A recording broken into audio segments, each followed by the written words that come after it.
Go back.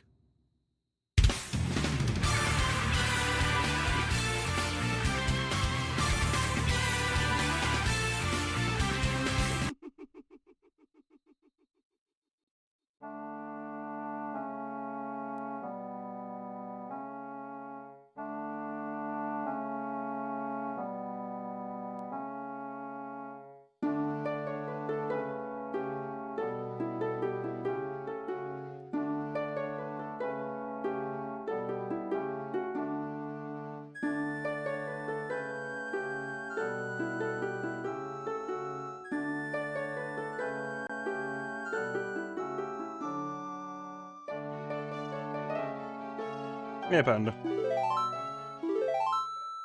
Or Majora's Mask, or The Legend of Sundays.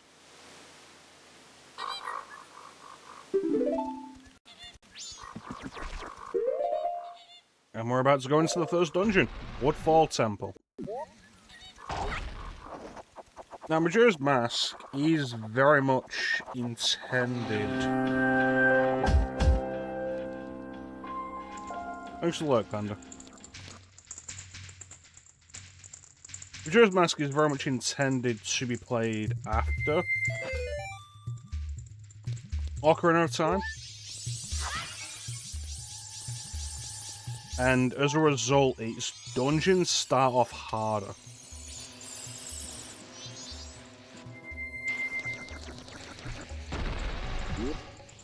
Like, I wouldn't say that Woodfall is as hard as, say, the Spirit Temple, or as complicated.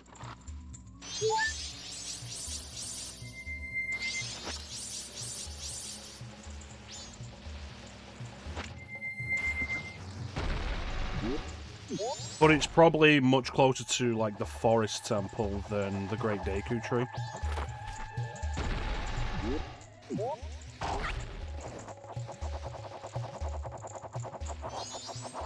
And I feel like it kind of progresses from there.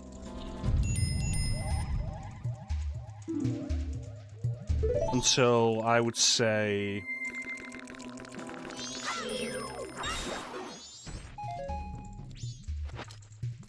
Stone Tower is probably harder than the Spirit Temple by a considerable amount.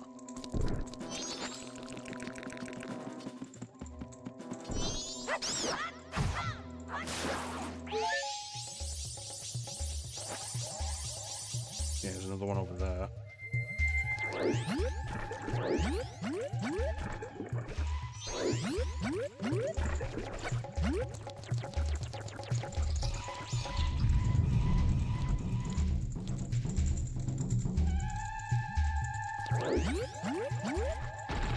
Whether you consider it a good or a bad thing, though, like, I do appreciate a sequel that is willing to assume that you'd played the previous game and build off that.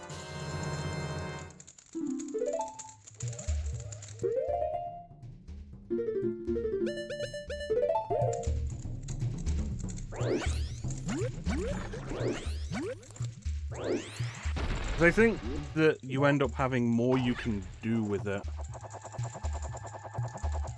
It's something I really appreciate about Arkham City as well.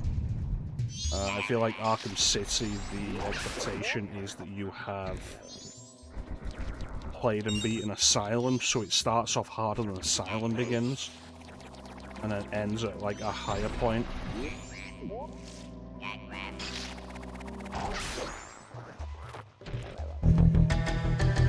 Lame.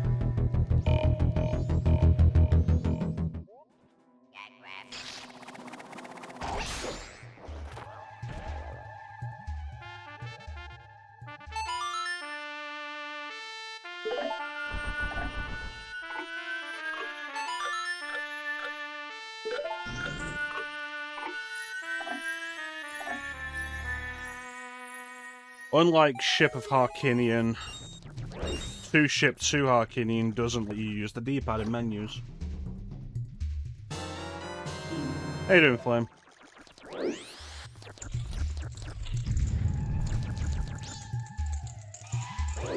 So for this playthrough, I'm going to be aiming to do something that I haven't done on stream before.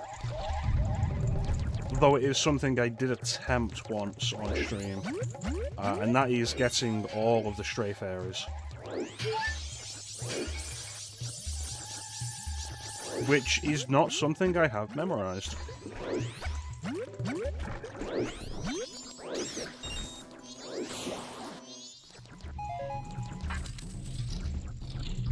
I feel like the last time I did this game I was trying to do it, or the first time I did this I was trying to do it. I don't remember which. And I did Woodfall and got all the fairies, and I did Snowhead and got all the fairies. But I ended the Snowhead the Snowhead session without turning those fairies in. And reset the time. I was like, I'm not doing that again.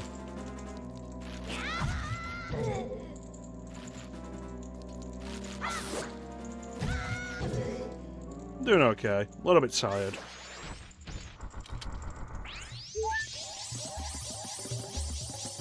But it's always good to be playing Majora's Mask. It was my favourite Zelda game at one point for a reason. And that's not to say I don't enjoy it as much as I used to, I just got a deeper appreciation for Ocarina of Time.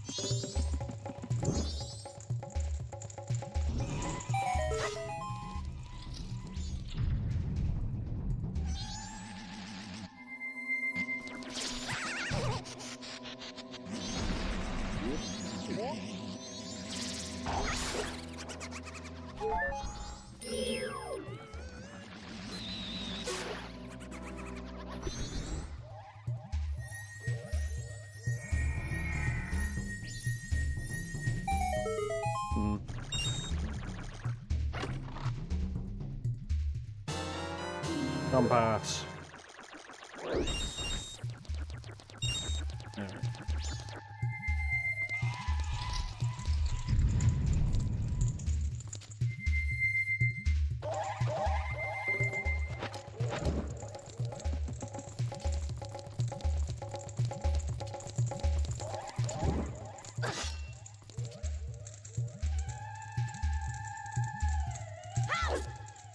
That's very fair. It's certainly less accessible than Ocarina is.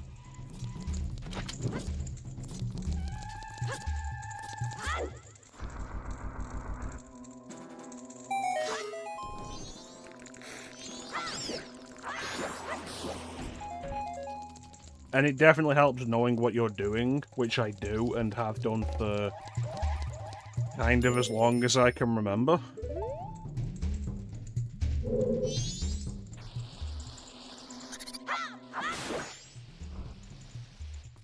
Like, your first time going through this is going to be, like, a lot of wandering. And you'll probably start a bunch of stuff that you can't finish.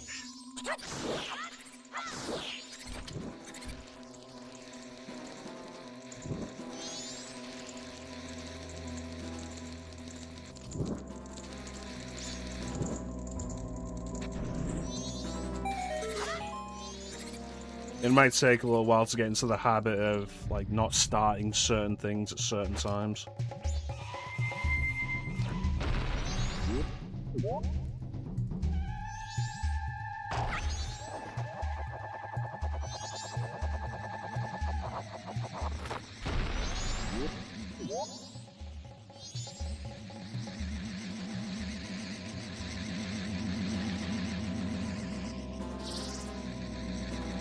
Come on. Come on. Come at me.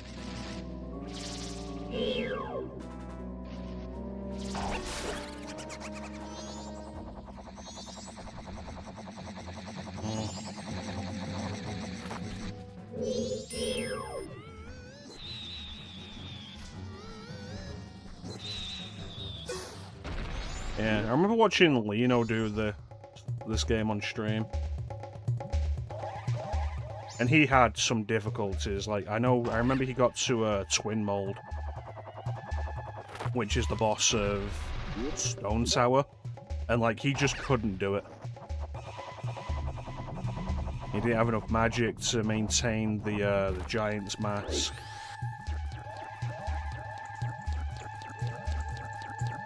And, like, he couldn't manage to deal with the boss with the arrows just regularly, and there's like, okay, so then we were directed and like, if you do this side quest, it gets you access to infinite magic for a cycle, and like just kind of like go from there.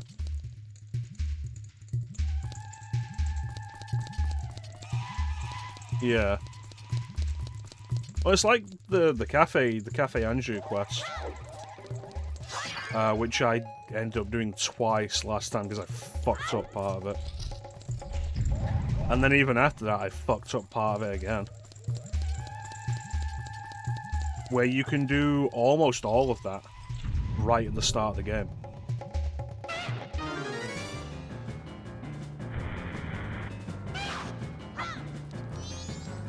But you can't finish it.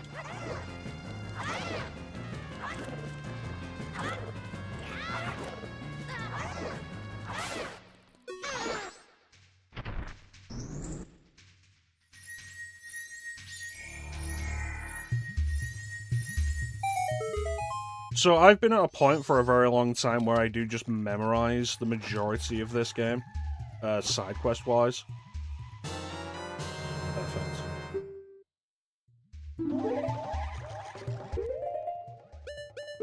So it's not an issue for me, but even just like an objective glance will tell you how much of an issue this game can be generally.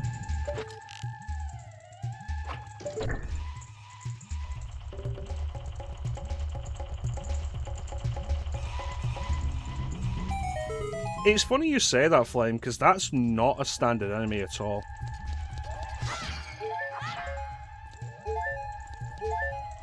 The Dynalphos. It's the closest thing to a first sub-boss in this game. But in Ocarina of Time, and I mentioned this when we did Ocarina of Time, in Ocarina of Time, the Dynalphos only appears in Ganon's Tower.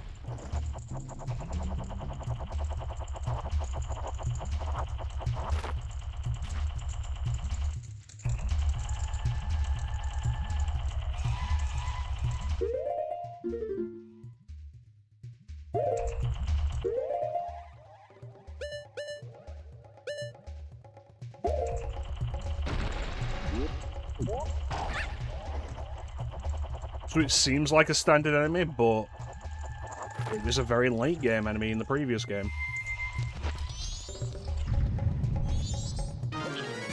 This is the real sub-boss of the dungeon. What's this thing called? Gecko.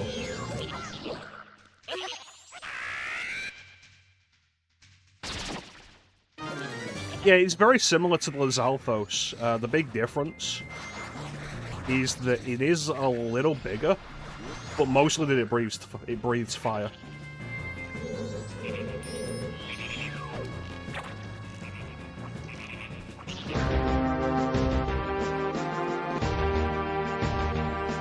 I mean, I'd hoped.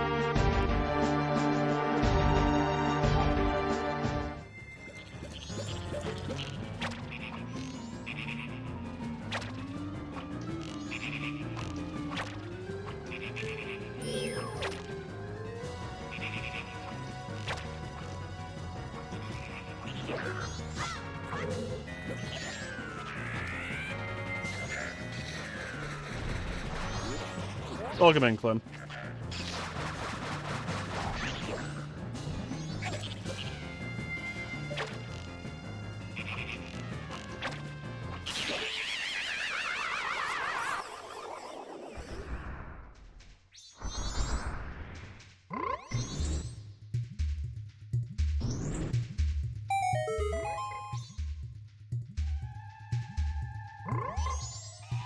That's a frog.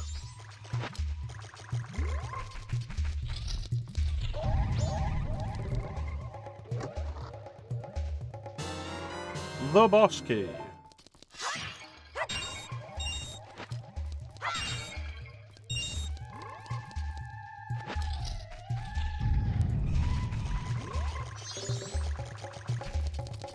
Yeah, the gecko is one of the more awkward mini-bosses in the series, I think. I wouldn't necessarily call any of the mini-bosses in this game particularly difficult, but I think they're all trickier than any of the mini-bosses in Ocarina of Time.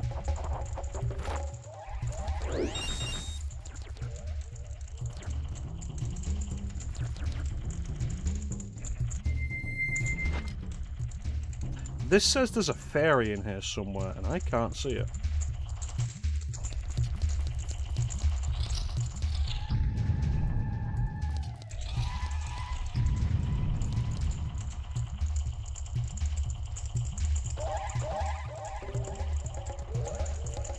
Well, you say gecko, you obviously mean... Is it that one? You obviously mean, like, Gex, right? Gex the gecko? There it is. So, here's what the Great Fairy Mask is. The Great Fairy Mask, if there's a fairy in the room, its hair will glitter.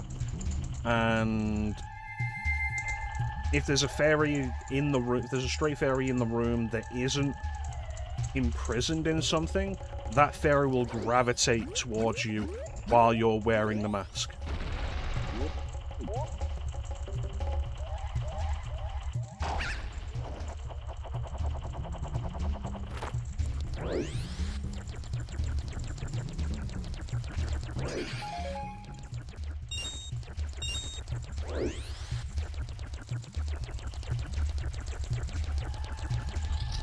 Camera control on this is really nice.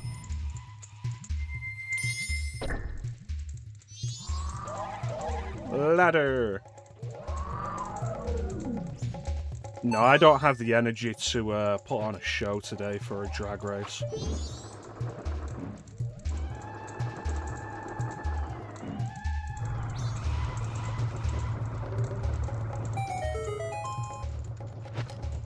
Okay, so there's a fairy somewhere in this room.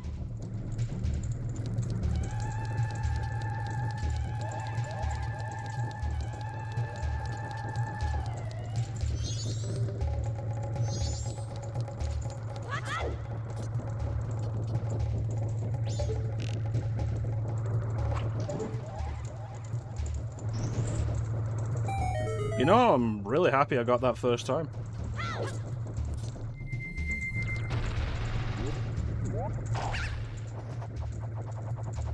So, the rewards for getting the fairies aren't necessarily worth it. Yeah, you should go back and finish it, Flame. Yeah, the rewards for the for restoring the Great Fairies aren't necessarily worth it.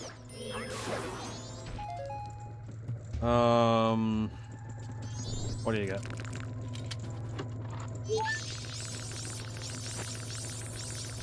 Excellent. Nothing else in here.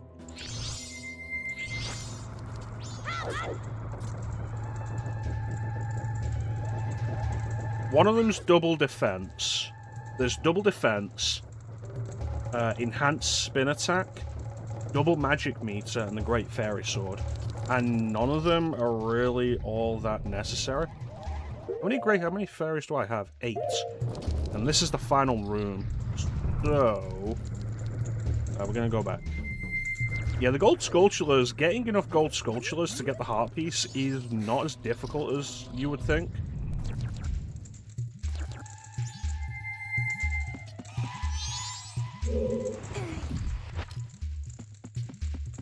As long as you're just generally paying attention.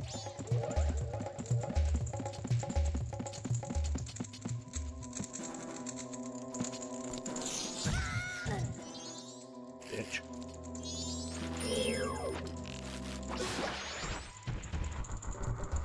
For the first dated mask, you need all masks. You do not need to rescue any of the Great Fairies for any mask. Except for the first Great Fairy. In Clocktown.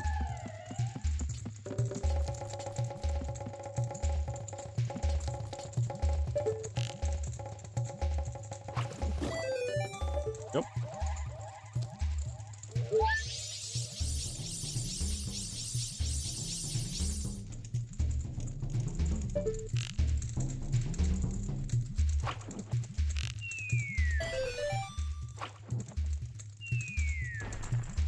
Oh, that's just bees. Yeah, it's just all masks, and the only great fairy you need to restore to get a mask is the first one in Clocktown. And all mask run is generally not that difficult, or even that complicated. The worst of it, in my opinion, has always been getting...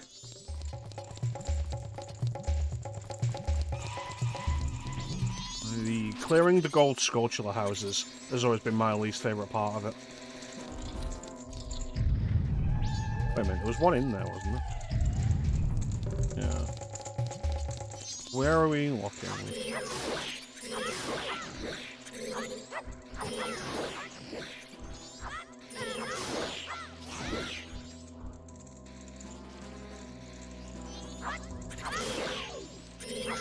Yeah, for the most part, a lot of it's really simple, just doing standard side quests. What am I missing?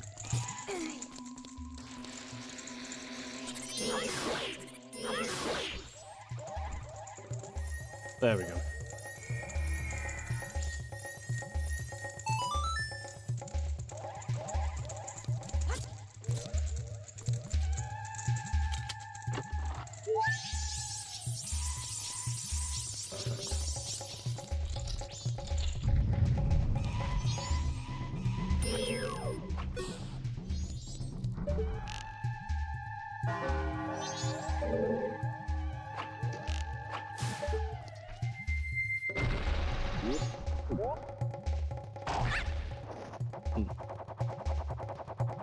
There's a bunch of them, like the Cafe Anju side quest. You get out of that, I think, like 3 masks. It's the longest side quest in the game and takes a bunch of stuff, and you have to do it twice to get everything out of it. But it gets you 3 masks. Maybe more, I'll have to think about it for a second. And a bottle. So what is it? You get the cafe mask. Cafe mask, the Keaton mask out of it. Couple mask. Postman hat. So it's 4 masks.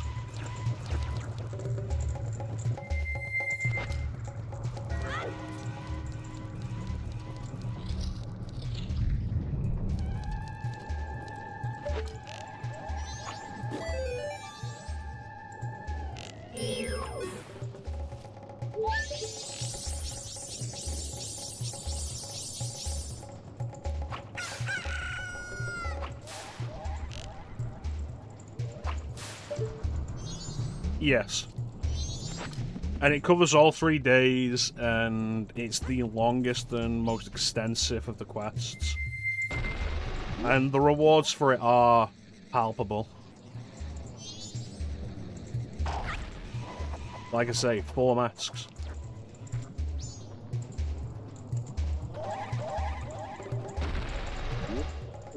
Plus a bottle. And the way I've done it now, we've got 3 of the masks from the run. Usually the way I prefer to do it is we do it.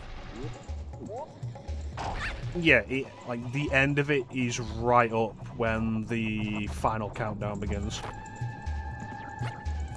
But usually when I do it, what I end up doing is getting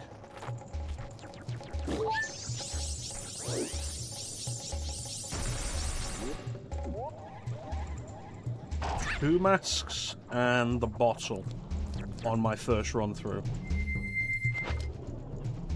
Okay, so the last one is in here as well.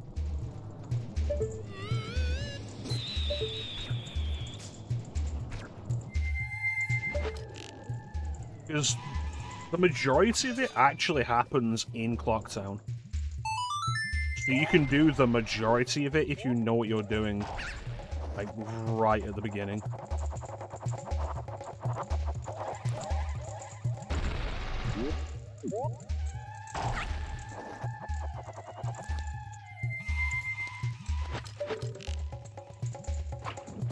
The only thing you cannot do right at the beginning is the final stretch of it. Final stretch, which gets you the couple mask.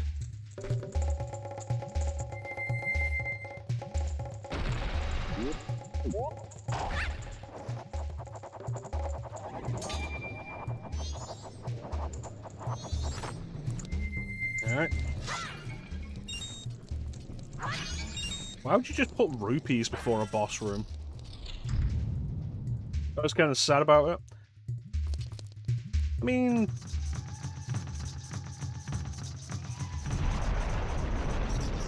I think, like, the majority of the game, there is a melancholy to it, but also, like, an acceptance of the inevitable, because it ends with the expectation that Cafe will not be cured, and they will die. But they'll die together, and they'll die happy.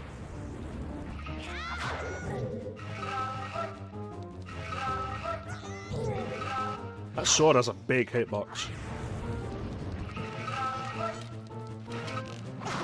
So, Odalwa is one of the more interesting bosses in the series, I think. Because there's not a whole lot of complication to him. He's a big guy with a sword.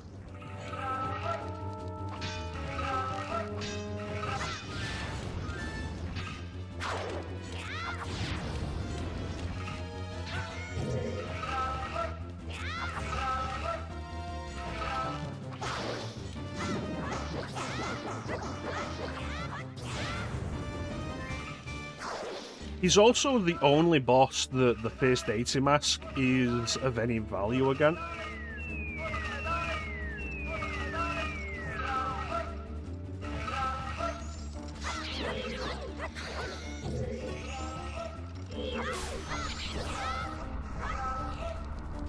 Honestly, I do quite like all of the Majora's Mask bosses, because they're all different and interesting for various reasons.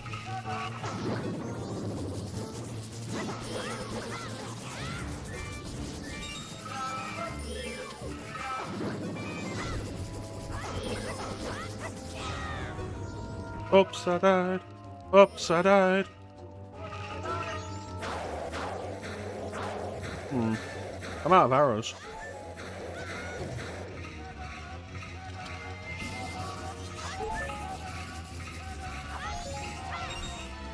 Oh, that's more.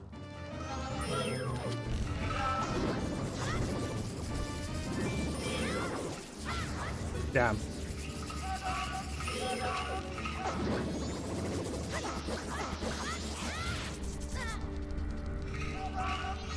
Hey, Adalwa, who's your favourite pop sensation from the 80s? Madonna, Madonna.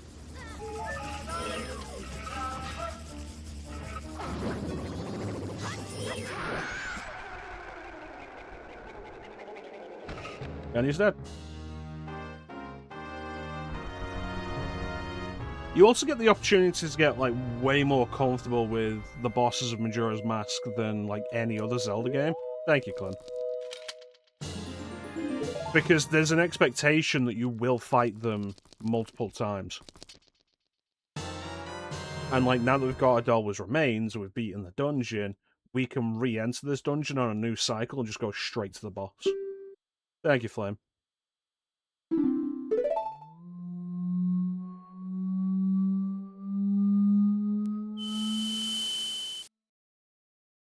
And I think it's generally why the bosses... There's no waiting in these boss fights, unlike other bosses in Zelda, where you wait for them to expose themselves so you can deal damage to them. You're pretty much always the active party in these fights, which makes doing them again a lot more bearable. You say that, Flame? I should probably have clipped it. Like, I killed Volvagia so damn fast. Because, like, as a thing, when I told Clem, like, I'm just not going to wear the Goron tunic. I'm going to do the Fire Temple without wearing the Goron tunic. And then we go into Volvagia's room, and that's a hot room. And it's like, okay, can I beat Volvagia before the time runs out? I've got like a minute and 10 seconds. And I did it in like 30 seconds.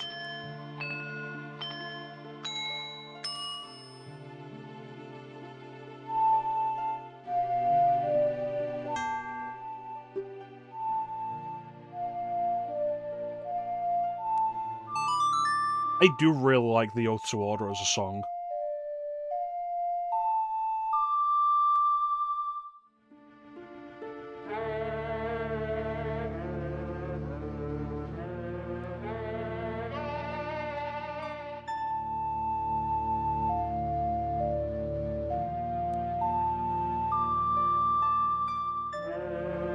Giant singing, it makes you uncomfortable. Good. Be uncomfortable about this game. That giant isn't wearing pants.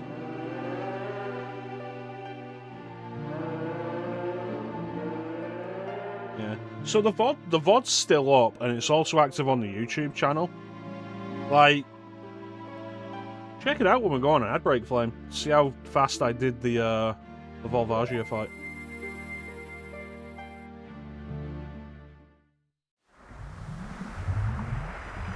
And now the swamp is cured. Forever. Volvagina, yes. Volvagina. I was eventually able to come up with a specific way of saying it that rolled better off the tongue. Volvagina.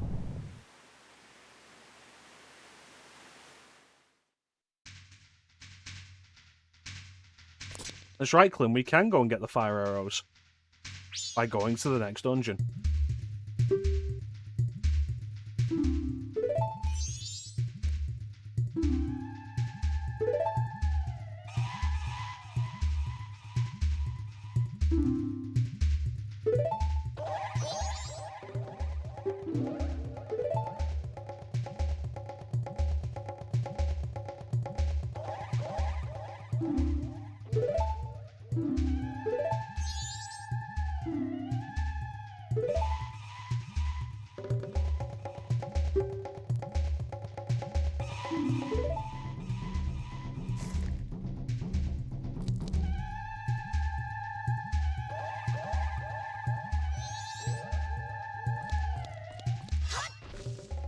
Hello.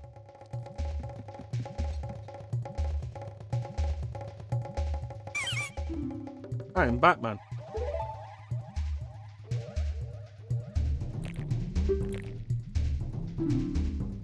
Yeah, this game has like way more Japanese-isms than like the rest of the Zelda series, like especially bowing.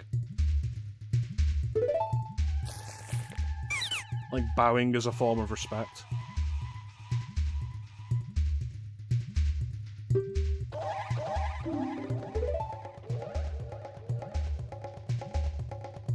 Clem, this is the princess you'll marry.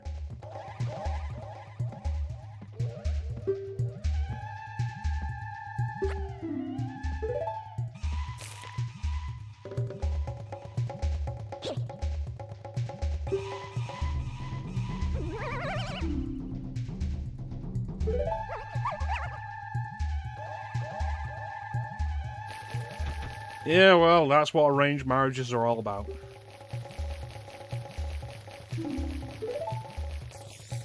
This is also such a weird concept of, like, we don't carry her like we do with Ruto. We just put her in a bottle. And it's like, what?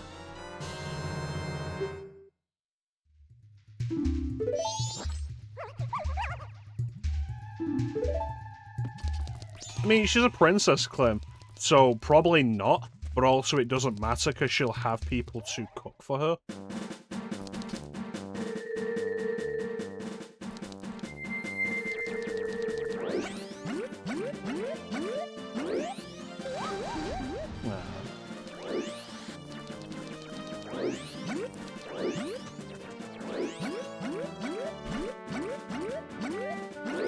And you'll have sex every night.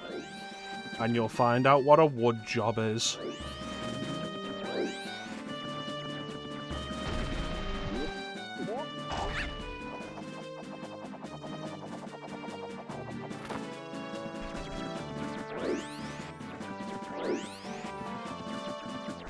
Yeah, I do think, like, probably overall, Majora's Mask may have, like, the most underrated soundtrack of the series.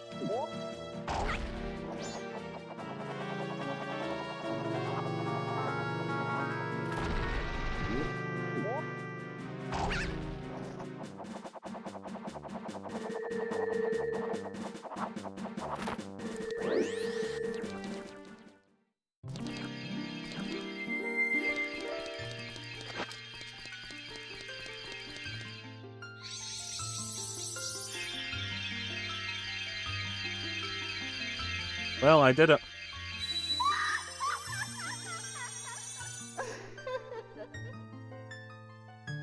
Got some really good pieces, and like it doesn't really rely on Ocarina of Time soundtrack a whole lot.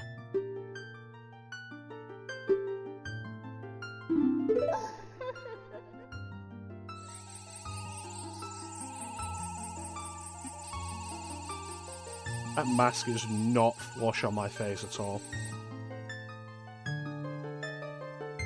Like, you'd probably expect a lot of reused tracks, especially given the short development time.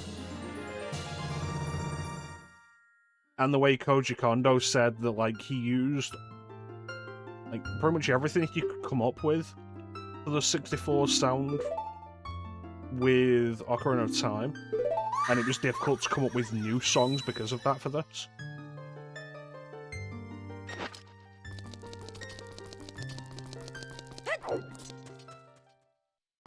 I think the Ocarina songs might be weaker than Ocarina of Time, but the actual soundtrack itself, not at all. Yeah. Well, the use of, like, the reuse of so many assets, it's really most noticeable in characters. Like, well, let's be fair, it's most noticeable in the characters. But that's a detail I do kind of like.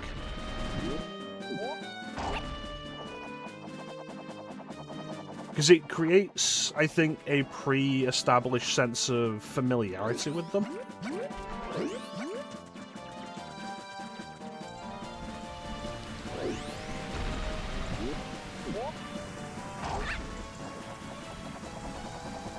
Like, a lot of the other, like, just, like, standard textures, I don't think there's necessarily a lot that is actually reused from Ocarina of Time in that regard. The sign, sure. Hey, Spunk.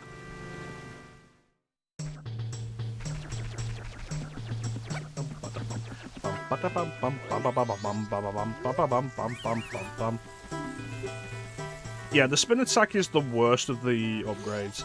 Like, you can see value out of double magic and double defense, and even the Great Fairy Sword.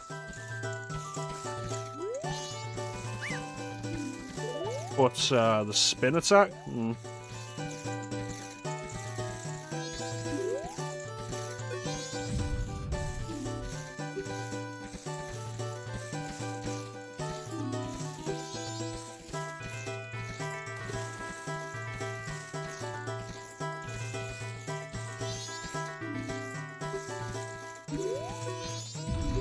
I think he's dead. Yeah, like I say, I like it. I think it creates a sense of pre-established familiarity with the characters, which helps sell the idea that something is off with this world.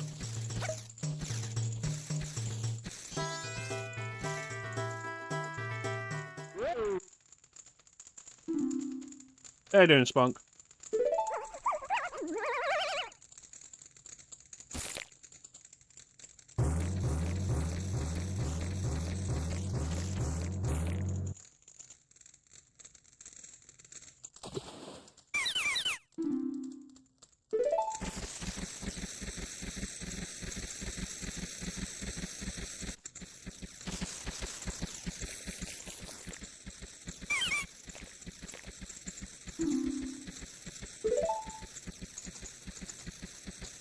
I'm a little tired, but I'm ready to lock in for a while with some more Majora's Mask.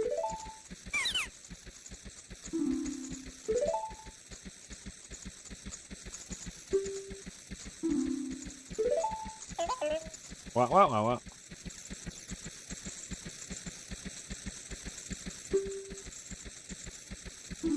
Excellent.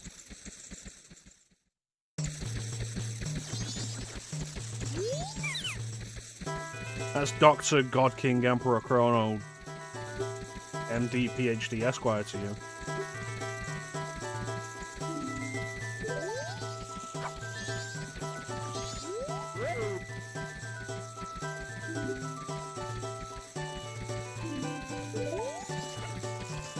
Yes, we did finish Dark Souls 3. I forget which day that was, but we did finish it.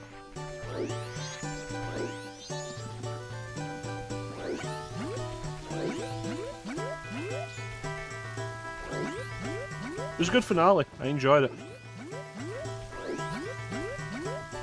And then we went back to Paper Mario, and I finished Paper Mario yesterday. And next up is Shin Megami Tensei Strange Journey. Yeah, I did so well on Dark Souls 3. I killed everything. Honestly, it's probably going to end up being my favorite Dark Souls. I think it's got a better roundedness to it, maybe? A better... What's the word I'm looking for?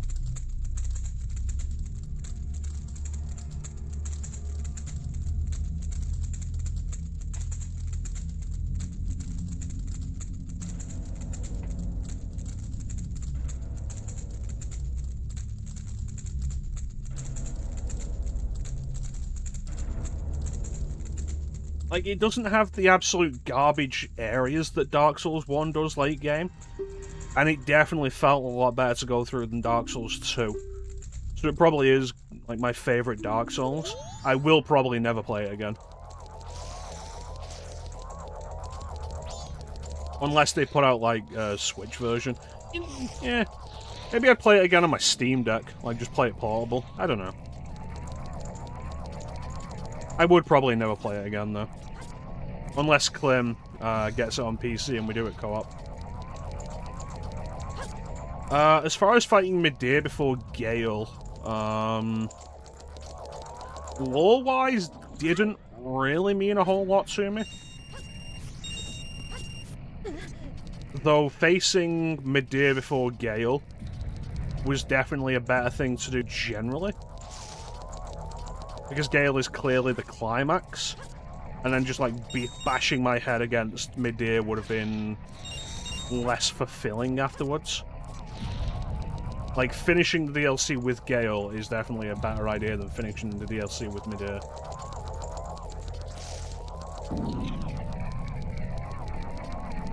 But yeah, going through Dark Souls 3, especially while Clem was concurrently going through Dark Souls 2, like, it's really helped me pinpoint a lot of my issues with Dark Souls 2.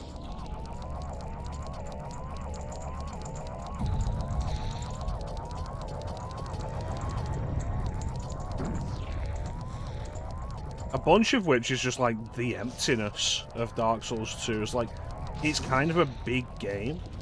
Like, a big open game with not a lot in it.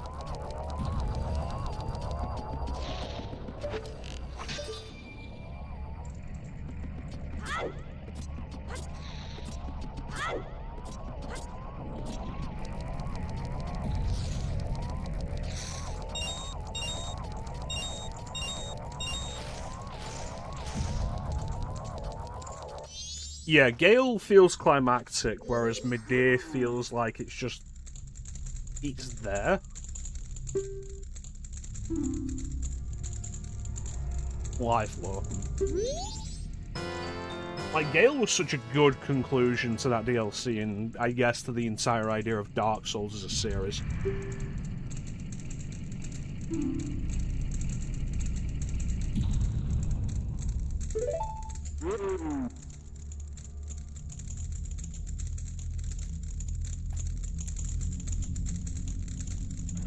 Though I'm glad I did end the game with the Soul of Cinder.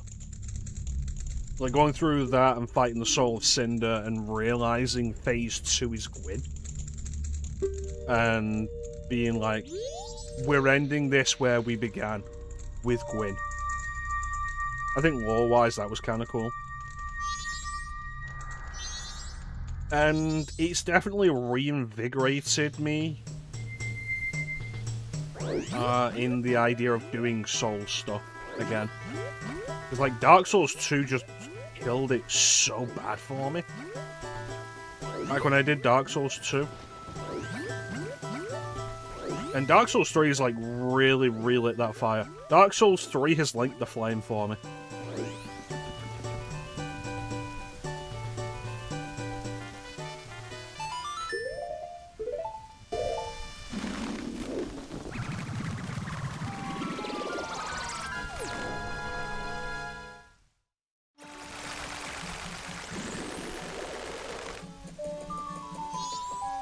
Which is funny, because I did not link the flame. I let darkness come. May the rats eat your eyes.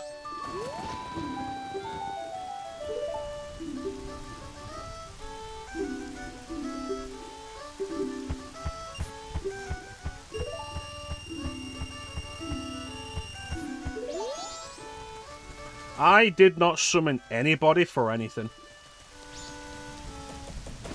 Like, after beating the Abyss Watchers, and then being told, like, you could have summoned somebody for that fight. Oh, the Firekeeper? Yes. Yes, I did. Hello, Star.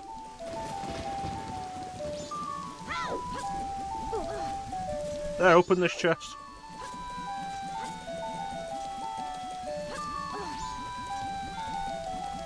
Yes. So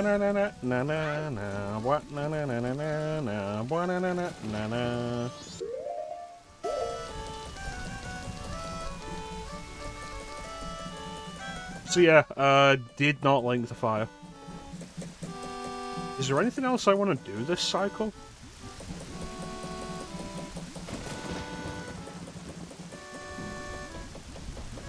I don't think so. Well, there's no reason not to start going up the mountain.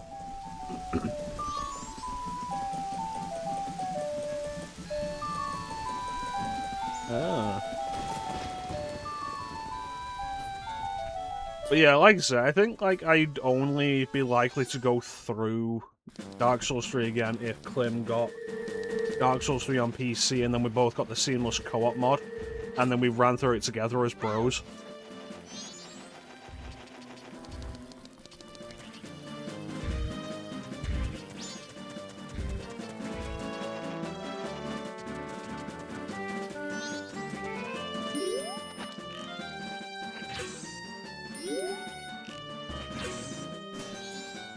Well, there's never a hurry for it. Could you not play Dark Souls 3 on PC?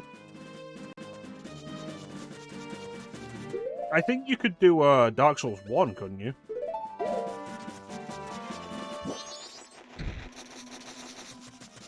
Yeah, I'm in no hurry to jump into it again anyway, and I think there's other stuff we'd rather do before that.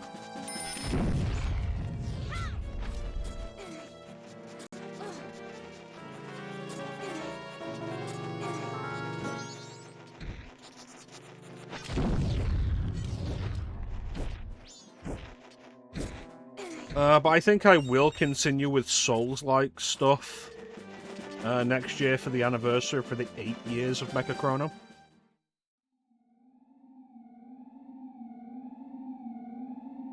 Who knows, maybe it'll be Demon Souls.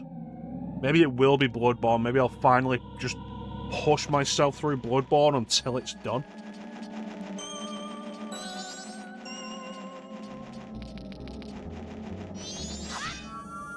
Excellent. Maybe one day then, Clem. Yeah, I remember I asked you about Elden Ring and that was a no. Though in all honesty, I don't want to go through Elden Ring with you.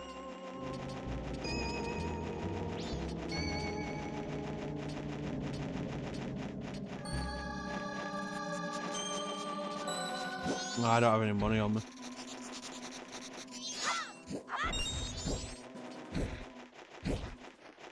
No, it's because you've already done it.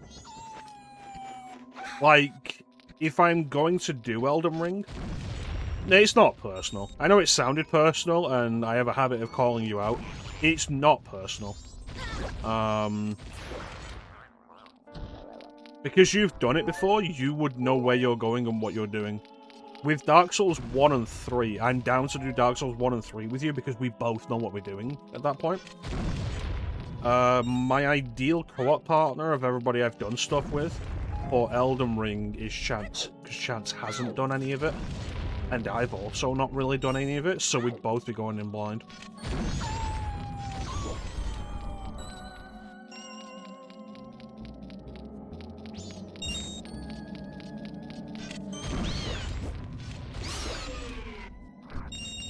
Excellent. He'll be here, Clem.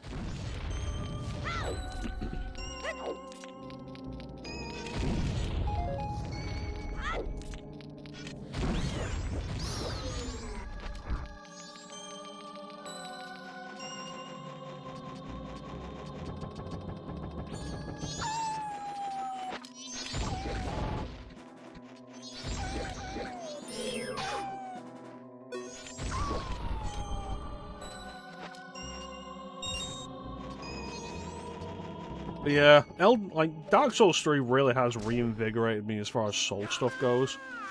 And it's made me, like, way more receptive to the concept of doing soul stuff for the anniversaries.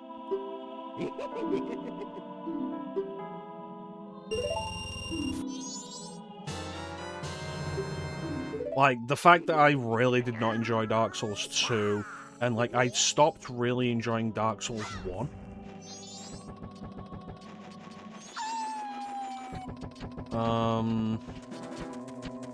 And, like, I hadn't been able to get into Bloodborne. Like, it all had me feeling like I just wasn't enjoying Souls anymore. Bitch.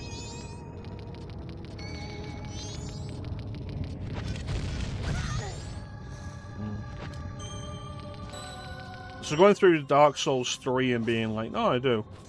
Well, it's definitely been good.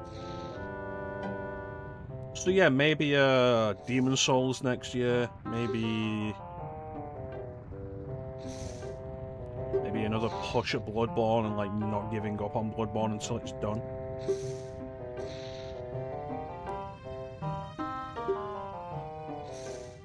Really emphasize my mentality of relentless aggression.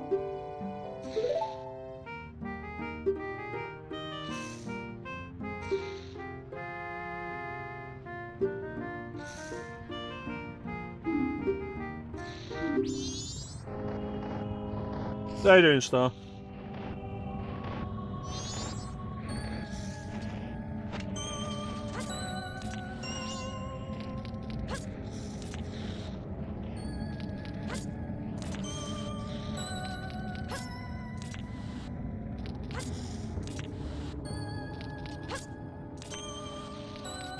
It's kind of crazy. We're up on a mountain, like really high in the area, and Stone Tower is still looming in the distance.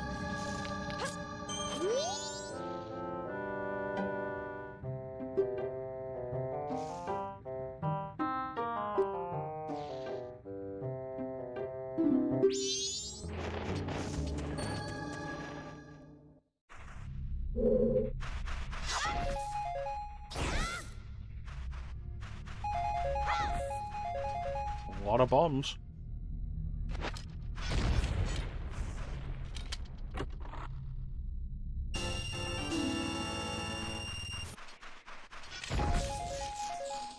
Oh.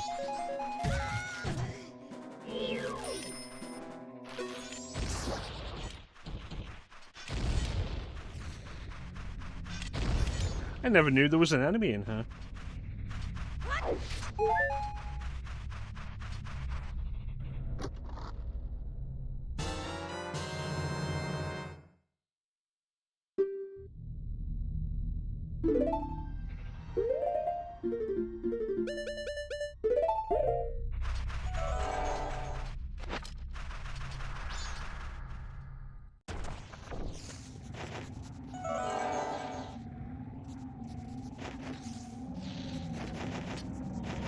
Okay, that's a little weird.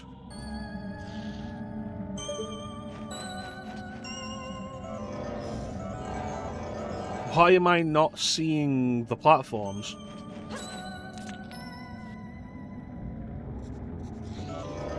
I'm using the lens of truth. I'm not seeing the platforms.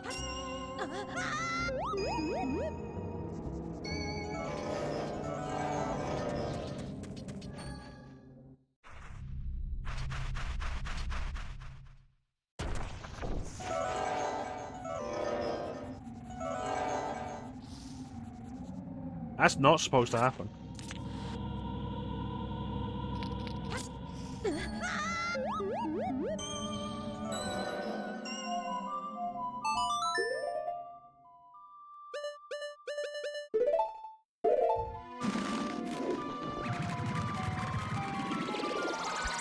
That's a bug.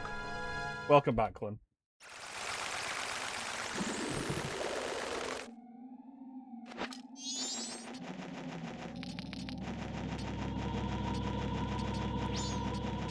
But yeah, like, to really get down to it, I feel like I've mentioned this before. I had friends who tried to play Bloodborne with me, and they'd done it before, and I hadn't. Hey, Melly! Clem, it's Melly.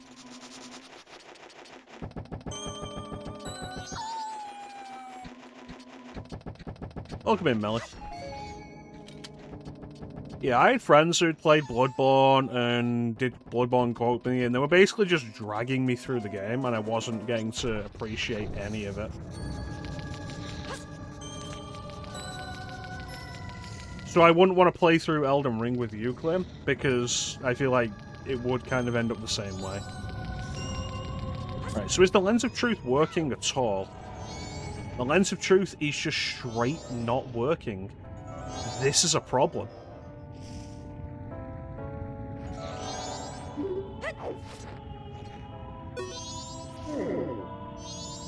That's not good.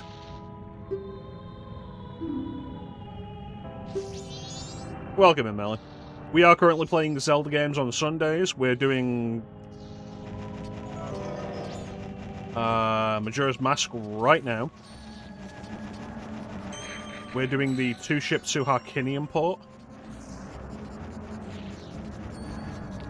I might need to reset. But given that I know where we're going and I can follow the shadow to keep up with him, I'm gonna reset after we get the mask.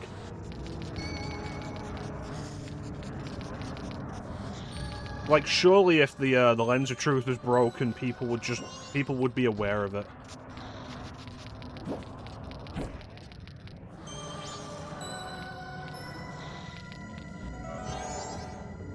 I'm not sure what Zelda game I'm doing after this, though.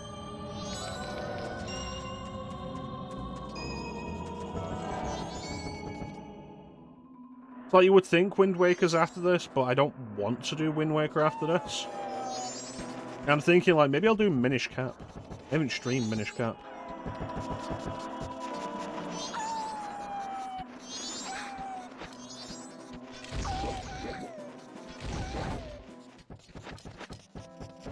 Possibly Twilight Princess. I have the Dusklight port. We only just got the lens, Clem.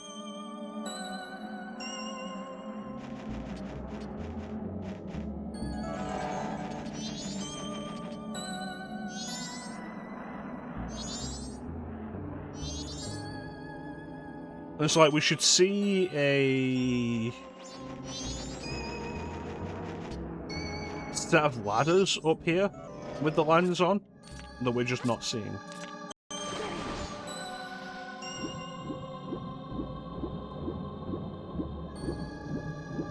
Come on.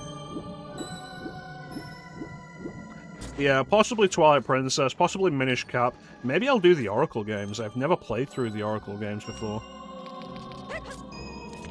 I played Oracle of Ages.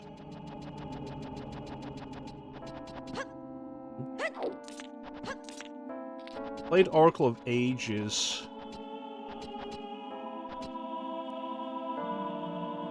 That's a weird pin, Bane. This is going to be functionally impossible, actually. How much did I play Oracle of Ages? 2 dungeons maybe years ago.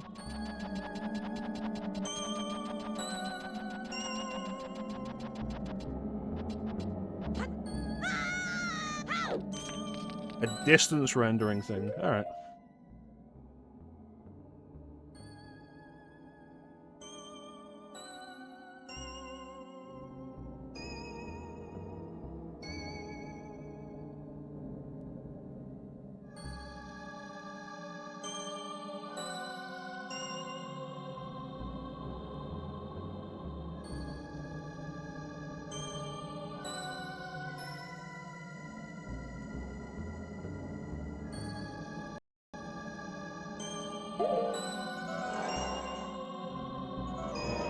Not that.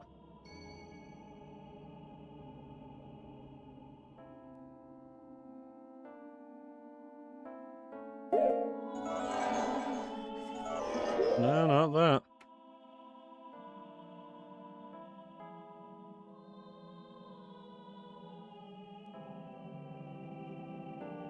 Maybe it's specifically a camera thing.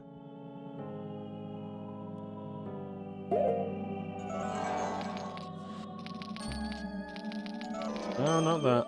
You know what? There is an owl statue here. We can reload from here.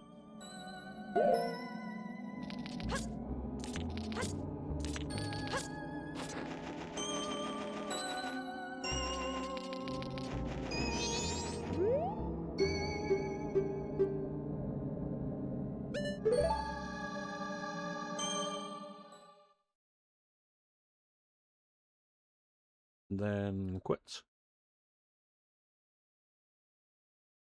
And then reload.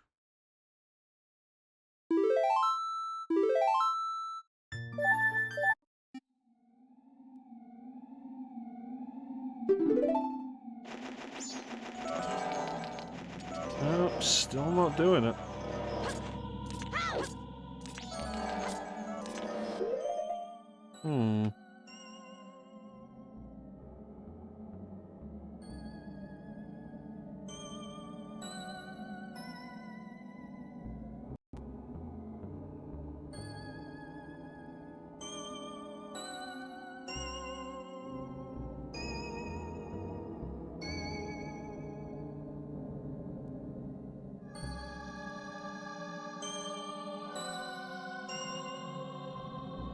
Is this the end of Majora's Mask?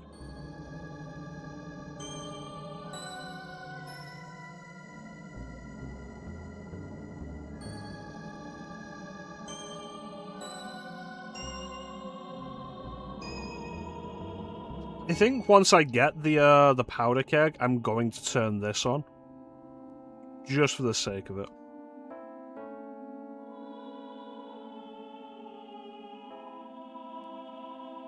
But to avoid sequence breaking, we won't turn it on yet.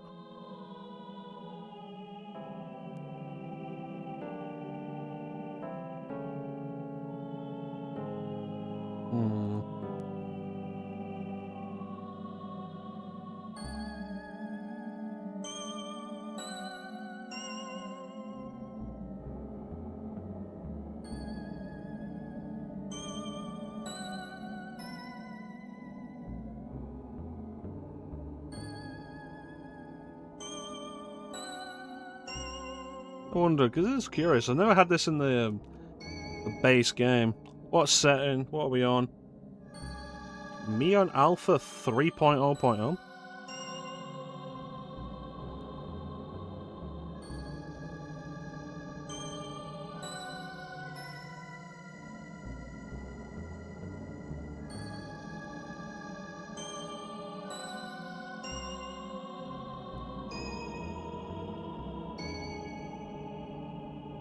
Time moves when you move. Play it as super hot.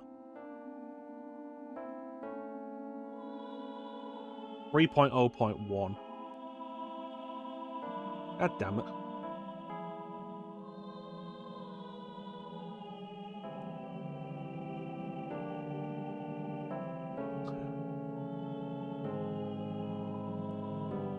Alright. Back to the owl.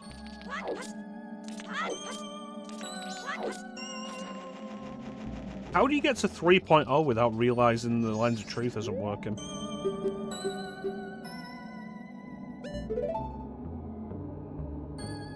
Dun gung gung gung gung gung gung gung gung gung gung gung gung gung gung bada bow bow bada bada bow bow bada bow bow bow bow bow.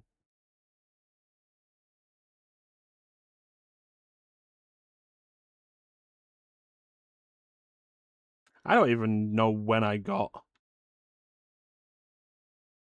two Harkinians set up. It was a little while ago. Open up. Where's my intermission? Intermission with music. What a terrible stream for Melly to come into for the first time.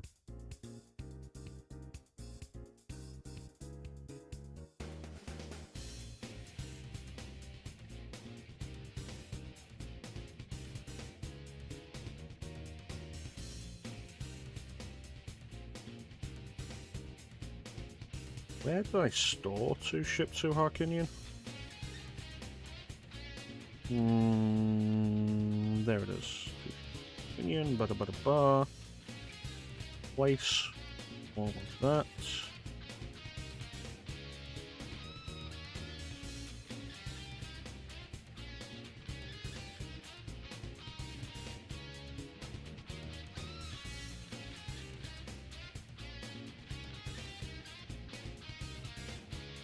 What's the music I have playing in the intermission scene here? Oh, it's one of the Nocturne battle themes again. I was looking through one of my intermission scenes previously, and it turns out I'd set one of them to be, I think, the menu music for...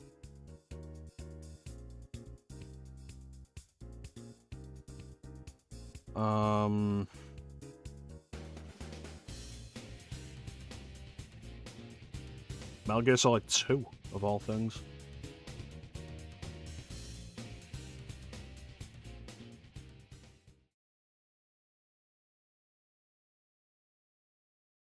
Right, let's see if this works.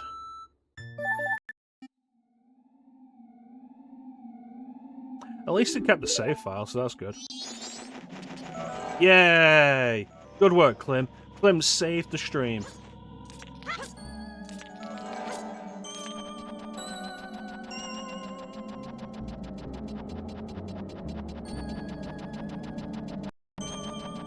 This makes up for all those times I've saved Clem's stream.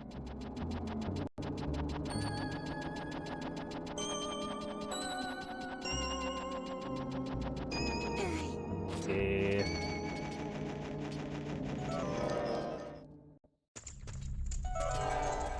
And Darmani is here.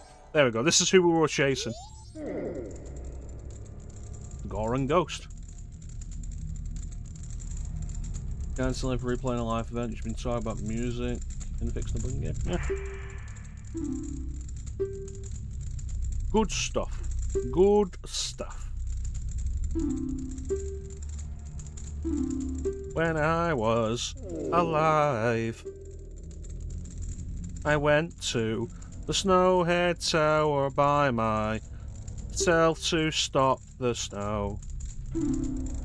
Bing.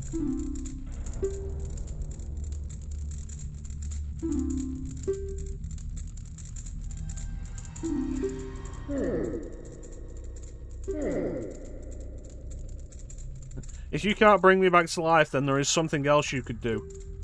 Heal my sorrows. Like, who speaks like that? That's not it. There it is. Heal my sorrows. Like, what? Put me out of my misery would make more sense.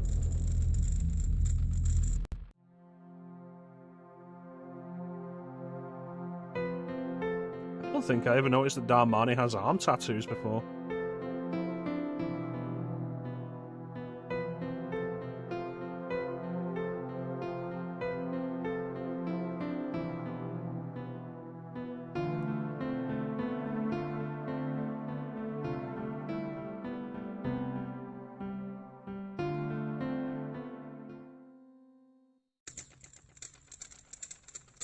This would be the perfect moment for a Mortal Kombat "Your soul is mine," and I don't have that as a sound alert.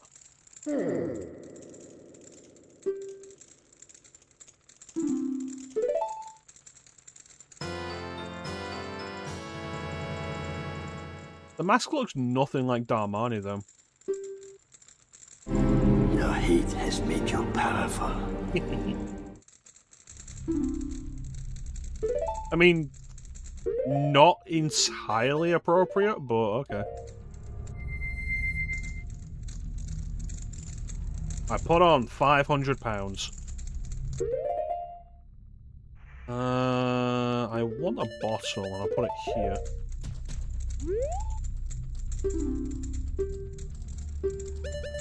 No. Why would you build a grave to block a hot spring, then?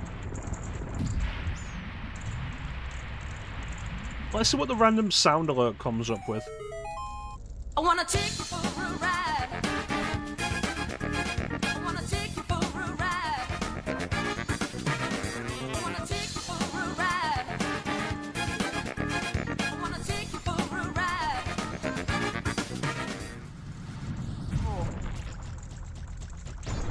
I think it's perfect, Clem.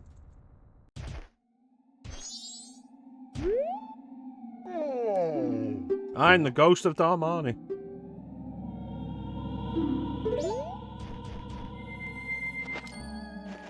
Whee!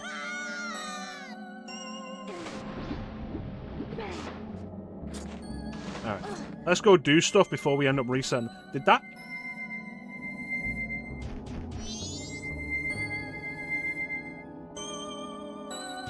I don't... That doesn't make sense to me. I understand why they're doing it. It's weird seeing it happen.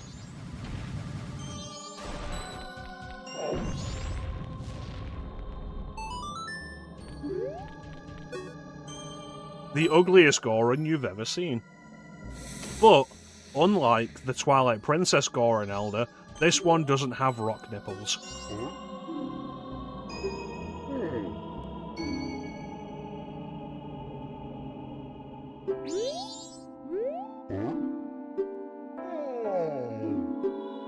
What happens is the when you put the mask on, the sign changes size or changes height. And in the regular game, it would be covered up by all the effects that would happen as you put the mask on.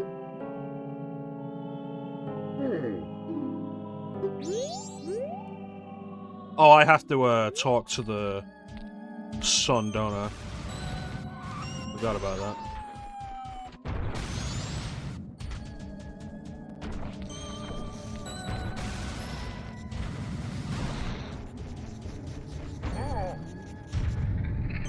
Yeah. Yeah, I remember.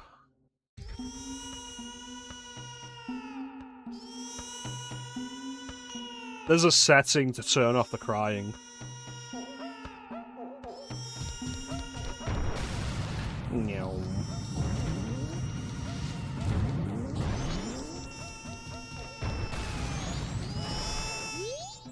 Listen, small child.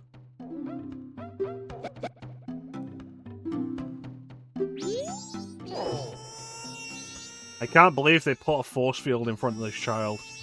They knew people wanted to kill the child. Did you try to kill this child? No. Rolling around at the speed of Goron.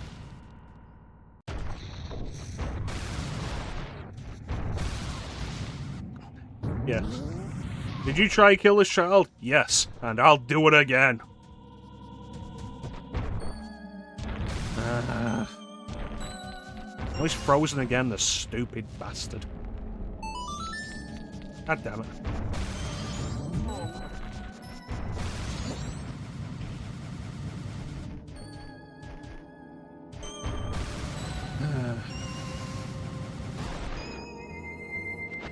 I should have used the water on the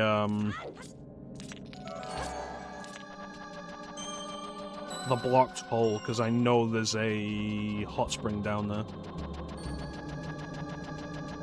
It's okay. That baby will grow up to be like Goran Jeffrey Dahmer. Gonna drill a hole into the heads of other Gorans and pour bleach in there.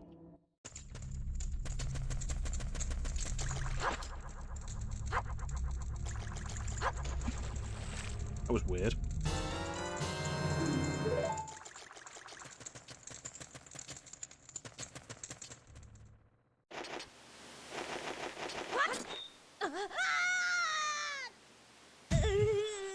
Perfect. Do I need the hot water for anything else? I don't think I do right now.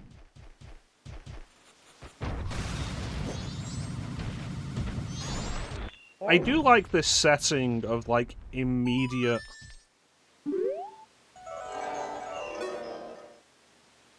spike ball and no magic requirement. It's gonna make dealing with the Goron race so much simpler. The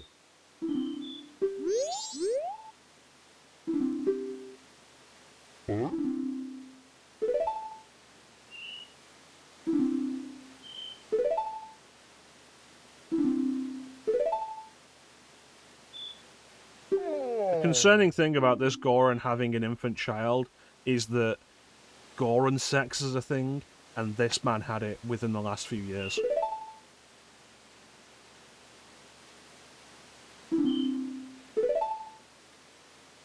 I always really liked the rolling as the Goron. I always thought it was quite fun.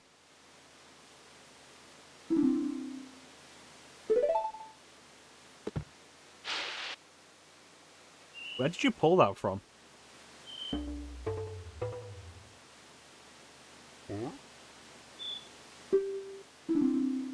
Yeah, the race sucks. Like, the race is just mean. Like, this Goron isn't wearing clothes. Where did he pull this small drum from?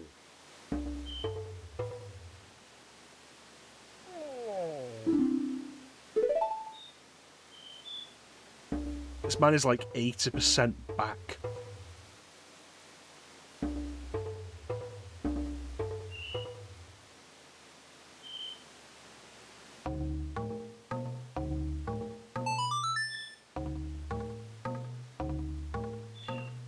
He pulled it from his Mega Man and bass.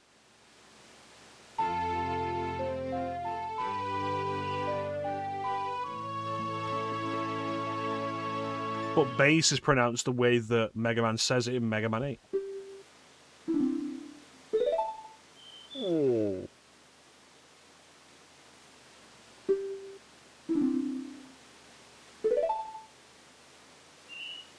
I never realised he's actually walking on his hands. Like, it's not just that his arms are so long they're touching the ground and dragging across, he's actually walking on his hands. Whee! How'd you like that? Bastard.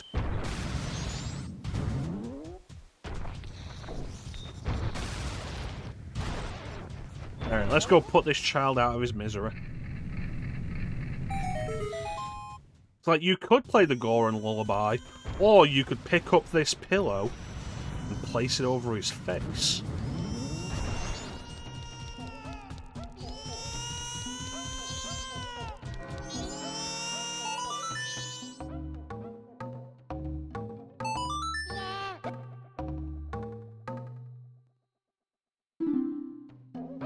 I'll sing the next part.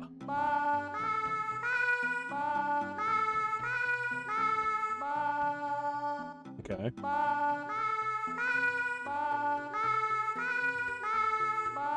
So is that a sharp or a flat?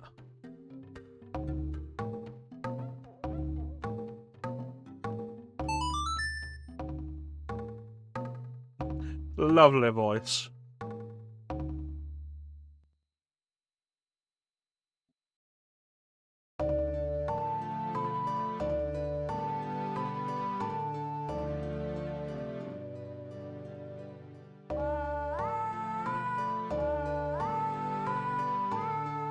He's definitely better there, I think.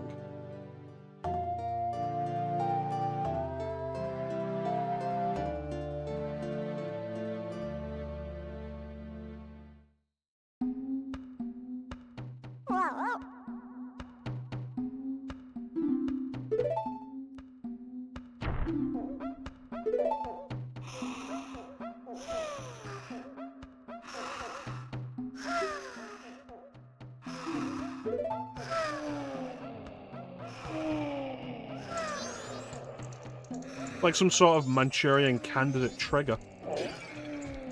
You play the Goron Lullaby on a, on a drum, and all the Gorons within earshot just lose consciousness.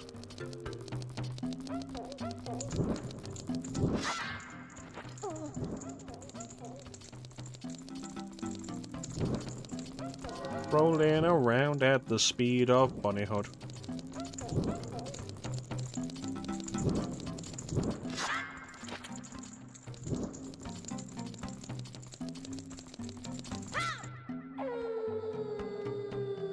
Wonderful. There we go. And yes.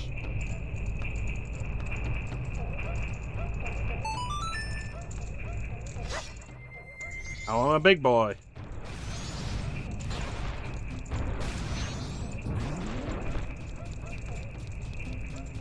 The immediate transition into Spike Ball does make it difficult to get around like this, though. There we go. That's better.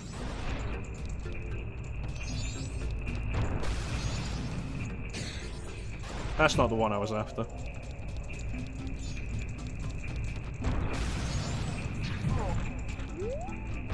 So the camera's working kinda like Wind Waker in this, where if you turn the camera, it's counted as a free camera.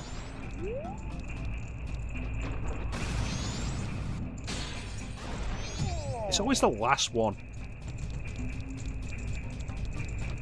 I don't think it's random, but like you try and keep an idea of like which one's which once they start turning and you've not been looking at them. But it always feels like it's the last one. There we are.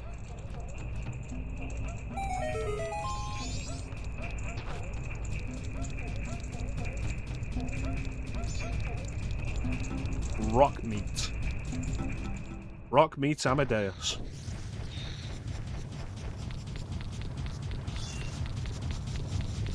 We have an ad coming up though, so we should run this ad. And then we'll come back and I guess do Snowhead.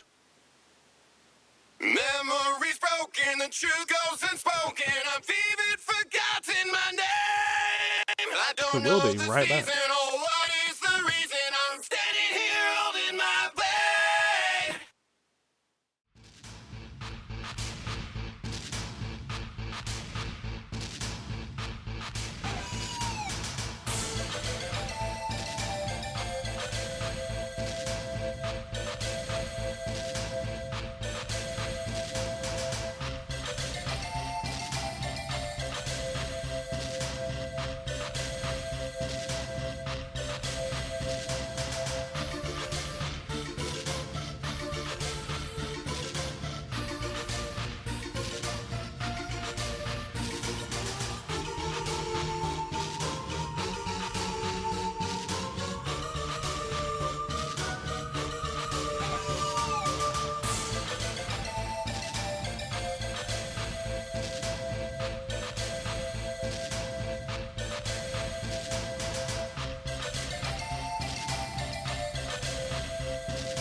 And we're back. The only thing I know for real, there will be blood.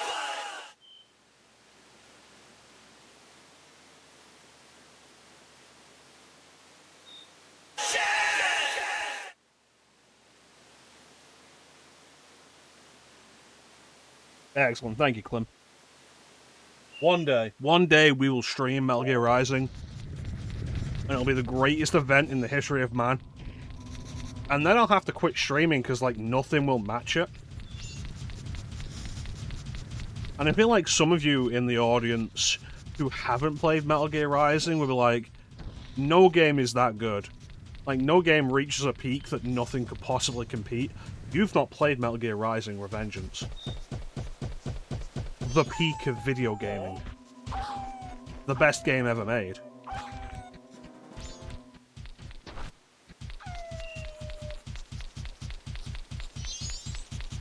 So fucking good. I love Metal Gear Rising.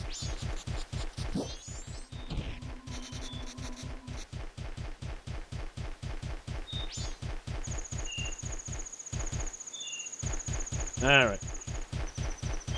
This is also for a mask.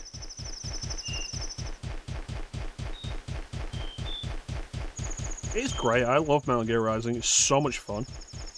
And I remember at the time when it came out, people gave it a lot of shit for being really short. And when I ended up playing it, like, yeah, it was quite short. And I looked at my playtime, because it has the playtime on your file when you finish it, and it's like, under 5 hours for my first playthrough. It's like, that is pretty short. Then I played it again, and again, and again. And it being short, I think, is actually one of its strongest qualities.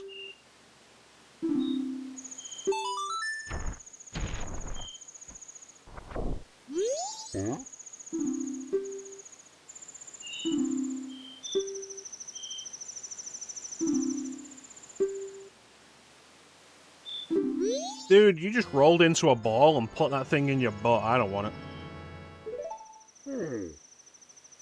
Senator Armstrong. Does he have a first name? I don't know, and it doesn't matter.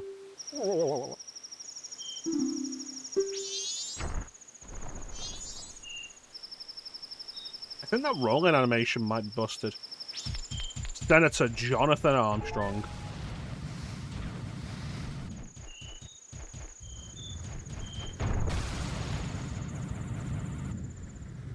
Senator Ronaldo Armstrong. Senator Armstrong Armstrong.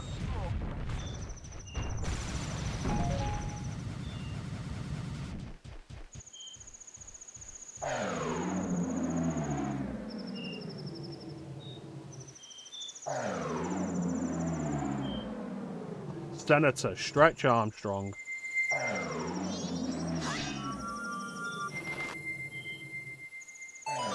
But yeah, like, take a look at this.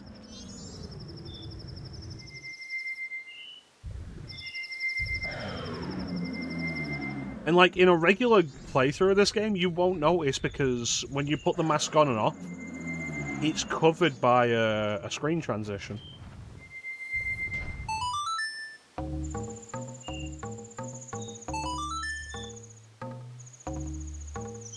Now to activate this man like a Manchurian Candidate sleeper agent.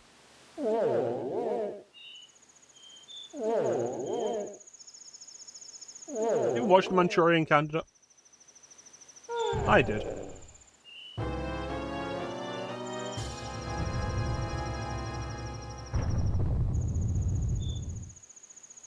I watched the remake. He doesn't actually die from the fall. Once we do this dungeon, if we come back to this area, he's actually stood by the entrance and you can talk to him.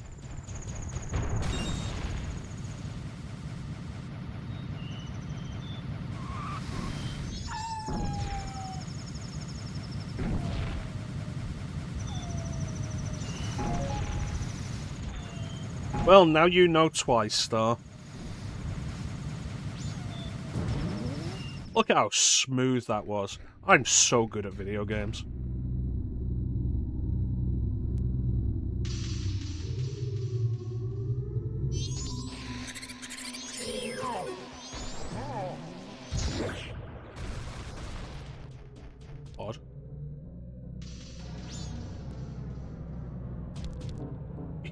like the idea of collateral damage. I mean, Darmani was the collateral damage.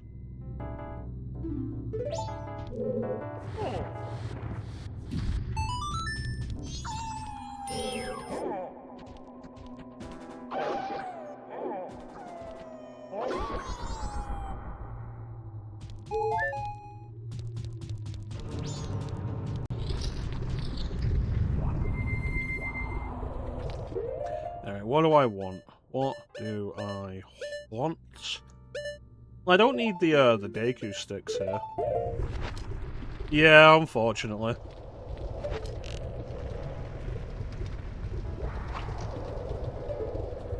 Oh, that should not have counted as a miss.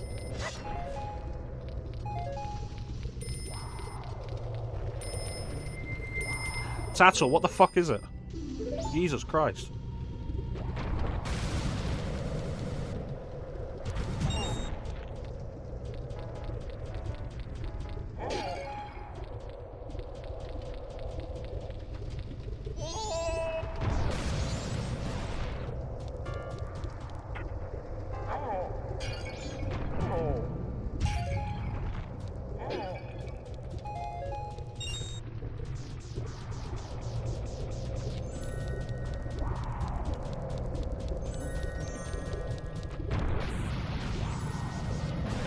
So if I shoot from here, will I see it? Yes. Excellent.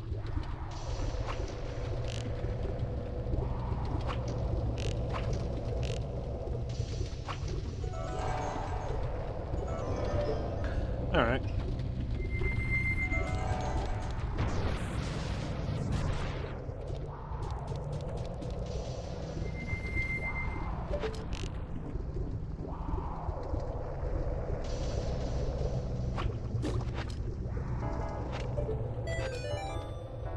Yeah, man.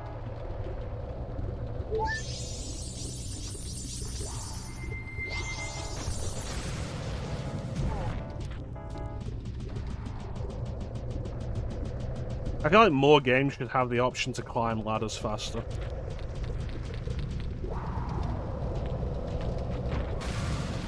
Whee!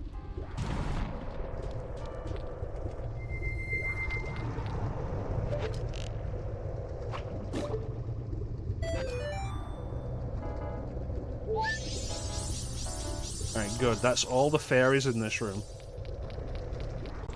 Kind of pointless wearing the mask in this room, though. Because this is a big room.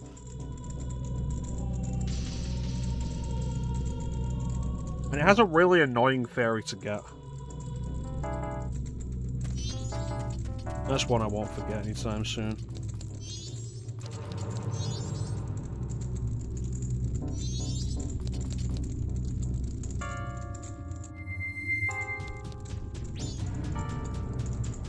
I need more arrows.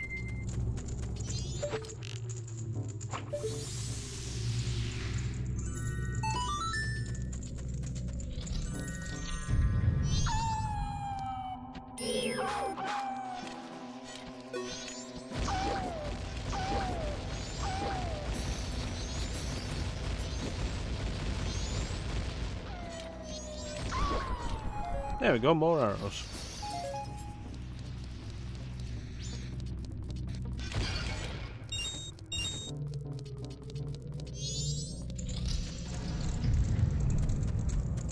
Yes, Glenn?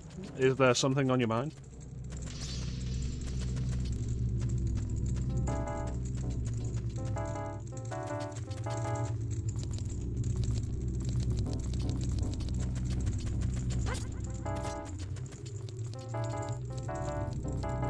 Hello. Doesn't seem to be an issue with stream on my end.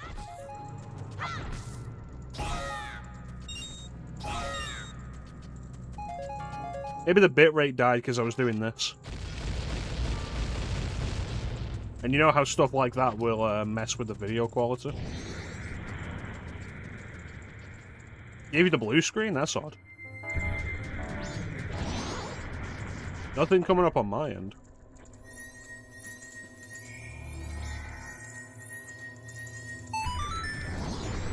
I was actually doing that in the room, like, to kill the Wolfos. And I'm there thinking, like, I should probably stop doing this, because this is how we crashed GoldenEye.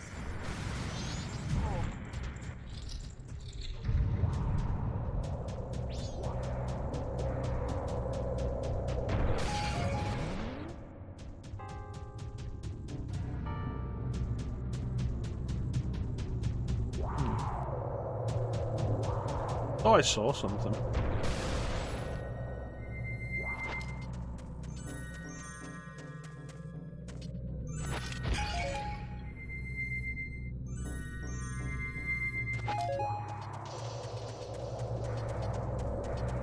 So we get this dungeon done, and then we've got, like, the big sequence of side quest stuff.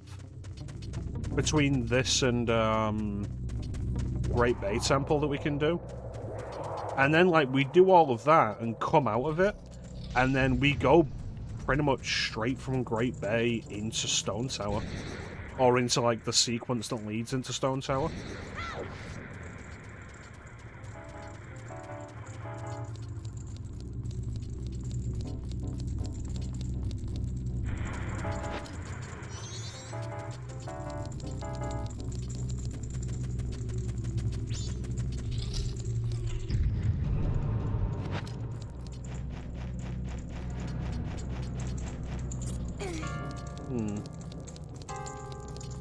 I was expecting Wolfos.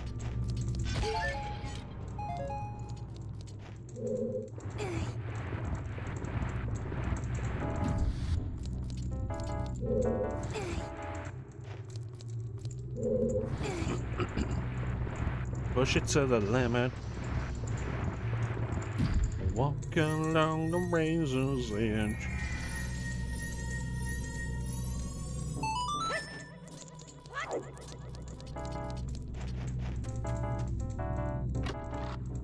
Key? The key!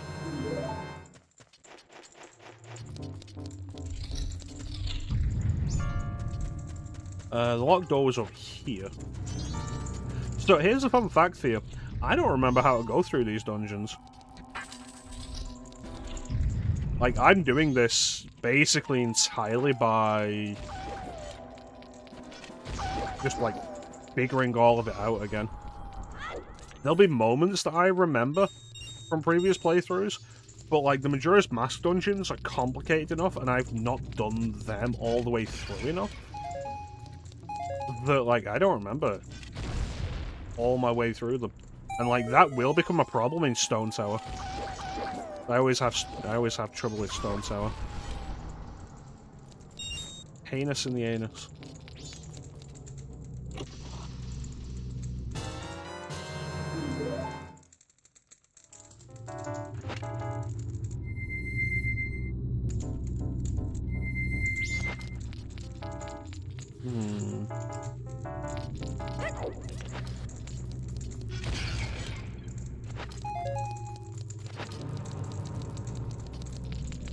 Yeah, we'll need fire arrows before we're going to do much with this. I think that's the case with, like, all of the dungeons.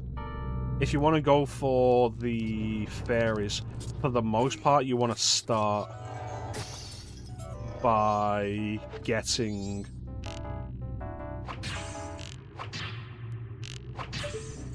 the item in the dungeon.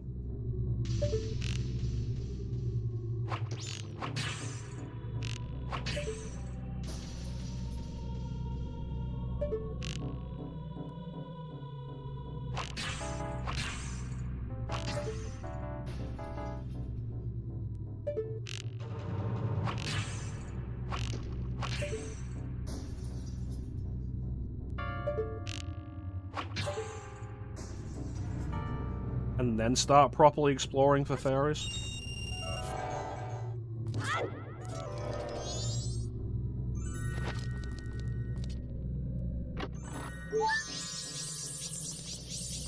Number 4. Awesome. I was thinking I'd only gotten 2 so far. So we're further than I thought. Which is always a benefit.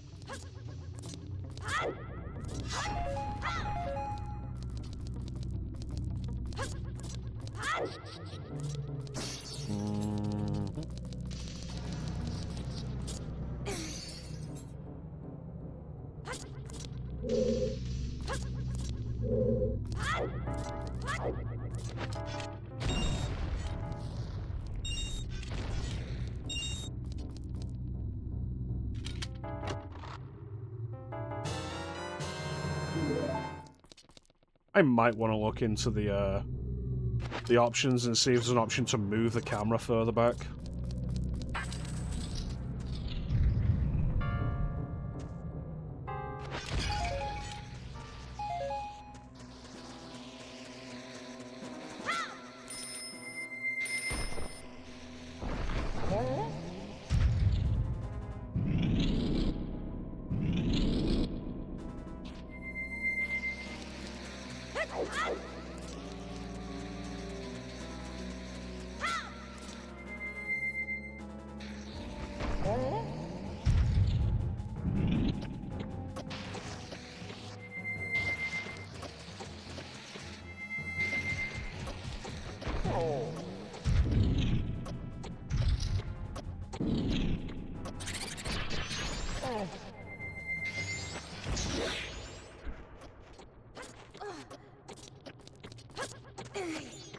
Perfect. Goodbye.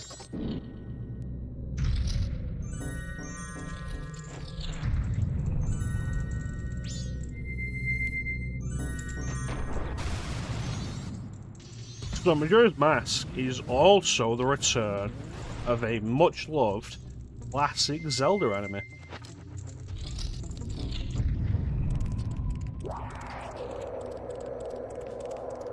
I'm like, but Chrono, which Zelda anime that's much loved wasn't in Ocarina of Time? I'm gonna shoot this bomb chum.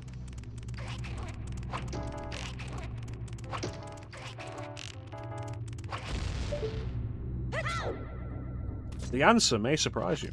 God damn it.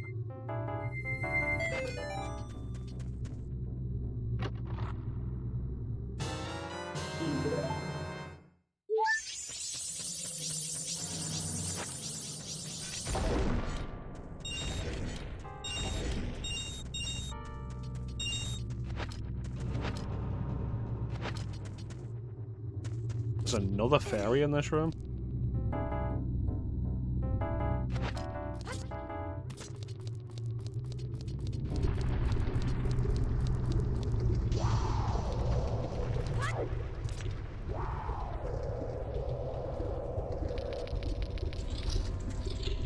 I feel like I haven't made the progression that I wanted.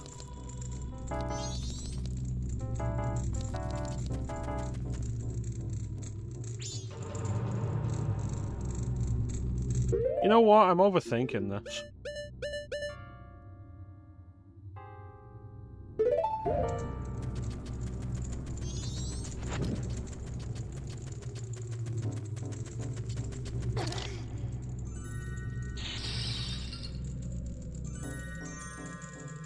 Explain why that doesn't work.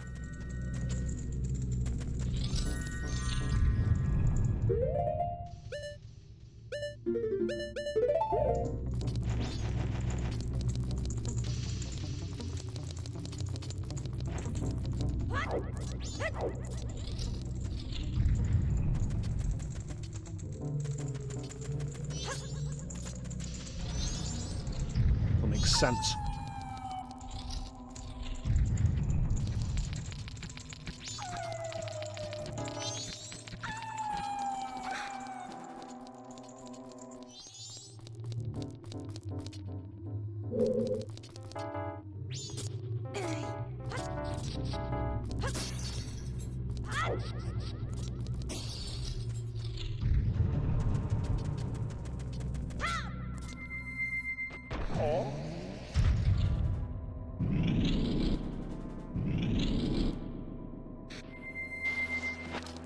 Meow.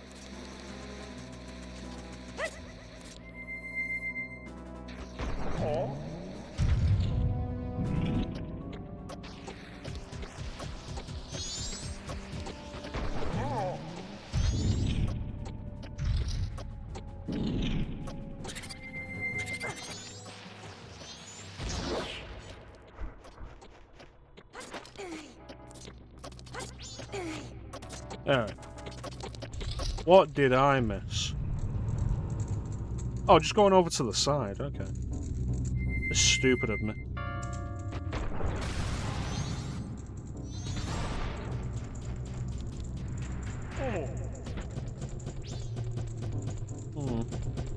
Yeah, just going through that door.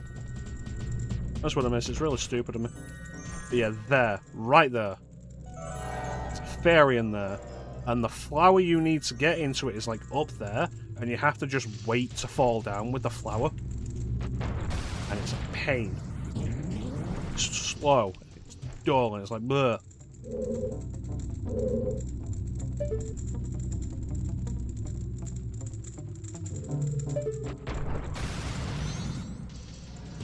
Ah!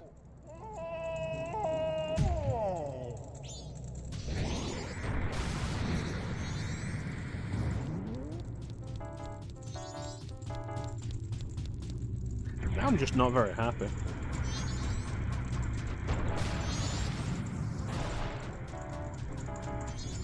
Walk along the razor's edge. Don't go down to your bed or you'll be fitted.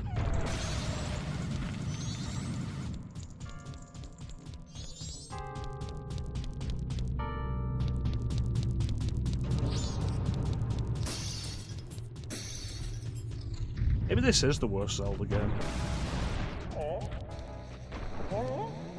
That's not true. Wind Waker exists.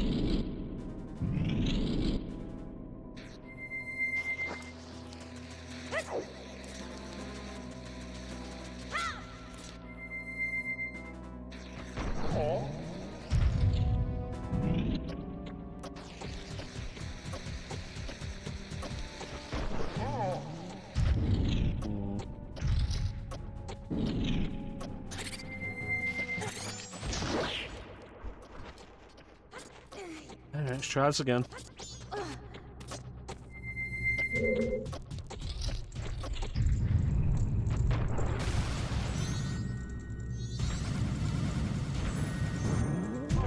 God damn it.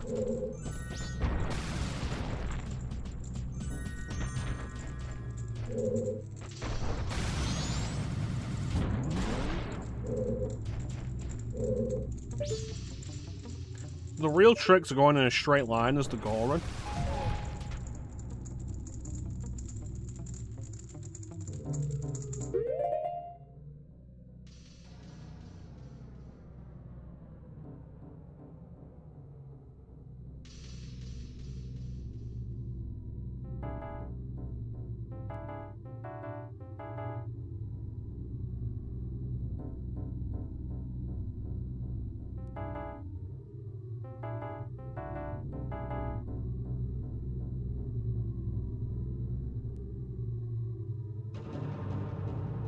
Okay, that is clearly proving to be a problem. The real trick to rolling in a straight line exactly where you want to go as a Goron is to just go into first person and line it up.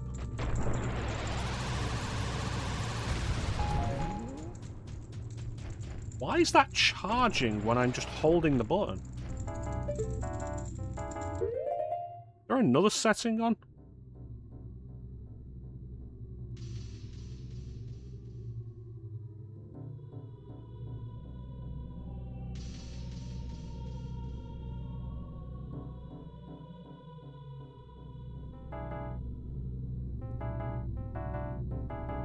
No, this is concerning.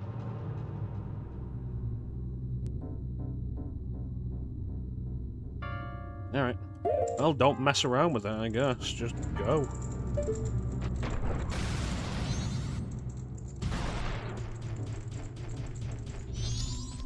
Anyway. It's Wizrobe.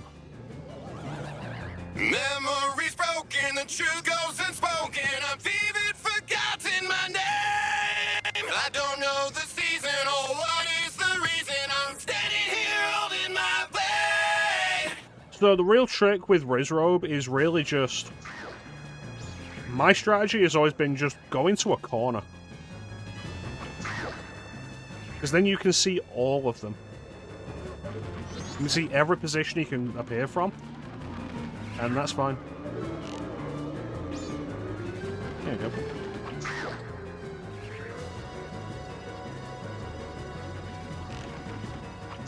And like, even without widescreen, like, you can just look in a direction, see enough of them, and then just turn left or right to see the rest.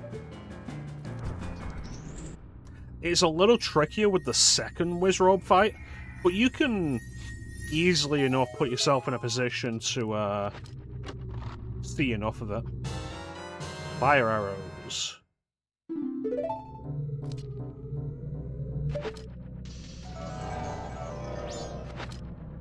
There we go. Boy, I'm going to appreciate that.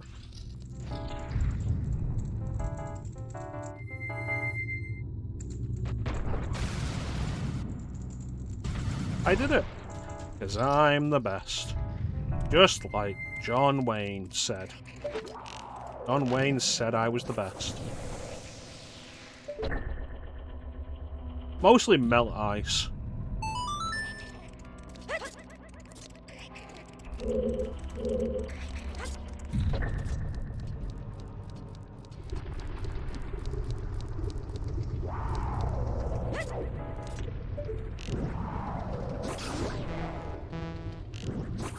True. I was there at his funeral, and the eulogy very specifically mentioned me and how I was the best. They were very careful not to mention how his cancer was probably because of that movie he was on where he played Genghis Khan.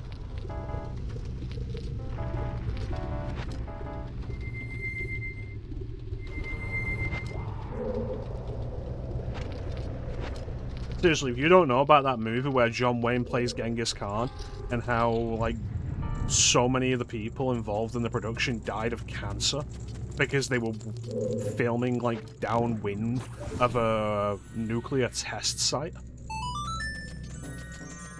And then for reshoots, they gathered sand from the desert they'd been filming in to use in the studio. Radioactive desert. Like, the whole thing's fucking crazy.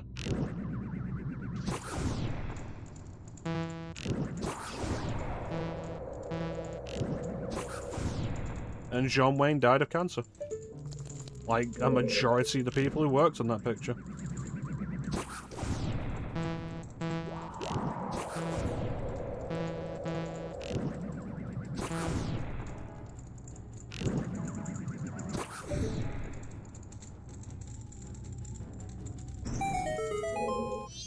Like, you want to talk about, like, needless and pointless deaths.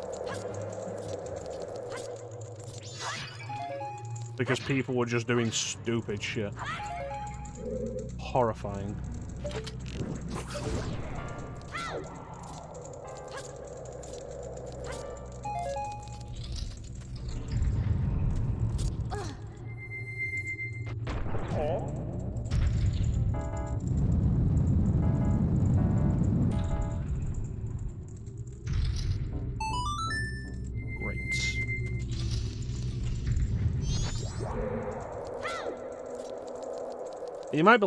You might be asking yourself, like, Chrono, why do you know about this? But again, I was mentioned in the eulogy at John Wayne's funeral.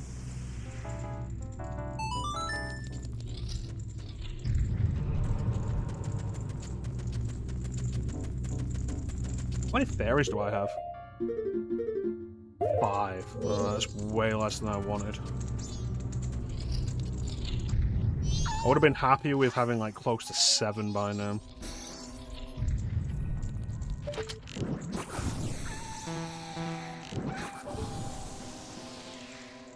Listen, pal.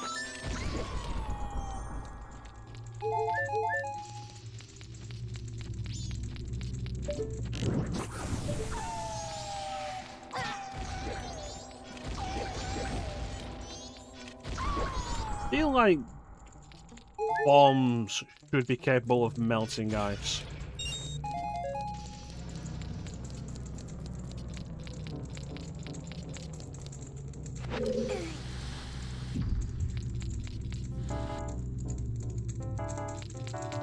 Does this get me? That's probably a fairy.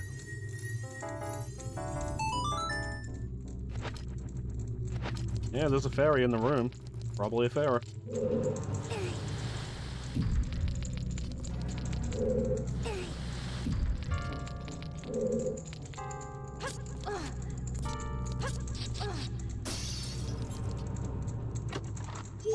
There it is.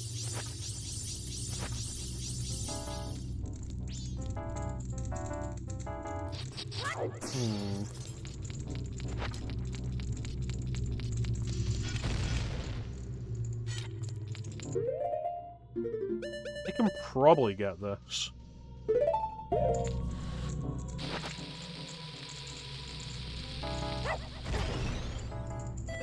First try. I'm so good. So good at video games.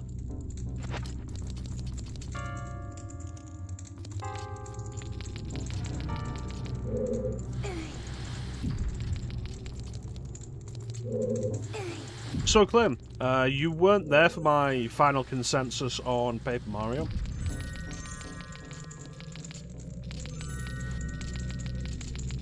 Would you like to hear my final consensus on Paper Mario? I'm going to assume the answer is no, and I'm going to tell you anyway. My final consensus is that it is worth playing. I think it's a very solid RPG that's got a really strong writing base. Insisting you're not. I was ready for you to say no, and I was going to say I don't care, you're going to hear it anyway. I think it's got a very strong, like, writing foundation. I think there's definitely room for improvement for Thousand Year Door to go to. The RPG system, is being as simple as it is, means like there's plenty of room to break it open a little.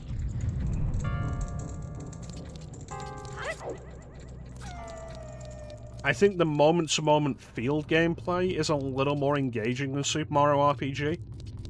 But I also feel that because it's not really being a platformer.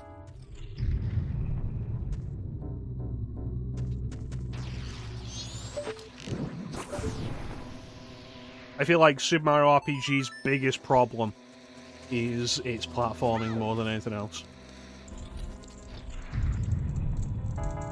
That was my patented worth your time rating. Listen. Listen, you little shit.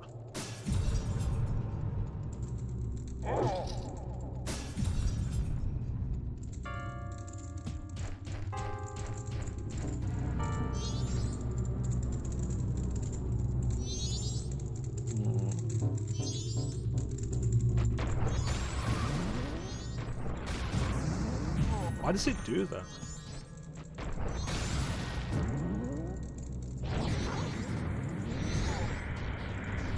Yeah, I think it's a fun game worth your time. I think it's a shame that you didn't really vibe with it.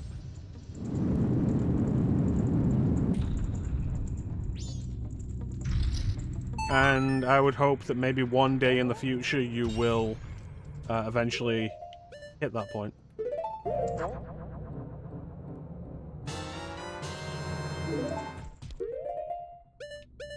I will absolutely say the paper aesthetic is almost entirely pointless. Which I knew going into it, that the paper aesthetic in the first game is kind of an afterthought.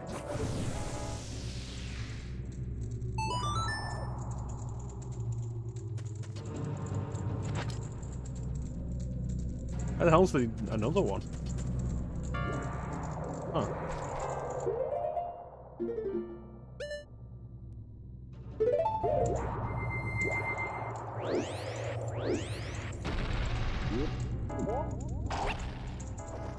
But I do still think you should really consider the Mario and Luigi games.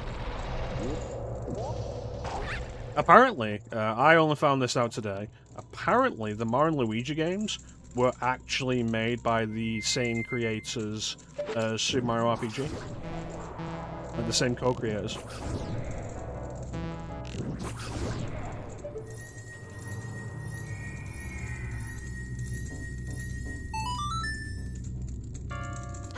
Which makes sense. You can feel in the gameplay that it's... like in the battle gameplay that it's definitely a little closer to Mario RPG.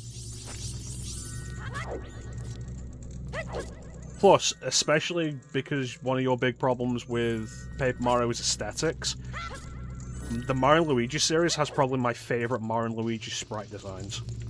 Like, I think the sprites in those games look really nice. And if you choose to dislike it based on aesthetics, I will take that as a personal insult against me. I will take it as you saying that I have bad taste.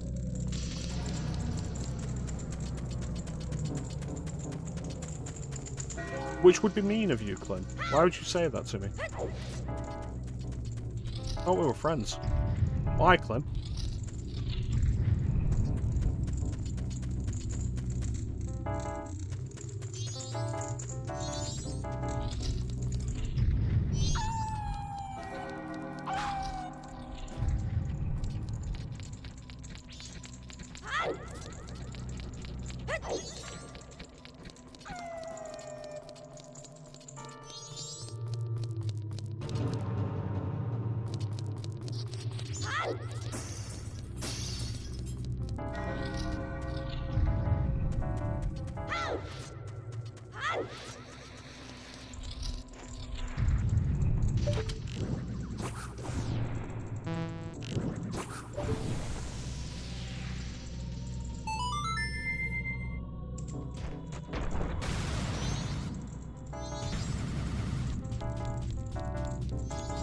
Alright.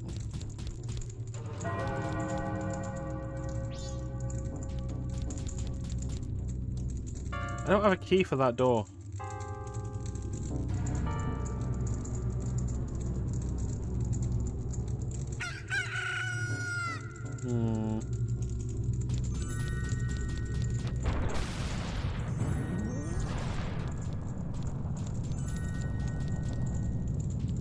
Why do I not have a key?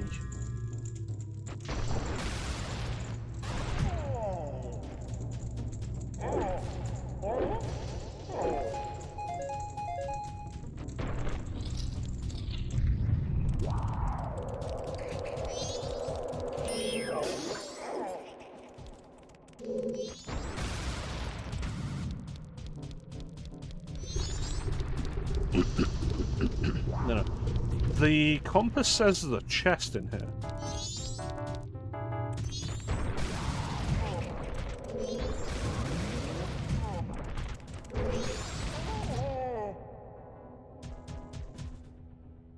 Up there?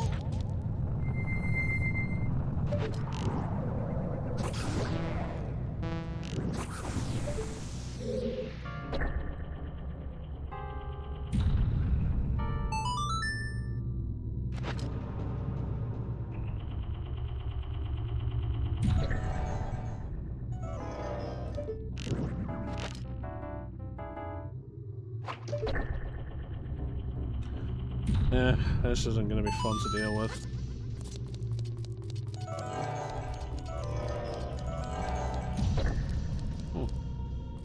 Well, we've got things visible with the lens of truth now, which is good. But it's also not the way it's supposed to render in the actual game. So that's interesting. Possibly a concession for the widescreen. Because the lens of truth is only supposed to show you things that are visible within the lens of truth circle there.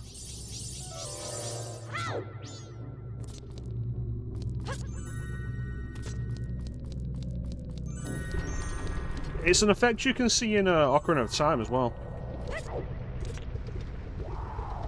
Alright, so I've missed a key somewhere.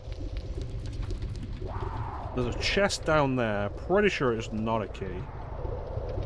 But I think the switch for it is hidden in the lava, so we'll check that out.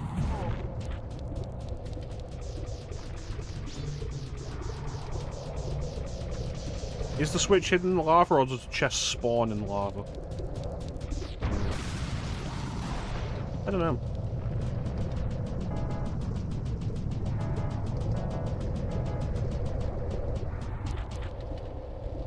Is this another one where I should be killing all the freezers?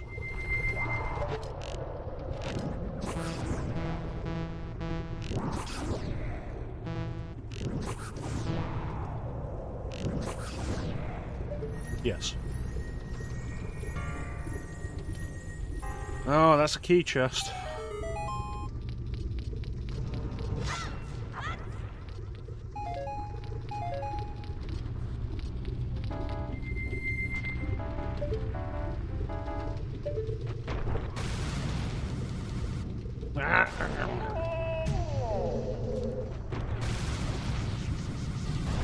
I don't know what the setting is that has made it so that the the Goron roll charges while I'm stationary.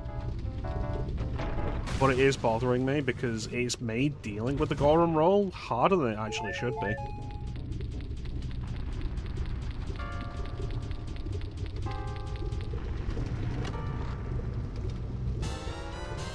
Alright, now we can go up again.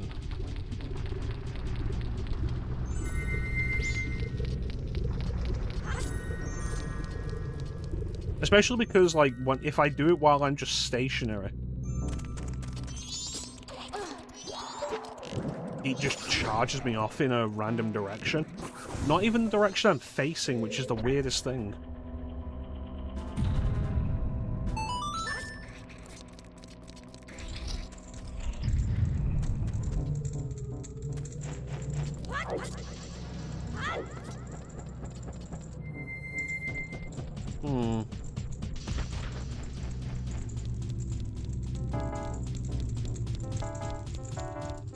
There's also the thing of doing, like, fast Goron spikes means getting across this is harder than it's intended to be.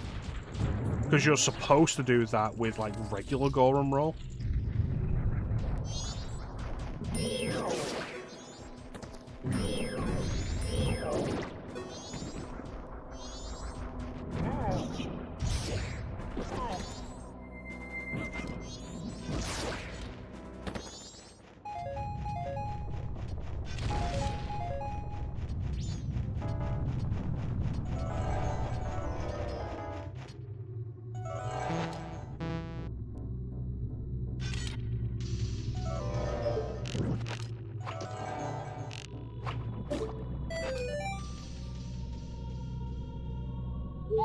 How many?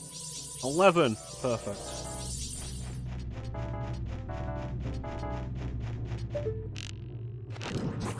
I do like the quick swap for the arrows. It's a really nice feature.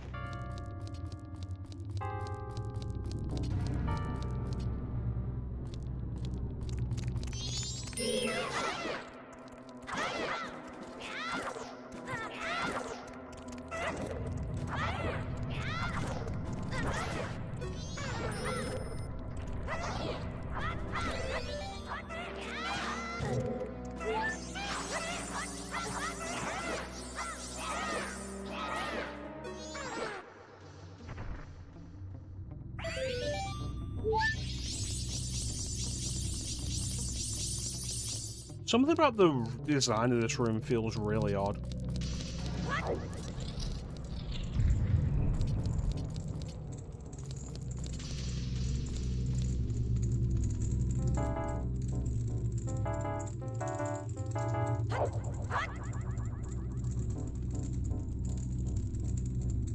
That's the Deku flower that I'm after.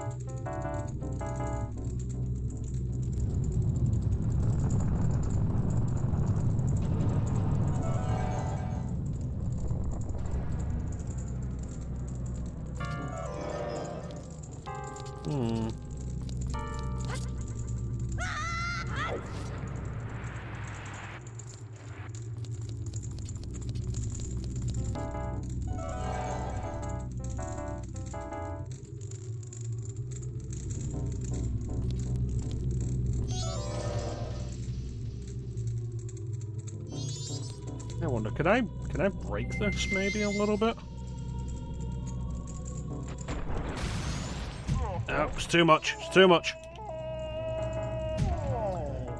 Alright.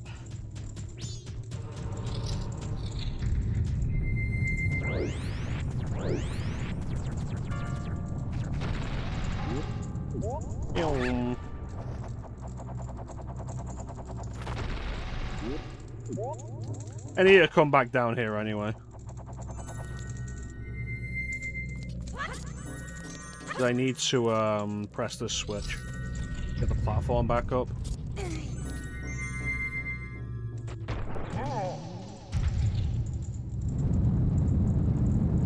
Now I can start knocking it down.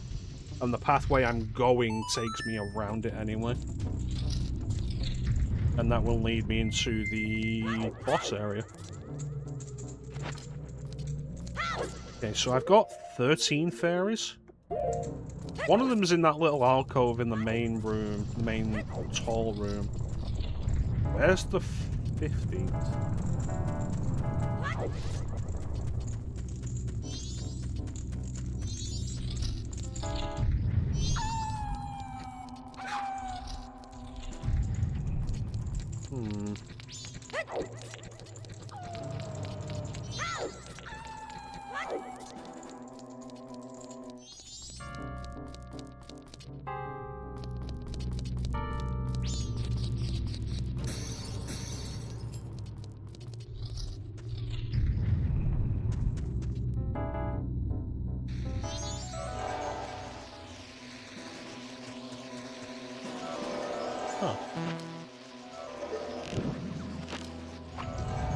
This is why you need the mask. I mean, one, because you can't draw the fairy to you any other way. But two, like, you would never think to look at that and be like, oh, that's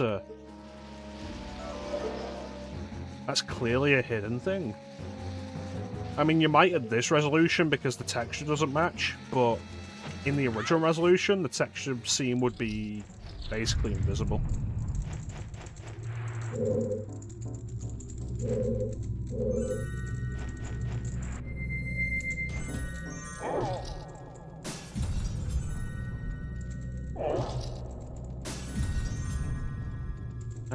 Alright, I know where I need to go.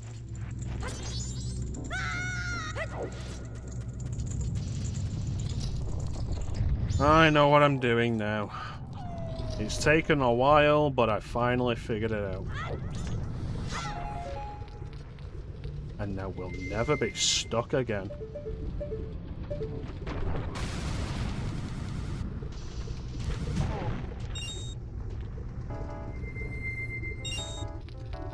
You might be thinking to yourself, like, Chrono, you know, like, all the side quest stuff in this game, like, just off by heart. Why don't you remember the dungeons? And the answer to that would be because, as a child, I redid a lot of the side quest stuff, because you can redo all of it. So I would redo all of it as things to do in the actual game. And I found it quite fun, because I like the characters and I like the world. The dungeons, the only things I would redo in the dungeons would be the boss fights. I'd just go straight back to the bosses. So the parts of this game that I've done the least are the dungeons.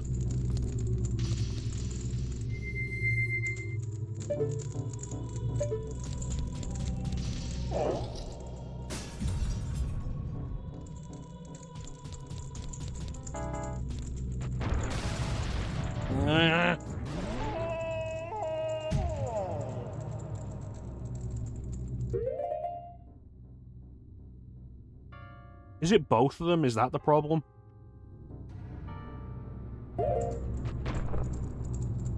It is the problem.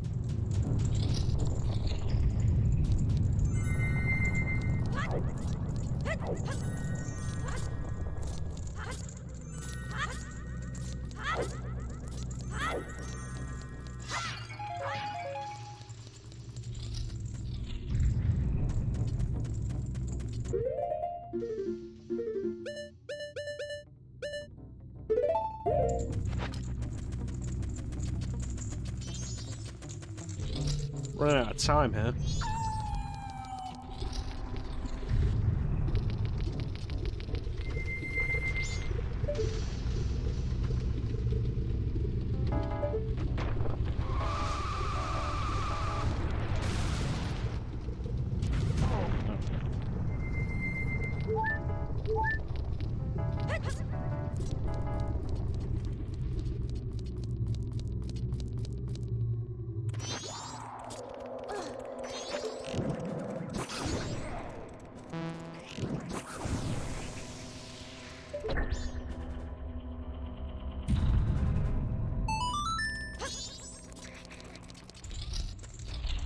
Ideally, I'd like to get this dungeon done before the ad break. I have 3 snoozes. I can do this in the next 20 minutes. Especially now that I've figured out what the issue with the rolling is. It's so much smoother when it's working as intended. Sometimes these fixes or improvements, like, really aren't. Take what you got.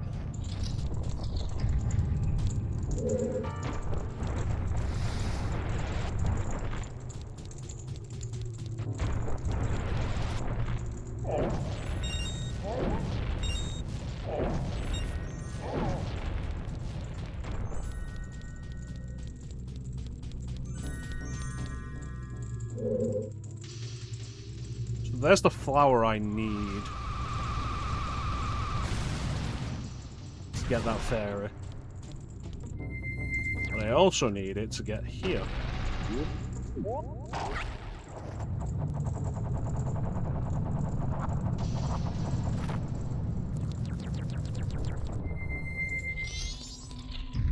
Oh no, it's Wizrobe again.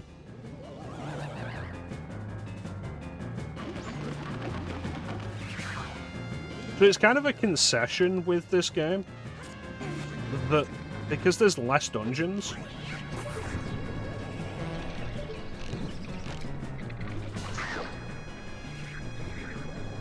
the dungeons that are here are all longer, and as a result they get 2 mini bosses instead of the usual 1.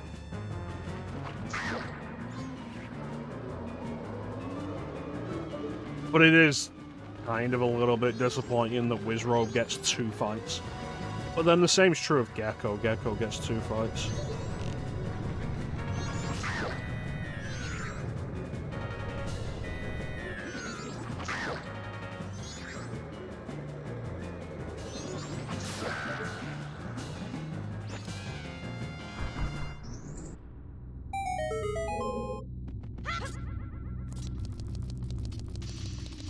Gecko gets another fight in Great Bay Temple.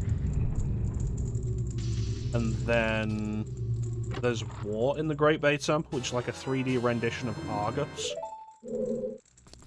from A Link to the Past. Clem's favourite boss, Argus, from A Link to the Past.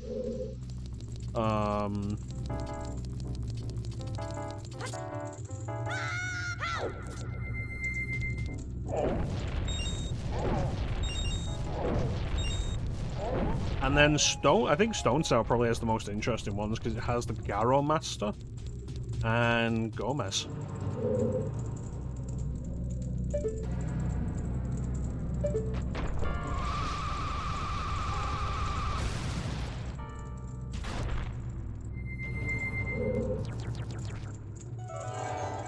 Which direction is it? It's this direction.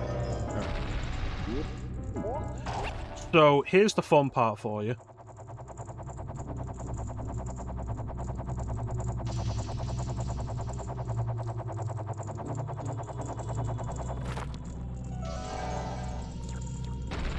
So to get that last fairy, the intended pathway is we just sit here and let this sink for the space of like the next few minutes.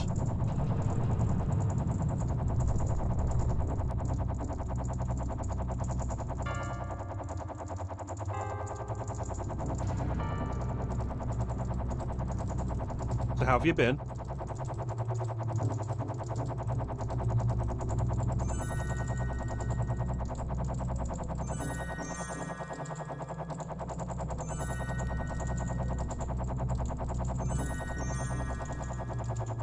If this was a Let's Play that I was doing, I would fast forward this till it sinks down, and then when we cut back in, I would return us to like the commentary track with, and that was the 3rd time I tried crystal meth. Which was just, it was a running joke I had that still pops up every now and then, most often when I play Resident Evil 4.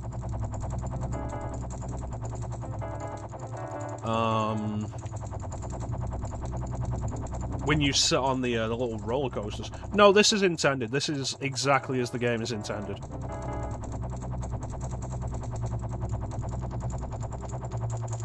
The thing with the Deku flowers is it's like Tails. It's like flying, using the flying characters in Sonic Heroes. The meter only drains if you're moving. in a horizontal direction. If you just stay in one position, it will never run out, it'll just lower you.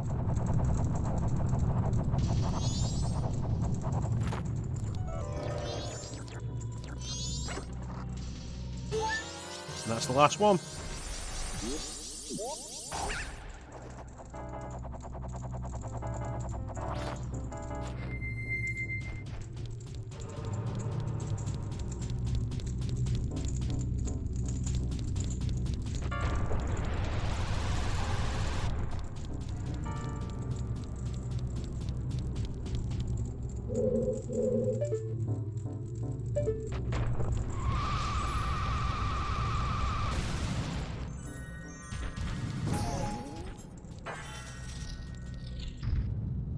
What is it, Clem?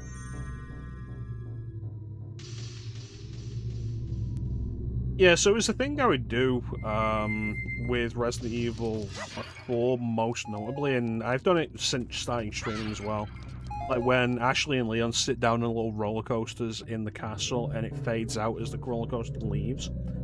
And I start the idea of like, oh, Leon's saying something to Ashley. And it fades out, and then when it fades back in, I'm always like, and that was the third time I tried crystal meth. And it's always been a little fun joke for myself that I always do. Like in Resident Evil 3, when you get all the pieces for the tram, and Jill says to Carlos, Nikolai won't be joining us, and I always add in, for the rest of his life.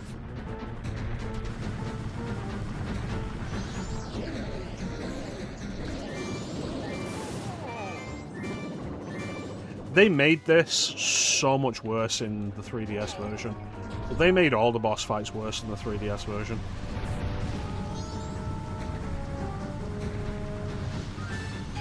I've always called it GOT.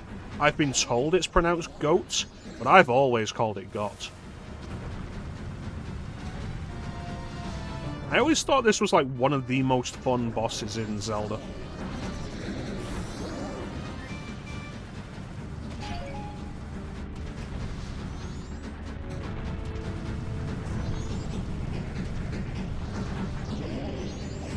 I always love redoing this fight.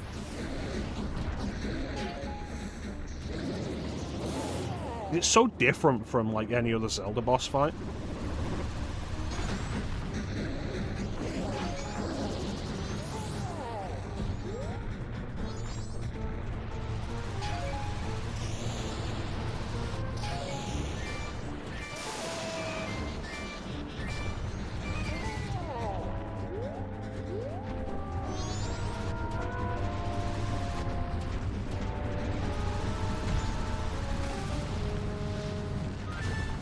There we go.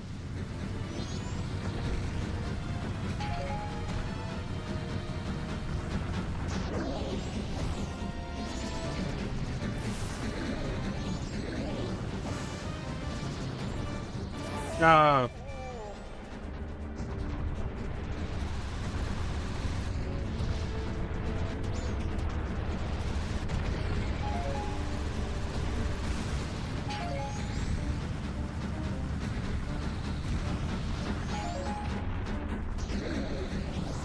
I'm pretty sure if you land on GOT from the air, it always takes him down.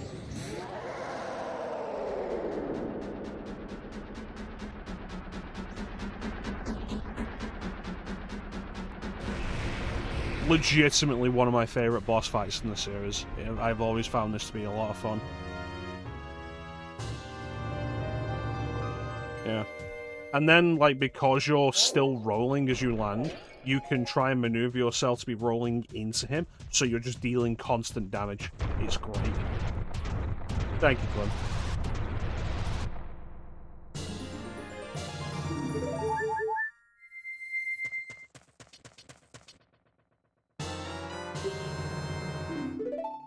We're gonna have to fight him again in a minute anyway. Because we're on day 3.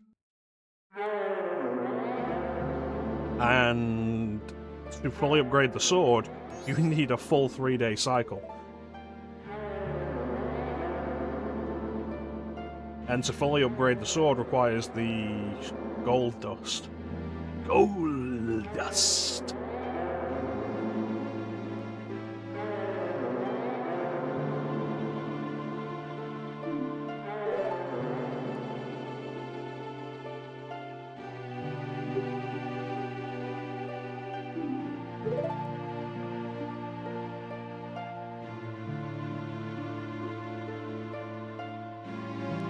It's very important I don't forget to return the fairies, though.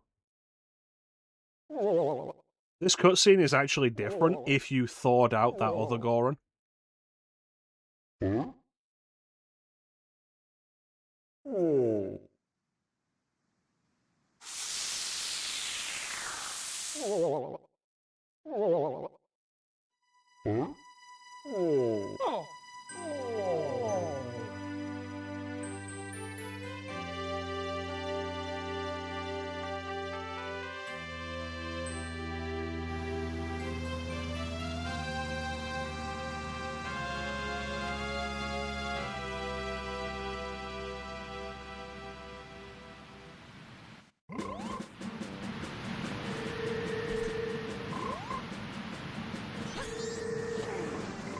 That was odd. Also a bit of a pain that they start you back down here, which makes it super easy to forget that you want to go back into Snowhead to drop the fairies off.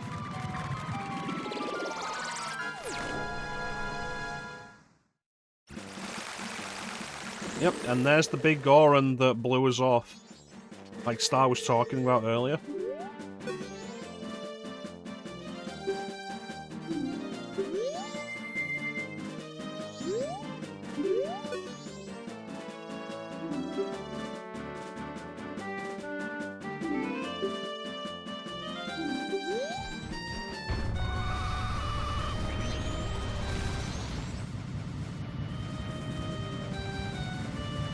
It is annoying. It'll be why I forgot to turn the fairies in when I was doing this on stream.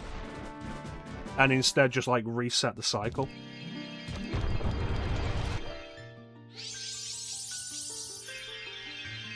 But this is probably the most useful of the fairy upgrades, I think.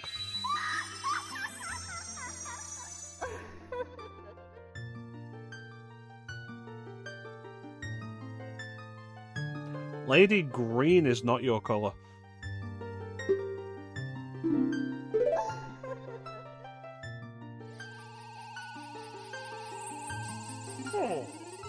So now we have double magic. The issue with this as an upgrade, though, is before the next dungeon, we can set ourselves up to have a supply of Chateau Romani. And, like, we can gain access to Chateau Romani, which is a special milk, costs 200 rupees, and if you drink it, you gain infinite magic for the rest of that cycle.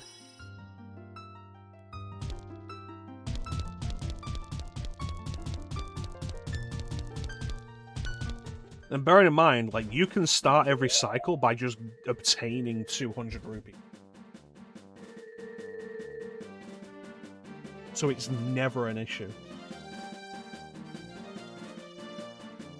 Anyway, we have an ad coming up, so we're going to run this ad, and then we'll fight Goat again, and do a bunch of stuff around this area. Secrets to be found.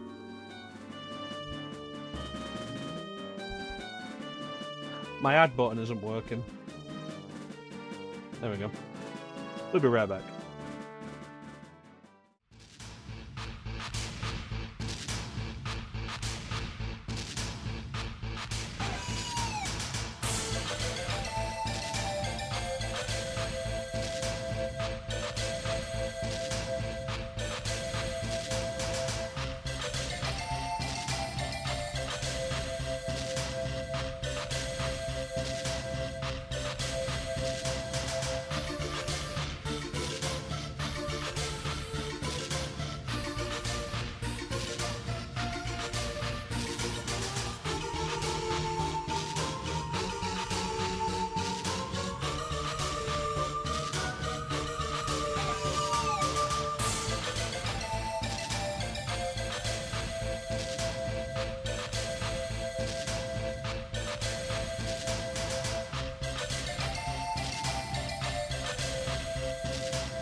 And we're back.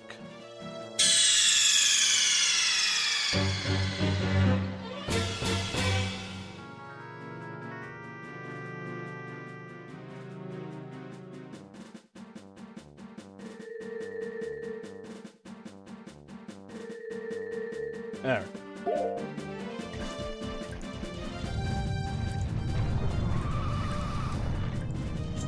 So, I think before we reset time, at the very least, drop off the money we have. Thank you, Clint. I'm glad to be back up. Because you want to... I've said before, like, you want to be trying to save up the money. Because I think it's either 2,000 or 5,000. You get a piece of heart.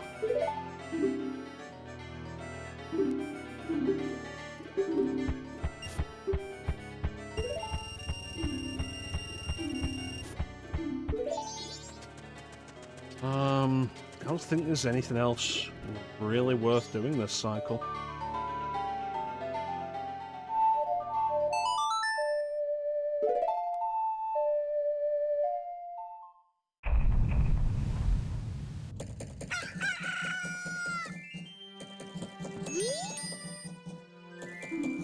That's great.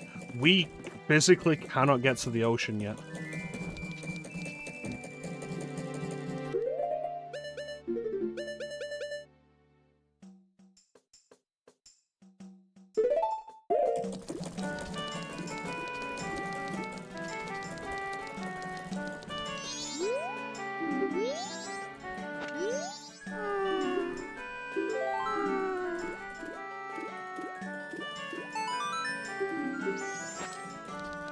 I think I am going to do Hyrule Warriors for the Legend of Sundays. I don't think anybody expected me to. I don't think anybody necessarily wants me to, but I want to. And this is my stream, and I'll do what I want.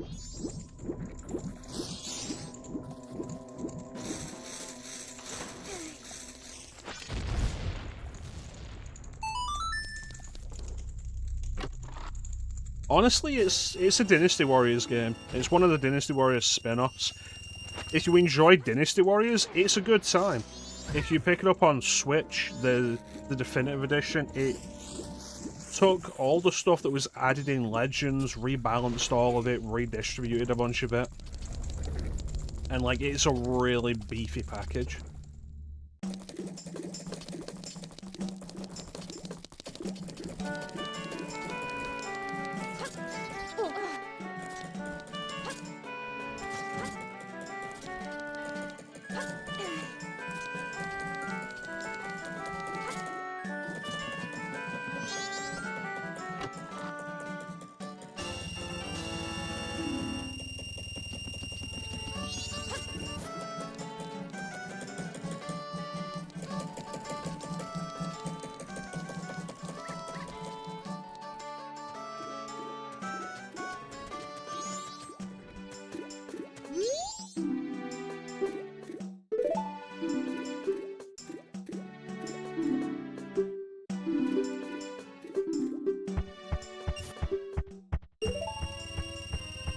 Yeah, if you enjoy Dynasty Warriors, like, it's basically that with some Zelda stuff on top of it.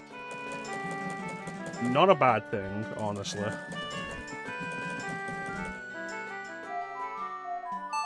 Definitive Edition on Switch is undeniably the best way to play it, for various reasons. I would only be doing the campaign, not the adventure mode. Though I could show off some of the adventure mode and make you understand why I wouldn't be doing it.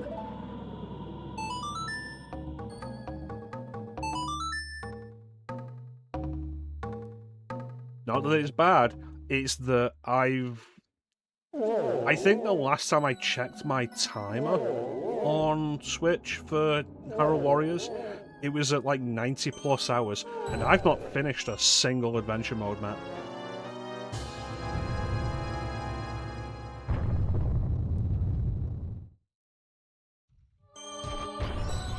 It's where you unlock all the cool stuff, like the optional weapons and the costumes and everything as well.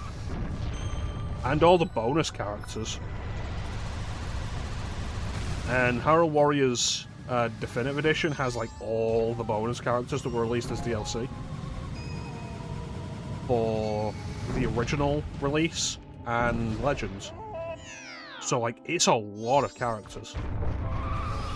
Like there's the base roster has like a lot more characters than you would think. Some of them are surprising additions. Like you've got Link, Zelda, Impa, Sheik, a Dragon Knight called Volga, who is basically an anthropomorphization of Volvagia. I think Wizrobe is playable. Ganondorf, Girahim, Zant, Darunia, Ruto,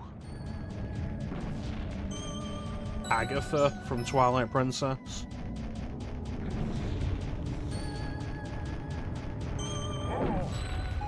I feel like I forgot Sia. There's Sia, there's Lana, they're both new to Hyrule Warriors. And then there's like, I think that's all of the regular characters, and those are the ones that were added as DLC. And the DLC includes Tetra, Young Link, specifically Majora's Mask Young Link, Skull Kid from this game,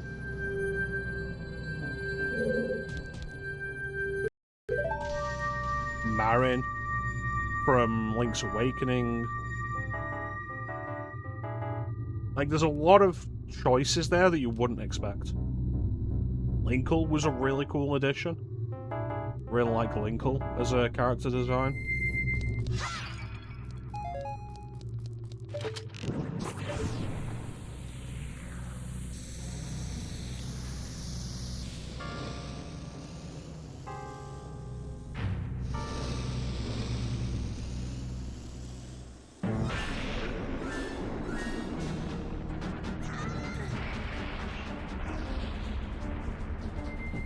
Like I say, if you enjoy Dynasty Warriors, you'll probably enjoy Hyrule Warriors.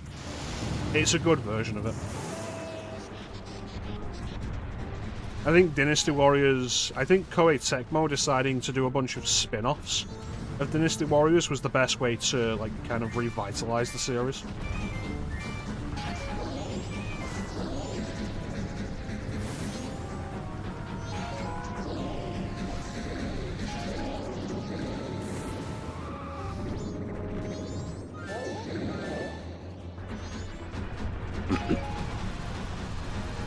They had like the Gundam Dynasty Warriors.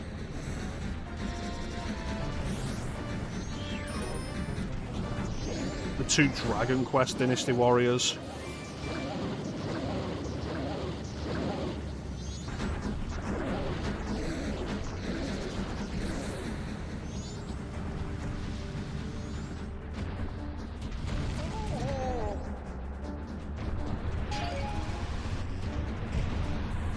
The Berserk Dynasty Warriors, I think 4 One Piece Dynasty Warriors.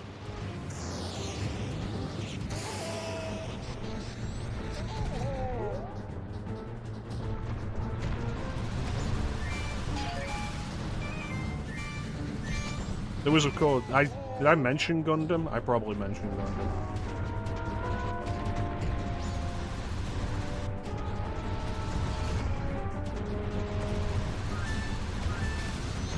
And like, if you enjoyed Dynasty Warriors just generally, it is a good time.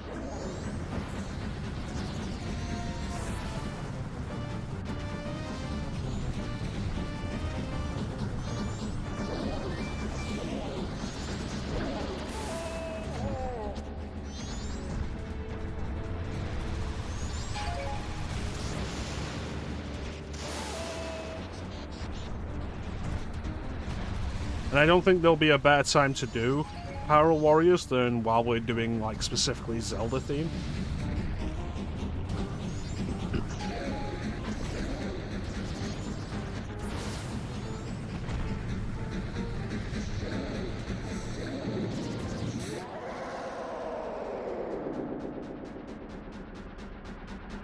So yeah, probably see about giving it a playthrough.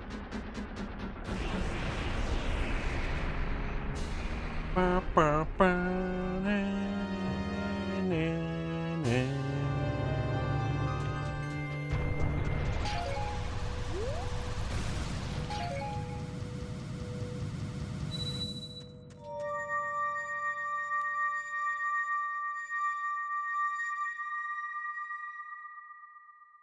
Thank you.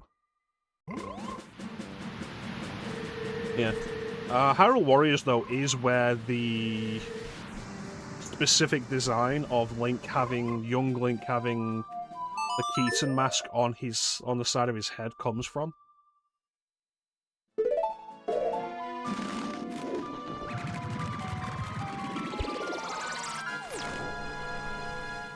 They do it, I think, to differentiate young Link from regular Link.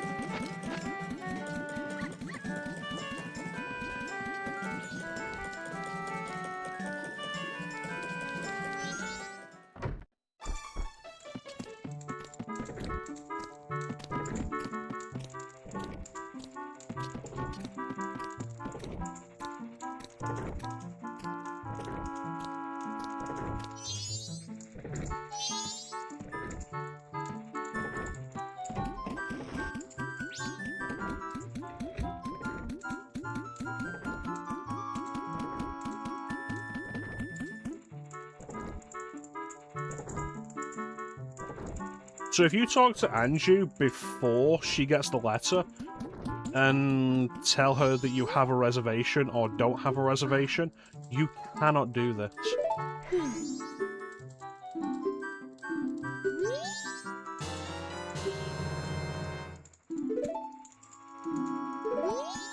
And it is a very specific window here of like maybe an hour where you can do it.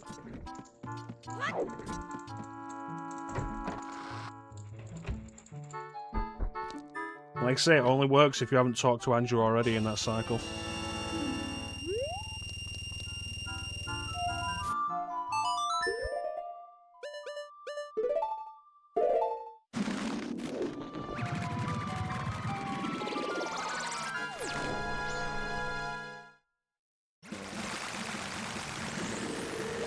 There you go. I won't need precision for this anymore.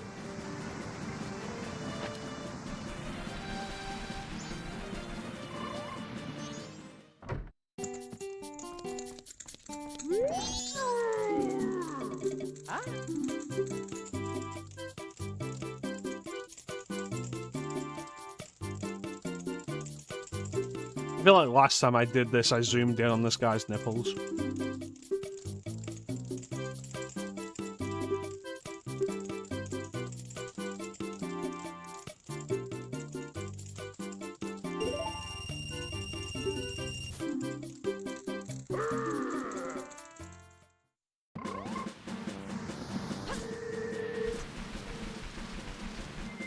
Listen, it's his house.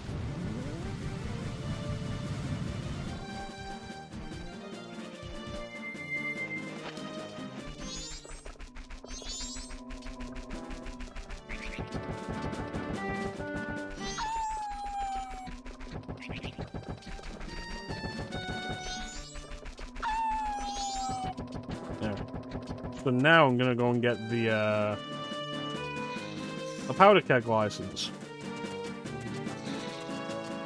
And then once we've got the powder keg license, I'll turn on the setting that gives the blast mask powder keg capabilities. Which is such a good idea, actually. I really like that as a concept.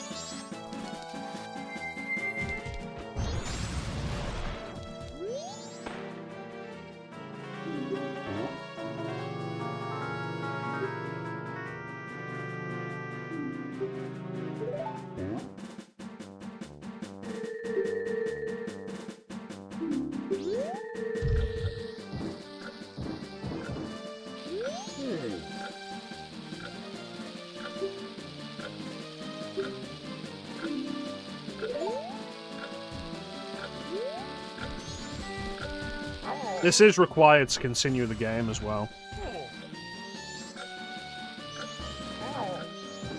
Like, this is necessary.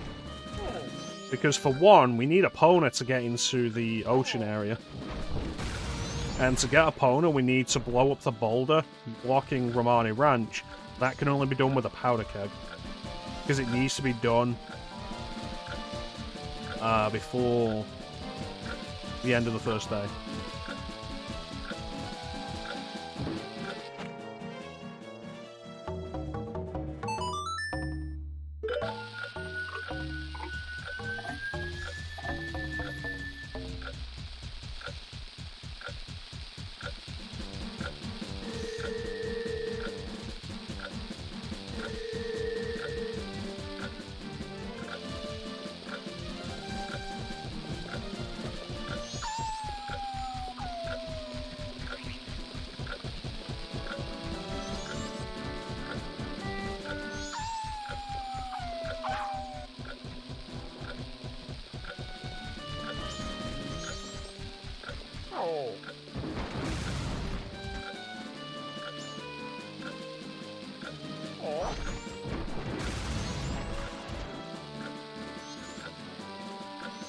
One thing that's easy to forget with this is once you've done this, you need to go back and talk to the Goron.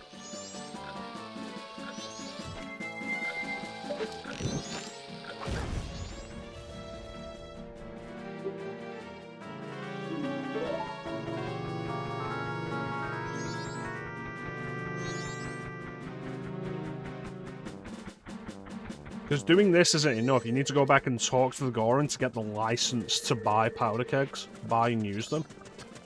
Because there are...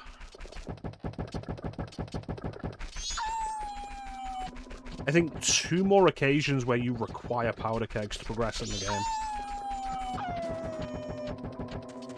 One is to open up Romani Ranch, the other is to open up the rooftop in Ikana Palace.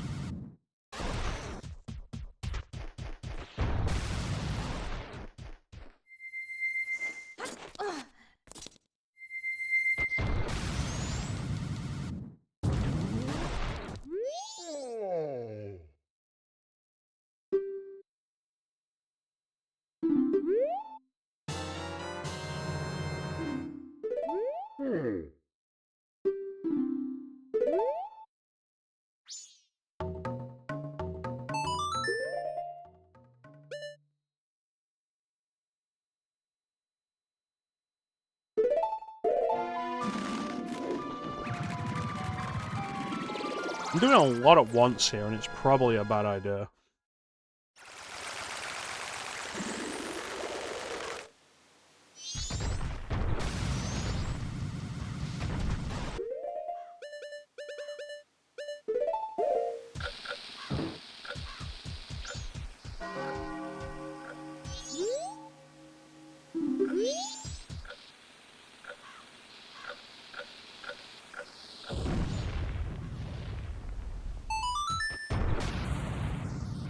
Am I early enough for this?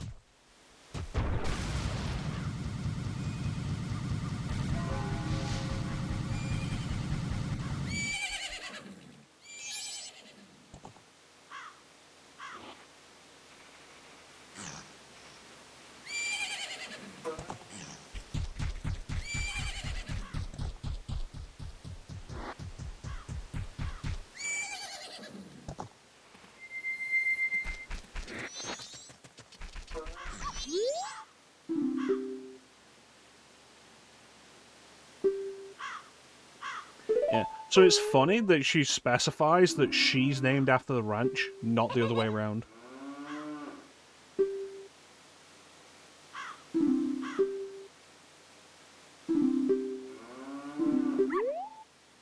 They are coming.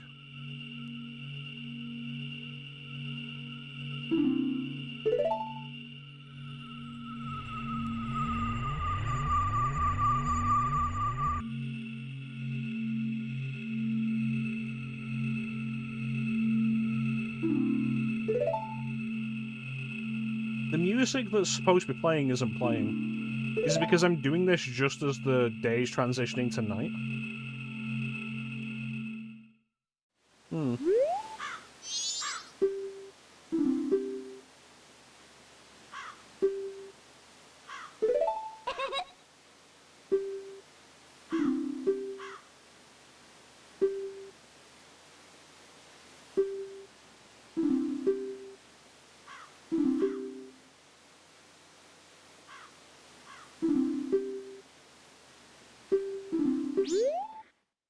There we go.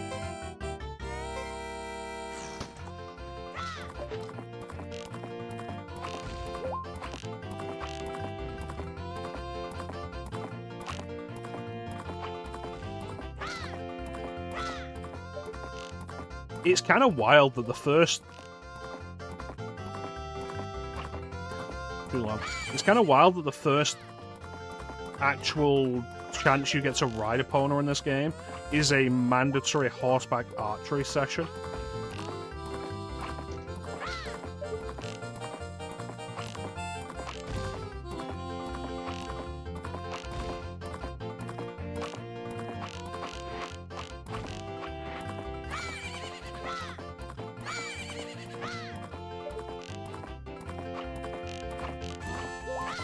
There you go, beat the record.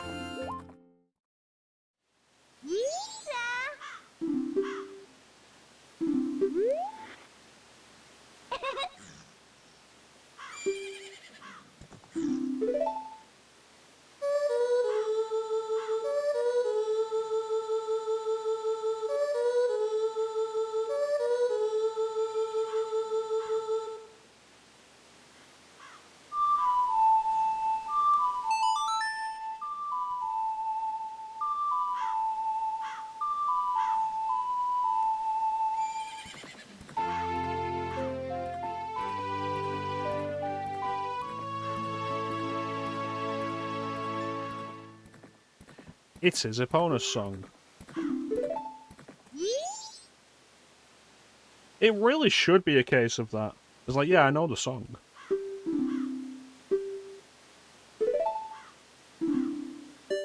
Starts tonight at 2 o'clock.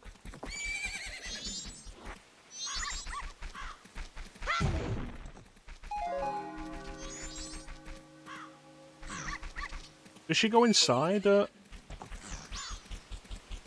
6?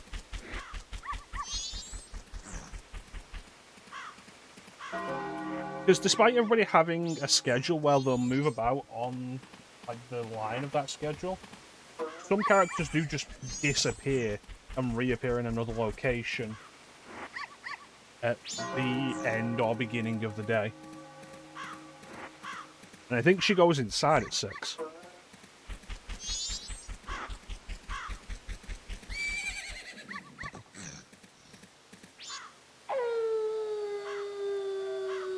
Yeah, there it goes. So she's inside, and she'll be with her sister, Cremia.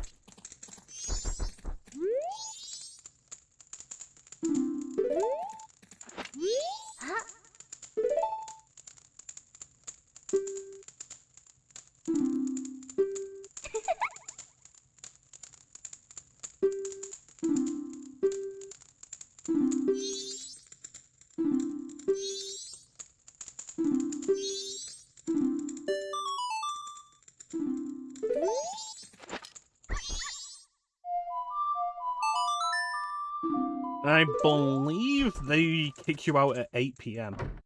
Cremia's like, well, we're going to bed now. Time for you to leave.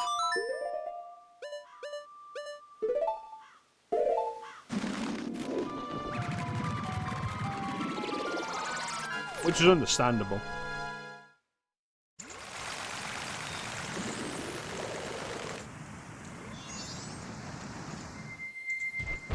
It is kind of odd with Epona's song, though, where Link isn't like, yeah, but the game's not like, you remembered Epona's song, because it does that for the Song of Time, like, you remembered the Song of Time.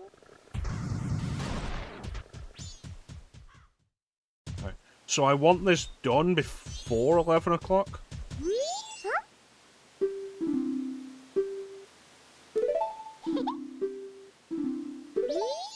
It's also important to do this because I'll get another bottle out of it.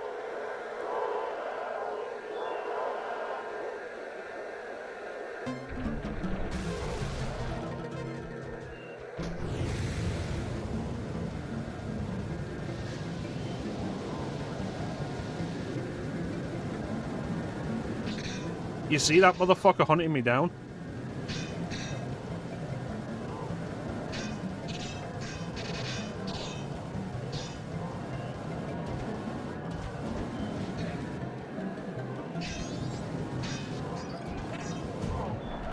And then there are times when you're rolling and like one of them will bump into you and you'll just be knocked out of rolling for some reason.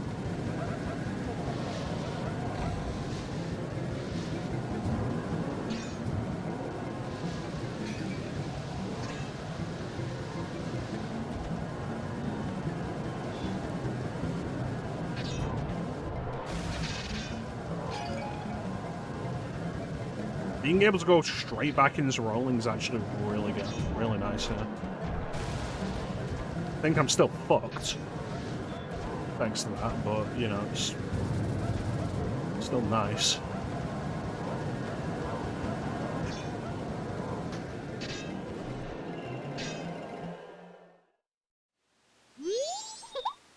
Yeah.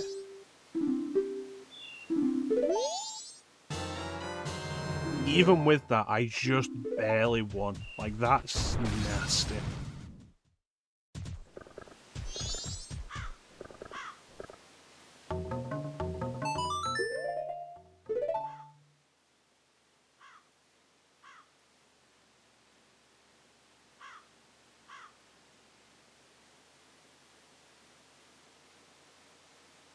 There is something I can do.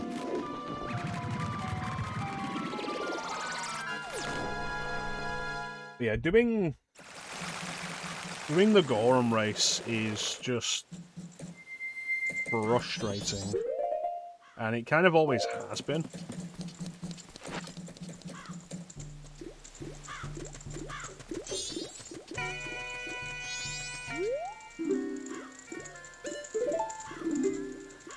And like I've streamed this game twice before. It's like you've seen me do it before on this stream, and like it's always rough.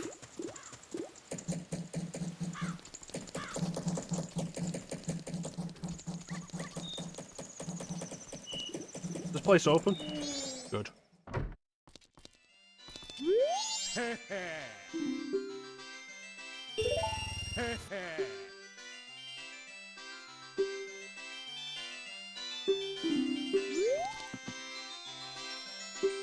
Alright, higher than 39.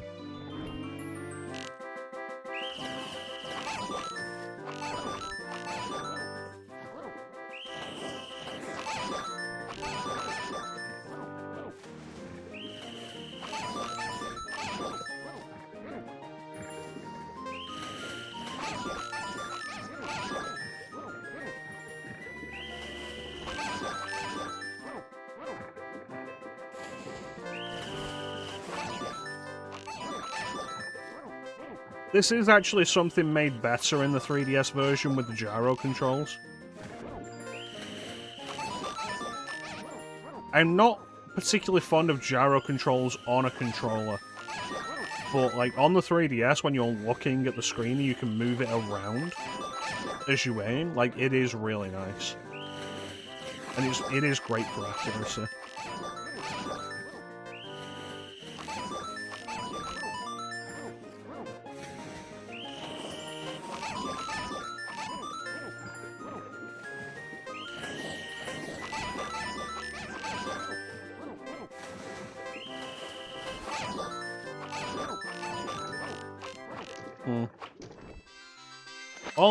Almost perfect.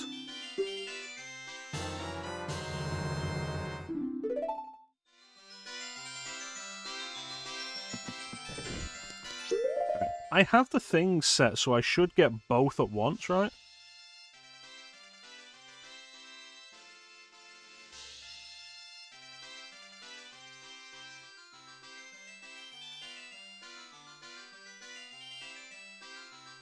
Right, okay. So I didn't get both at once because I didn't get the perfect score.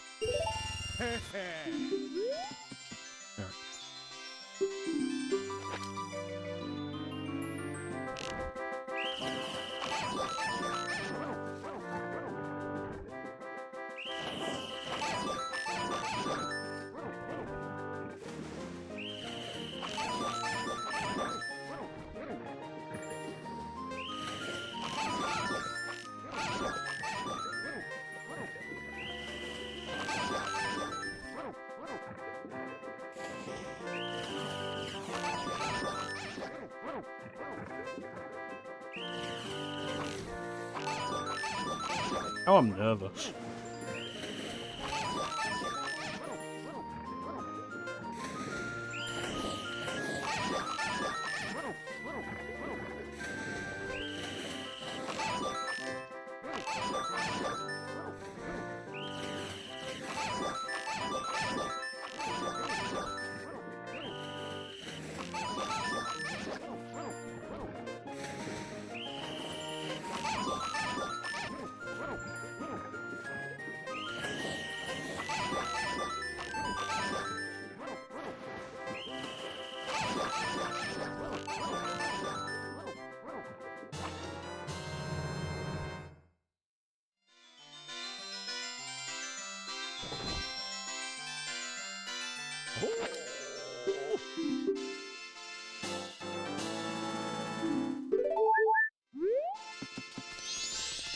Yeah, so in the regular game, if you got perfect, you don't get both rewards. You have to do it twice if you get perfect.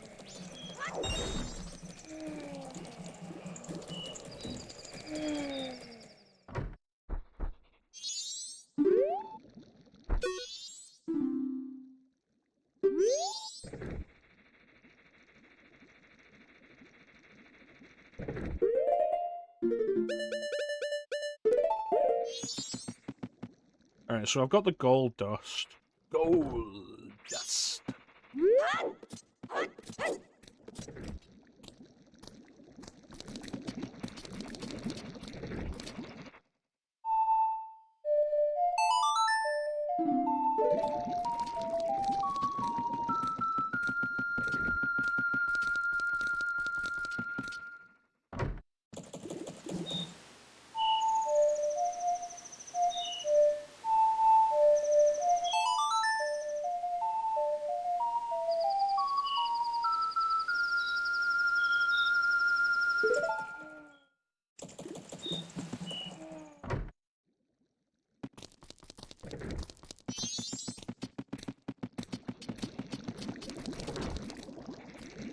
And then we go to the ranch for 2 o'clock.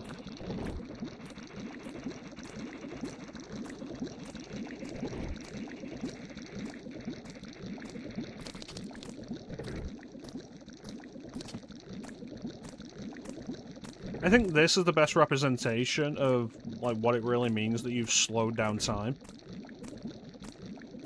Because like, you're moving faster than everybody. You're moving even faster than everybody.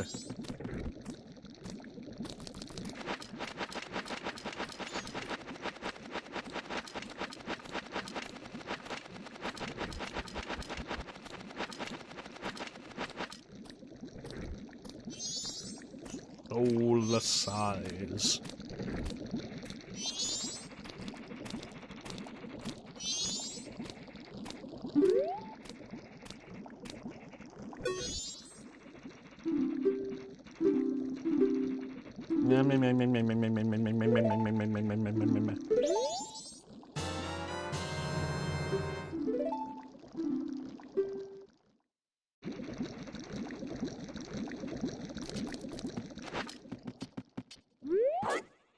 There's a couple of things I'm going to want to do if I want to try and get this smoothly.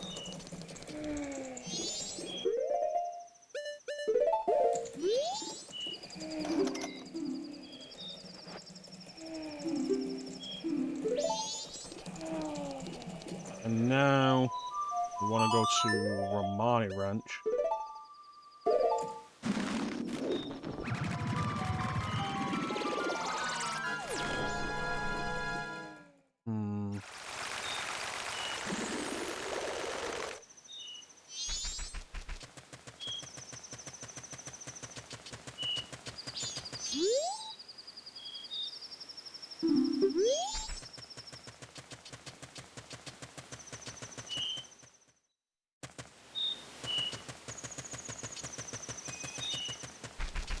So here's a fun fact for you.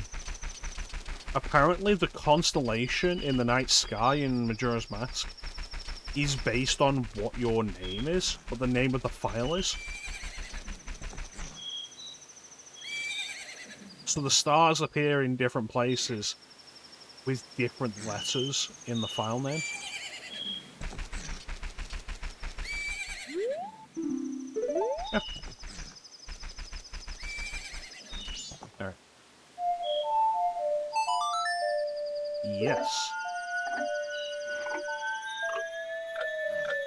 It's an odd detail that I don't think you would ever really notice regularly. It's probably something that was found through, like, data mining.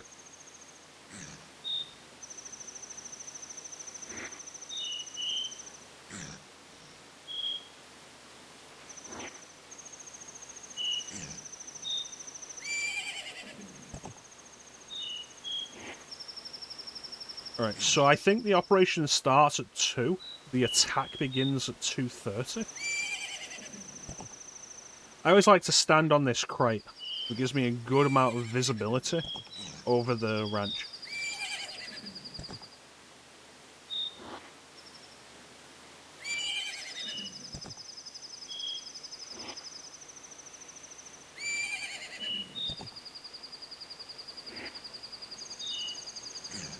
The missing no glitch. Oh, I feel like there's others, but I'm not coming up with anything right now.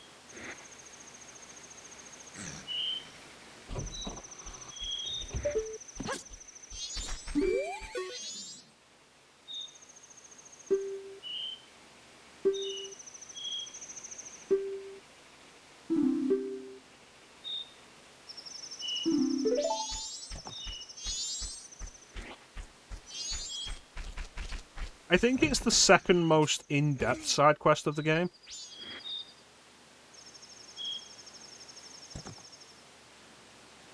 Like, it feels detached. I've done both. But, like, it's not that difficult doing it not slowed down.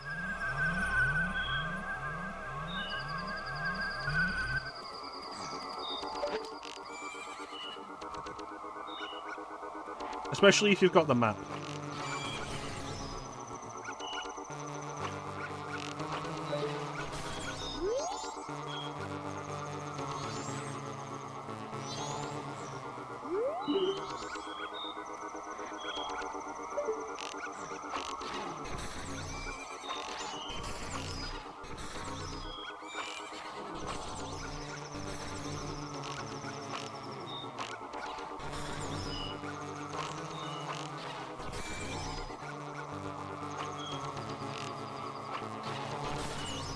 Yeah.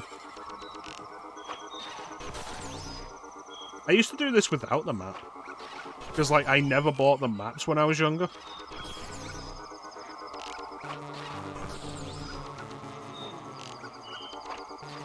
I wouldn't say it's easier with the bunny hood. The bunny hood gives you the ability to move around faster, yes. But I don't move from standing on this crate. And you just have to make it to 5 AM. Or 5:30.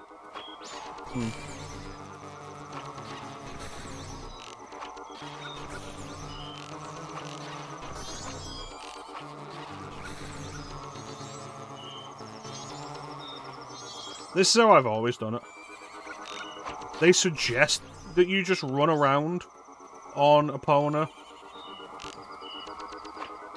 But, like, you can see every one of them that's going to come in from this angle. With the map, you can see where they all are.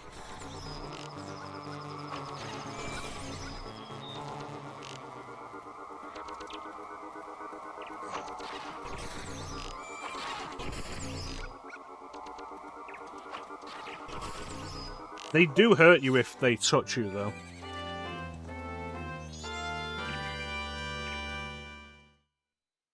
Yeah, running around on Epona might be more fun as a concept, but, like, I came to this from Ocarina of Time. There we go. Bottle number 3. Yeah, I came to this from Ocarina of Time. So I knew horseback archery was a pain in the arse.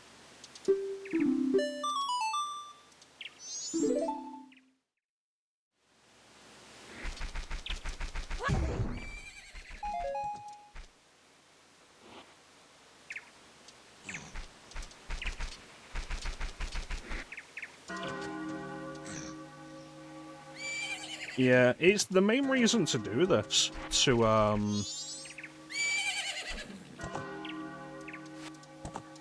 to get the Chateau Romane.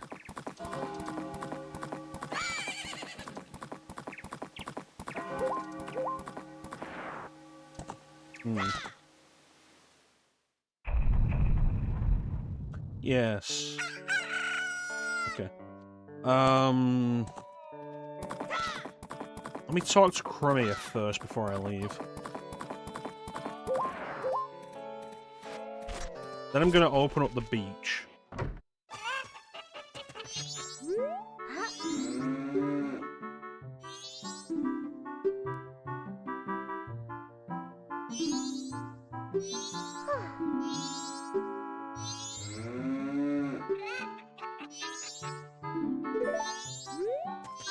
Okay. So be here for about 6 PM.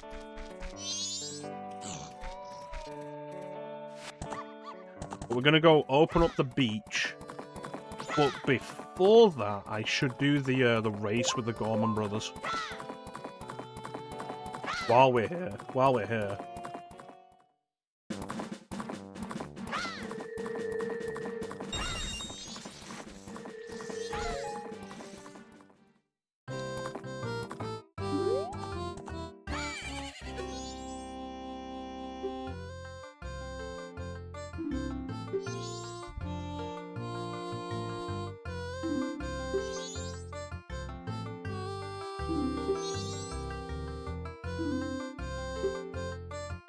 Yeah, let's do it. This is also required.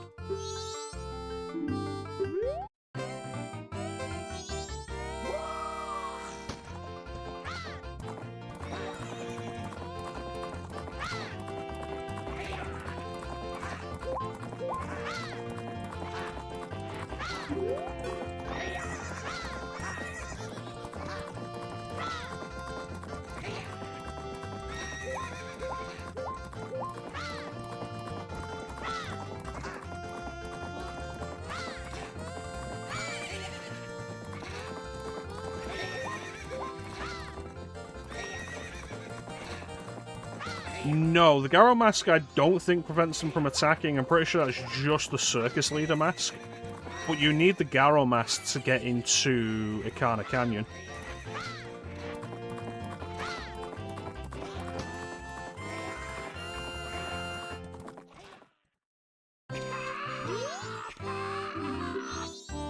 So, like, I know I've complained before about how I find Link's Awakening to be a little obtuse and how I've never gotten into it because of that. This game is exactly the same way. And I think the only reason that I give this any kind of pass is because I played this at an age where I could just spend the time on it.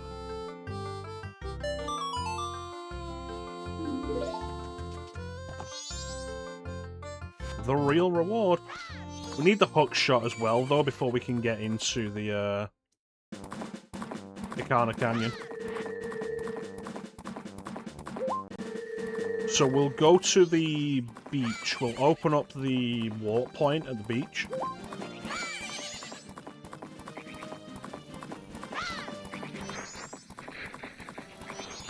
And then we will go and get the Razor Sword and start the upgrade towards the Gilded Sword.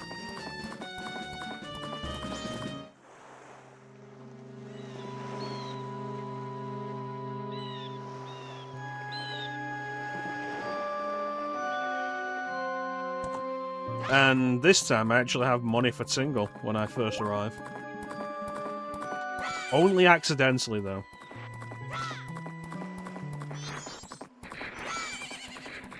And here it is, one of my favourite Smash Brothers stages.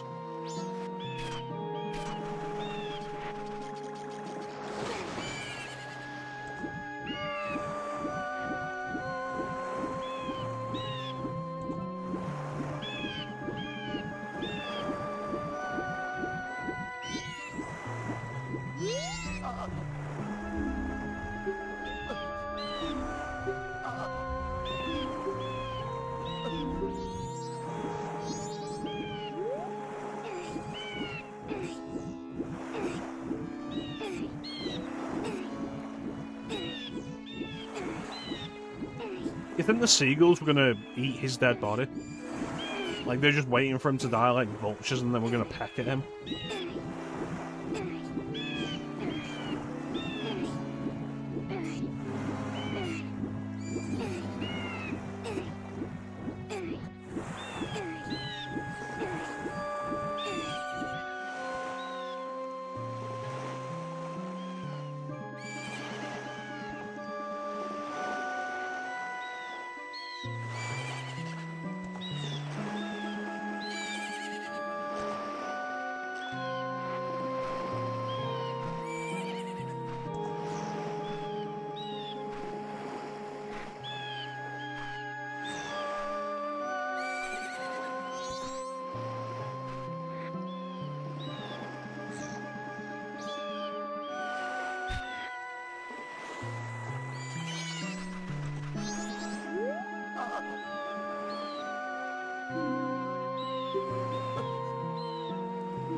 This is how Clem's gonna die.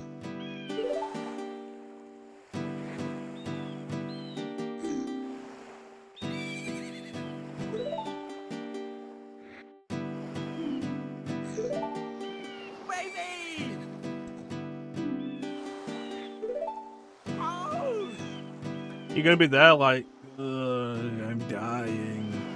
Will you listen to my final message? Yes. And then you'll just jump right up and start playing the guitar.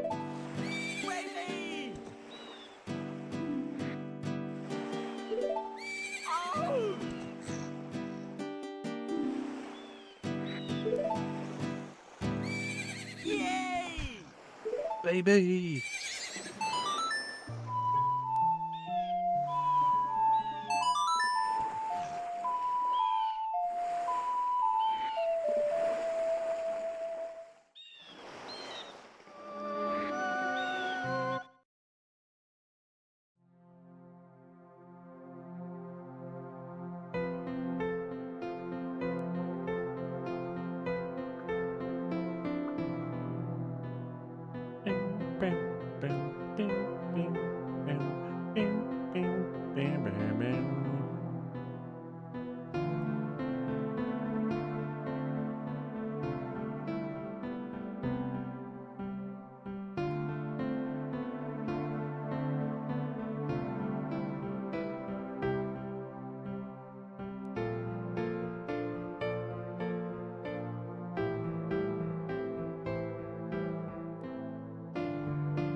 So it is, Lulu is basically a modified Ruto model, but like the face does look very different from Ruto.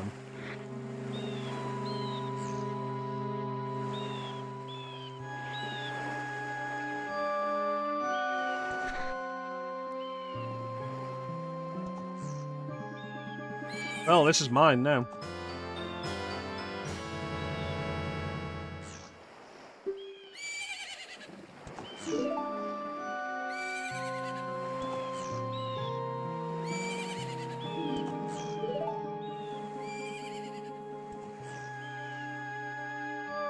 Imagine you just go through the rest of the game, and you can just always see Macau's ghost nearby, jamming on his guitar.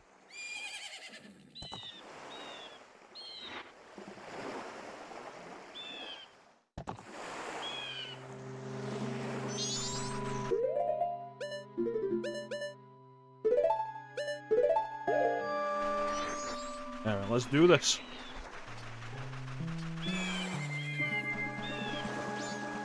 I think, like, of the multiple forms you get in this game, Zoralink has always been my favourite.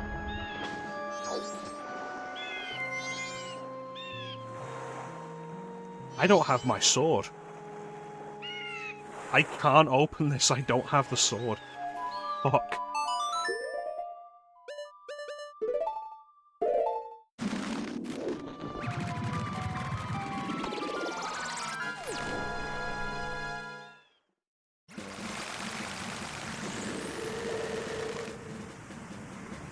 I was like, I'll do this now to open it up, and then we'll go back and get the sword, and it's like, I've forgotten that I don't have my sword.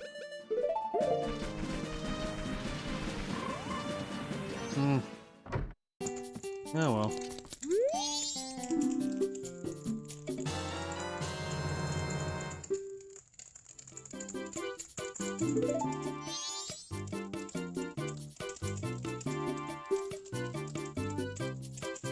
Yeah, I don't...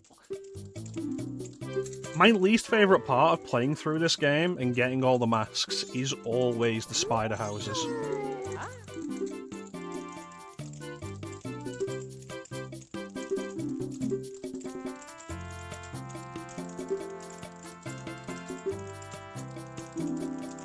To do that, I'll need gold dust.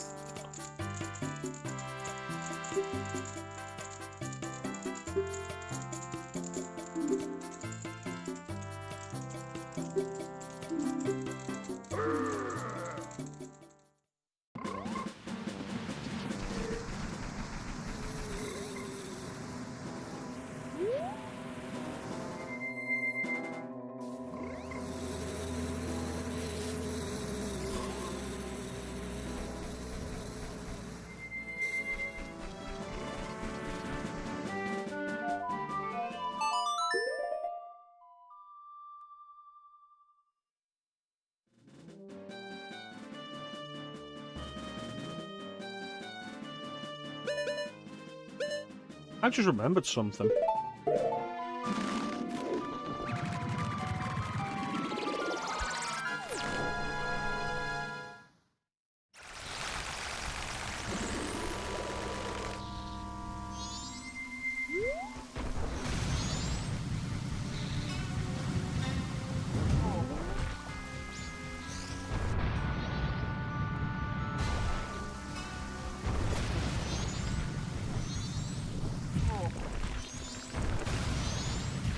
If I go in here... Oh yeah, on the second day she searches for her sister.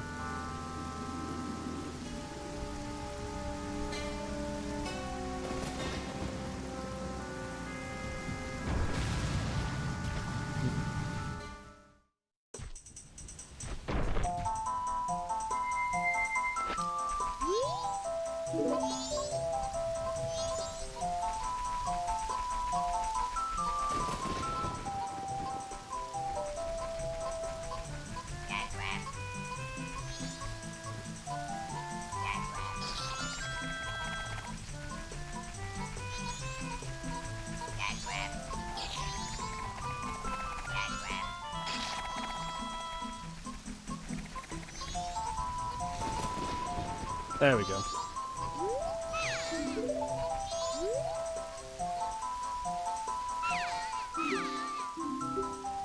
Nope, but I can get you something that'll give you energy.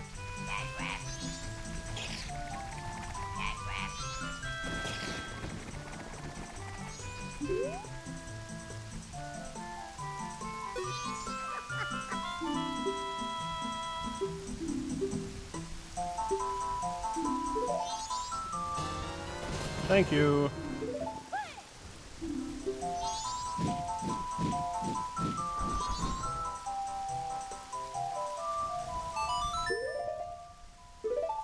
I'm not gonna give it to her. I came here for free potion.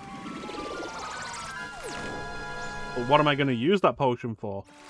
We'll have to find out after the break. Look at those monsters! We'll be right back with more Majora's Mask.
We're back. Move this man!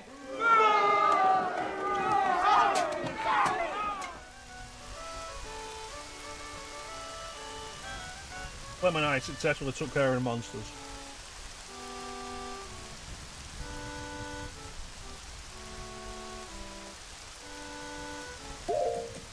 Clem, are they booing me?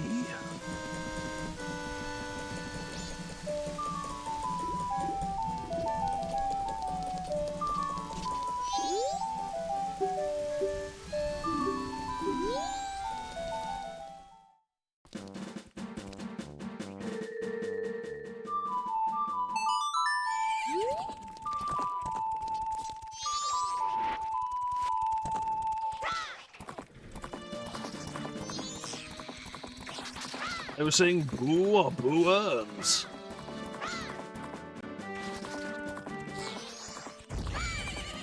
Alright, at like 2 o'clock, I want to make sure I'm back in Clocktown. There we go.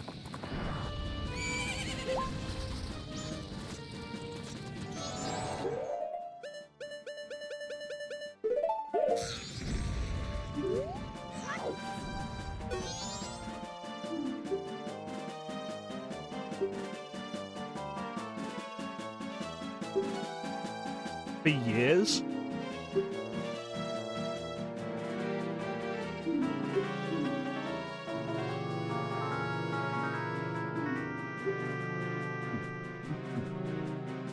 Don't quote me on this, but I think it might be possible to give him a fairy. Just gonna keep staring at your legs. Why is this man wearing shorts?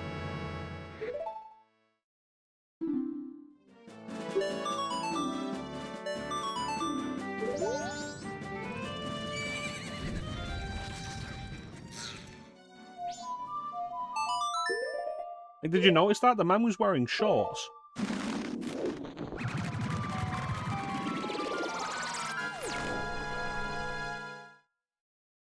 Yeah. So this is going to be, like, really kind of tight. But if I do this right, we'll be able to finish the cafe quest, get the extra bottle, and get the gilded sword.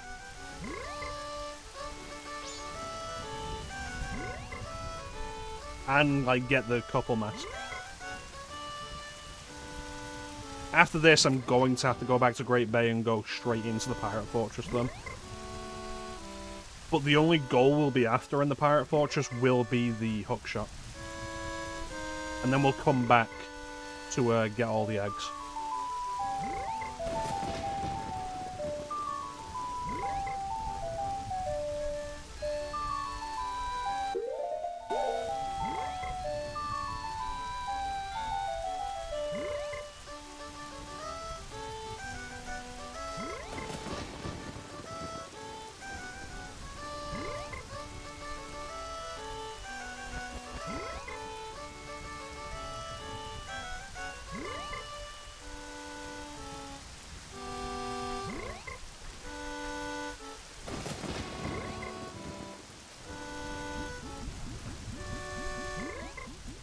Here he comes.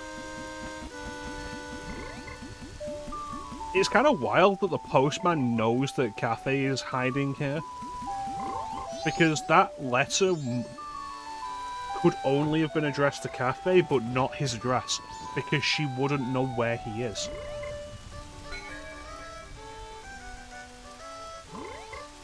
Unless the letter Cafe sends to Anju to begin with has the details there. That would make sense, actually, because if you don't start the cafe quest, in day 2, Anju is sat in the laundry pool area out there.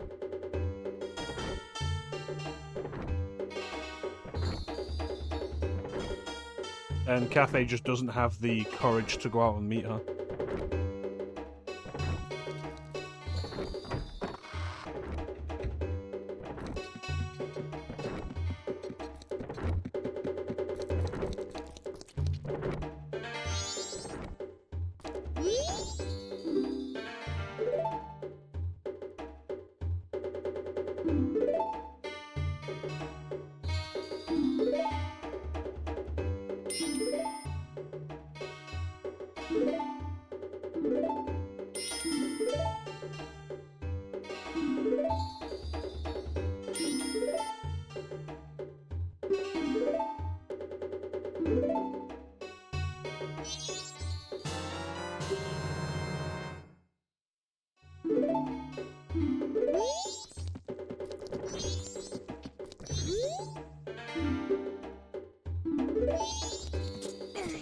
Make sure that, like, nothing goes wrong with this. Because I don't know if this part is actually required. There we go. Just in case it actually is. But yeah, if you don't start the cafe quest, Andrew is sat on this bench in day 2. And it's why the fat lady who I presume is Andrew's mother is behind the desk at the Stockpot Inn on day 2.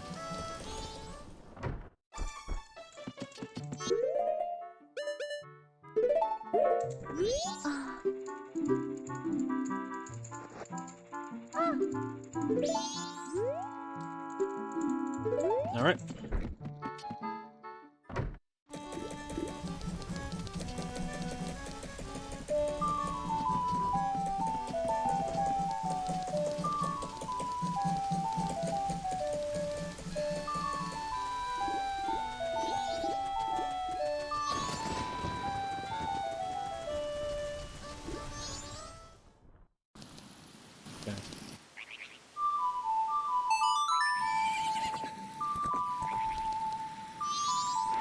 So we just have to enter Great Bay this way, like, at least this time and one more time. Not a big deal.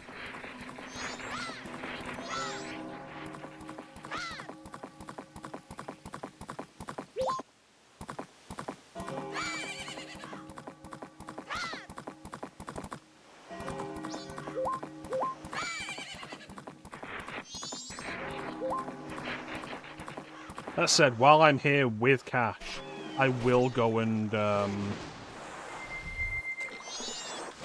get the map from Tingle.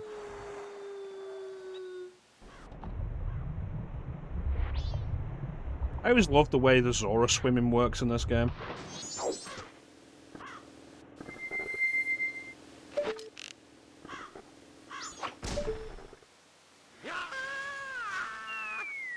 Something that was undeniably a downgrade in the 3DS version.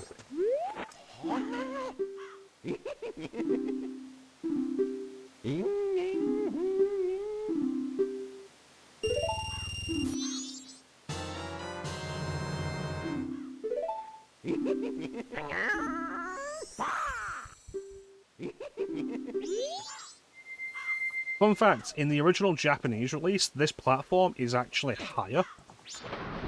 So you can't climb out of it like this in the Japanese version.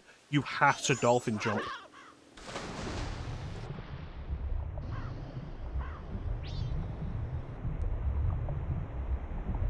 Don't worry, Clem, Tingle will keep you safe. Yeah, so in the 3DS version, you swim at a much slower pace. And if you want to do this level of speed, you have to do this.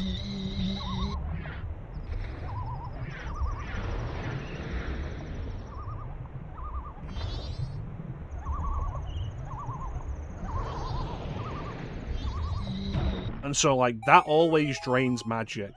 You can use Chateau Romani to get yourself infinite magic, so it won't drain magic. The problem you end up with is that you then have the noise constantly blaring.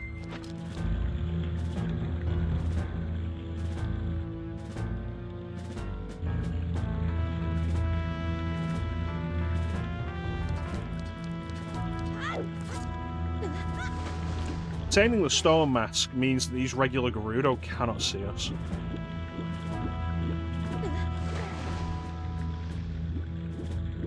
If you have, like, either a modded 3DS or you use Citra or Azahara 3DS emulator, you can get what's referred to as the Majora's Mask 3D Restoration Project. It's a simple enough mod to apply. One of the things it does is gives you the original swim speed back, but I think it gives you the option as a toggle, so you can have the original swim speed or the new swim speed by double tapping A. I think switches between the two.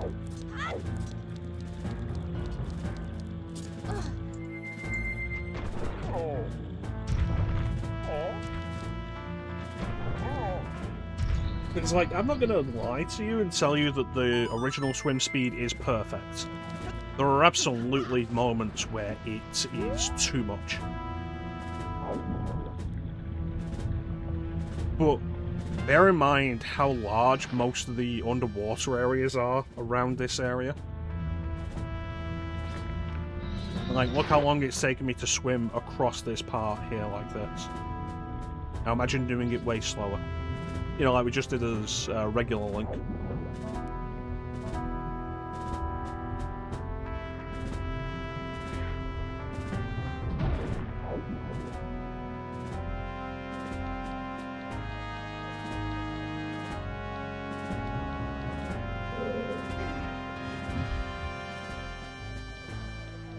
Oh, if you play the 3DS version, you won't have to imagine it.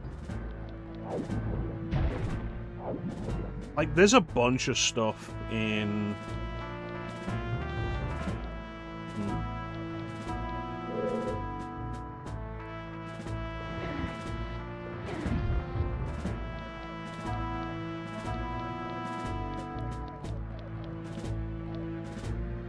There's a bunch of stuff in Majora's Mask 3D that just feels like a bad decision.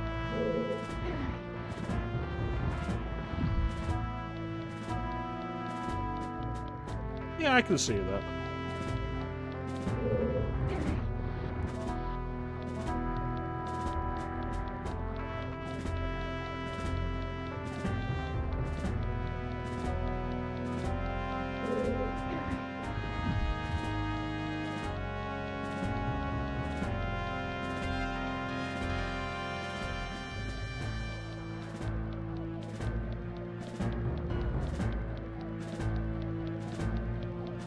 Yeah, stuff like the elegy of emptiness, the way it's handled, is worse. And it's not stuff that Nintendo should have been like... It's not stuff that Nintendo should have guessed at, just randomly. There's a bunch of stuff in there that... Well, there's a bunch of stuff there that isn't done, that they'd previously done in Wind Waker HD. And would have been really good to have in Majora's Mask 3D. And it's just not, and it's really disappointing. I think the original Majora's Mask is the best way to play it. I mean, outside of Ship 2 Harkinian, of course. But, like, I will not turn around and tell you that Majora's Mask 3D doesn't have its own merits, because it does. There are definitely elements to it that are positive, that it does better than the original. Like the ability to fast forward to specific hours, which isn't something you can do in the original.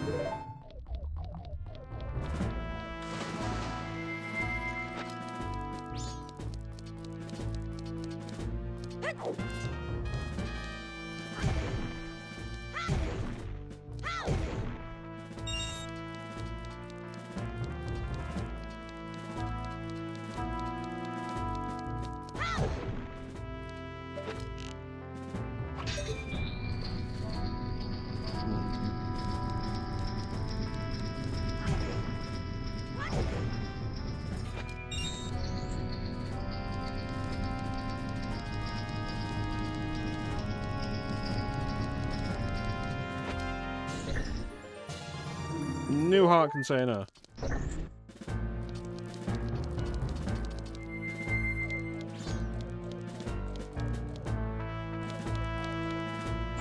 There it is.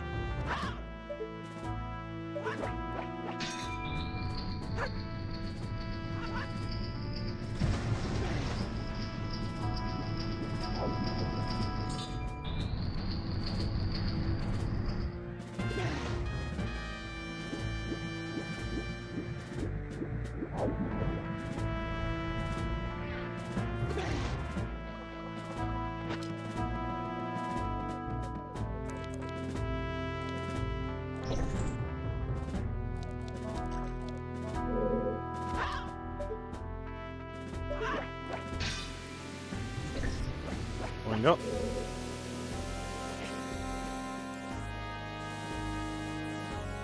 I do like how Zora Link looks with his fins extended like that. I think it's a cool look.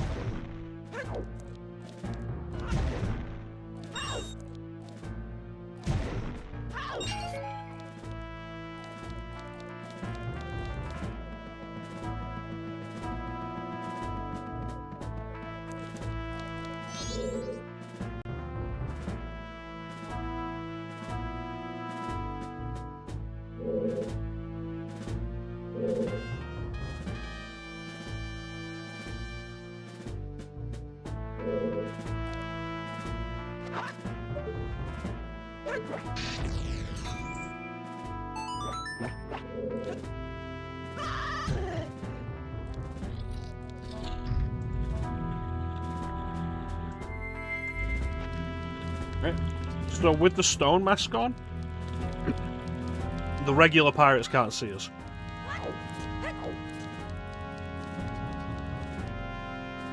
In the 3DS version, they moved the location of the guy with the stone mask to underneath that central tower there.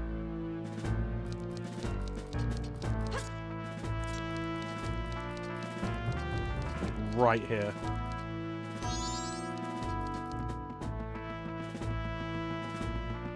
Which I don't think really adds anything. Makes it less obtuse to find him, sure. But there is also, like, absolutely the thing. The stone mask isn't required.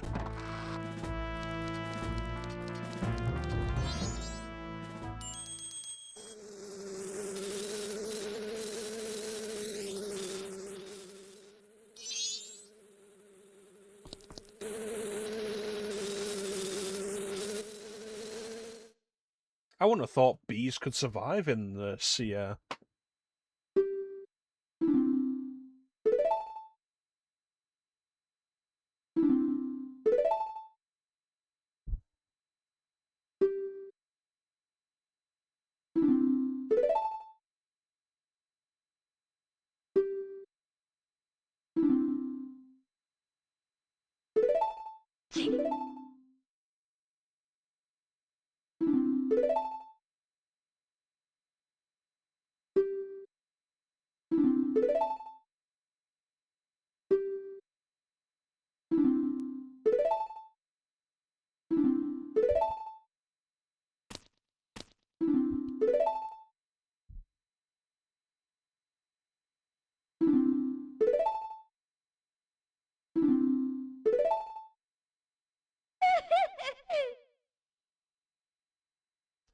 So there's the implication here that the strange mask one they're talking about is Skull Kid.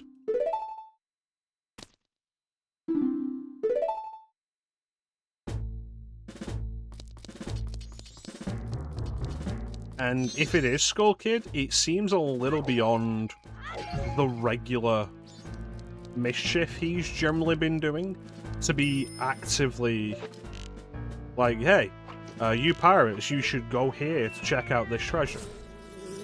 It feels like weirdly out of character as an idea for both Skull Kid and Majora's Mask. Anyway, there's the hook shot.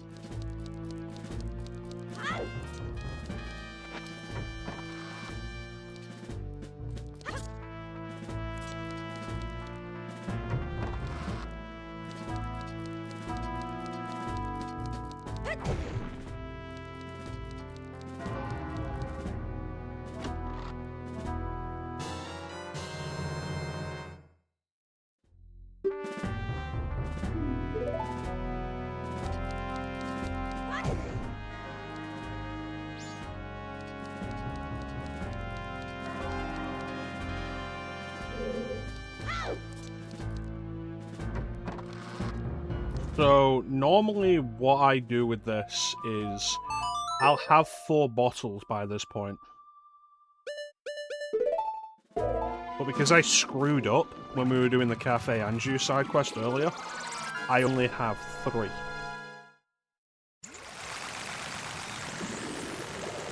And I intend to have 4 bottles when I get here, Because that means I only need to do one trip into the pirate fortress.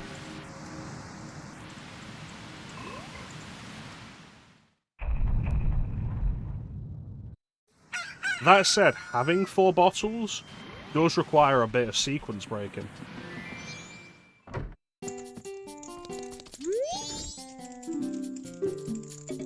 The Gilded Sword.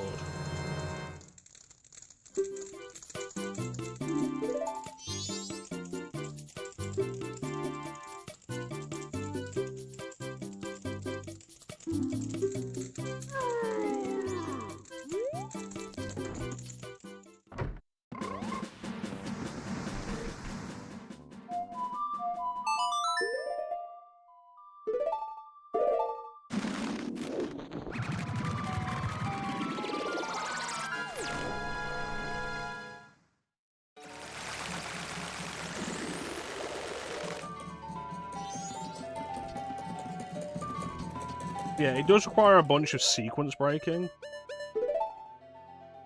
To have 4 bottles before that, because getting the bottle off...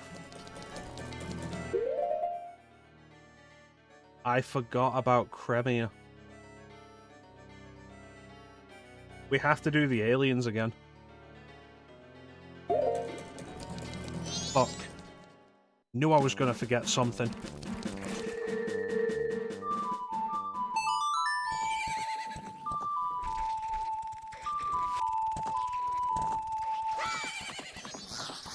This is what I get for having too many plates in the air at once.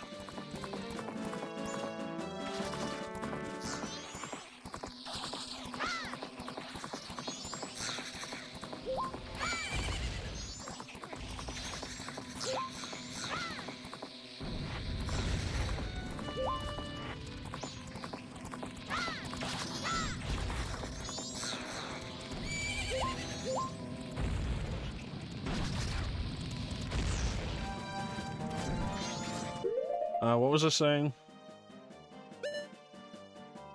Yeah, going out of your way to get the,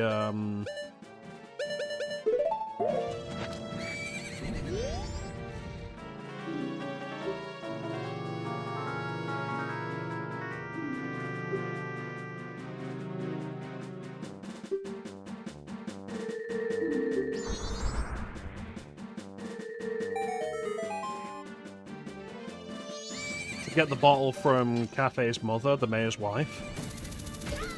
Like, it's not really intuitive.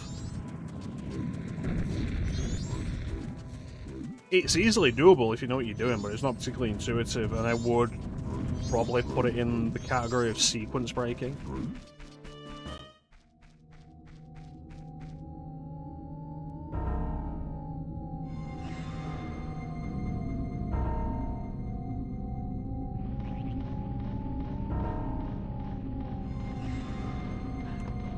I thought the owl statue was down here.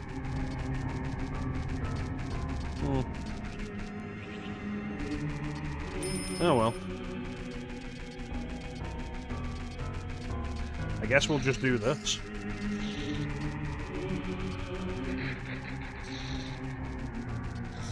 Hey, Cafe.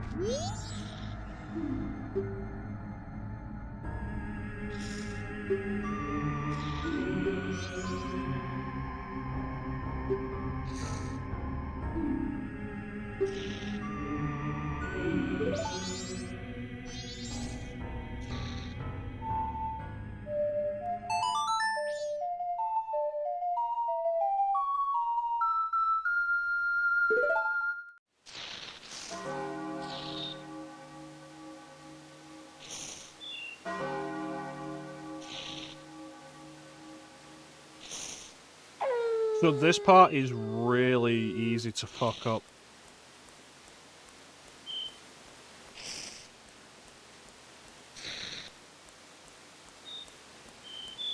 Like, if Sakon sees you around here, he'll run away and will not open the door.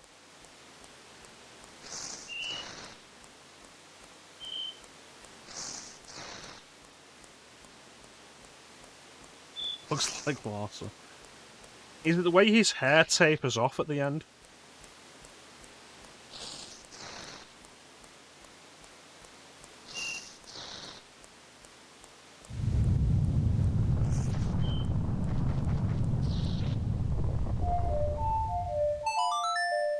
So I don't think this is going to have any effect on what's in there. But I'm hoping it will. Because, like, this is super easy to fuck up. I remember the first time I got here, and I fucked this up, and I had to do the whole thing again.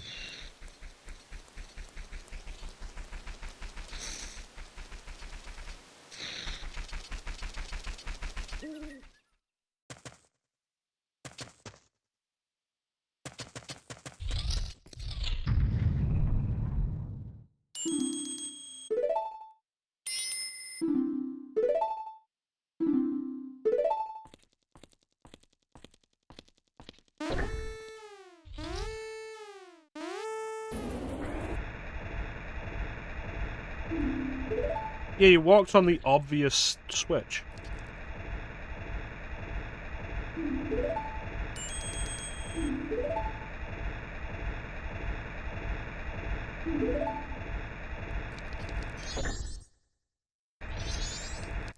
So this was a big deal here.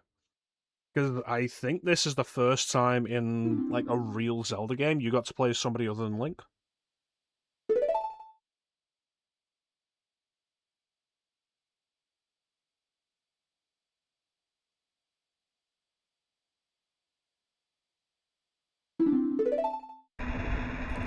Why does he care about this mask so much, though? Like, not Cafe, we know why Cafe cares. Why does Sakon care? How valuable can this mask really be?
Oh no.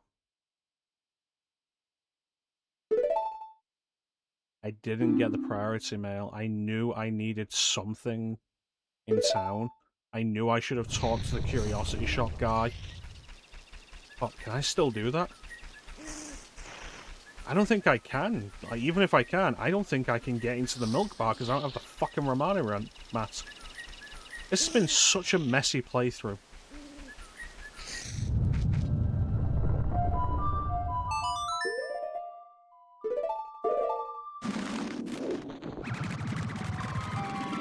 God damn it.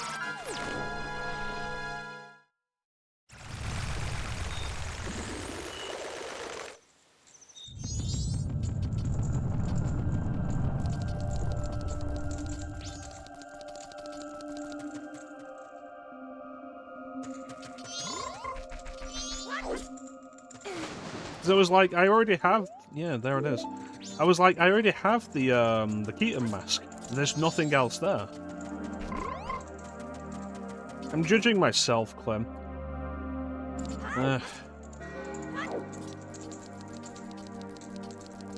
So I usually have this down so that I'm only doing this quest twice, and I'm having to do it 4 times because I fucked it up repeatedly.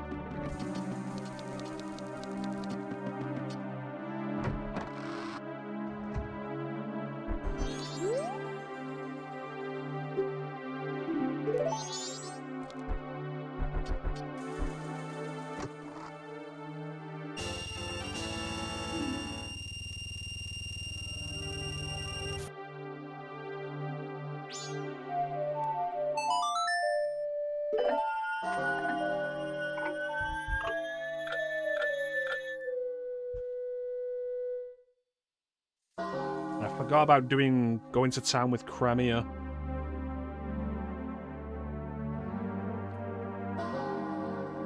Gotta do the aliens again.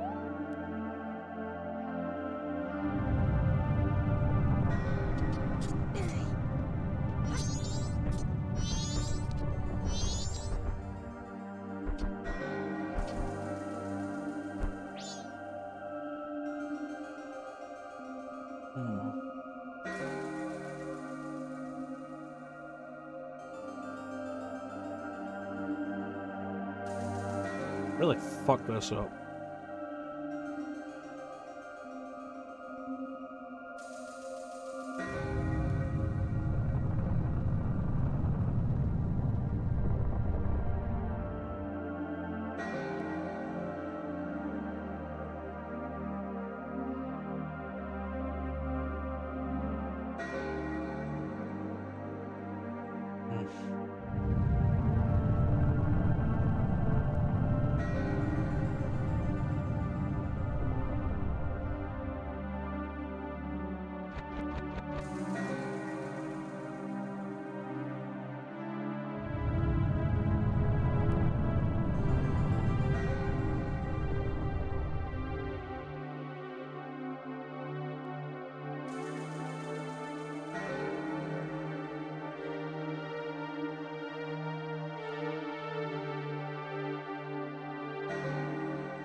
There's something of a morbid poetry to the clock on the final day. As the moon gets closer and closer to the bottom, is when it is closer and closer to actually hitting.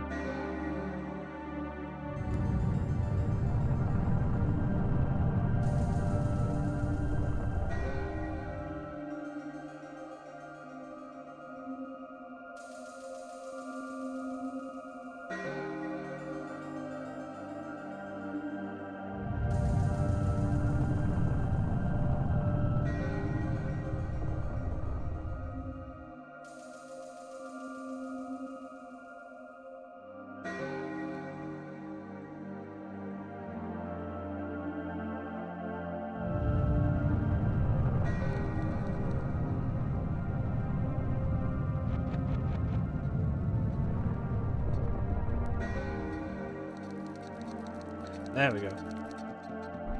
I was starting to get worried. Like, did I fuck something else up?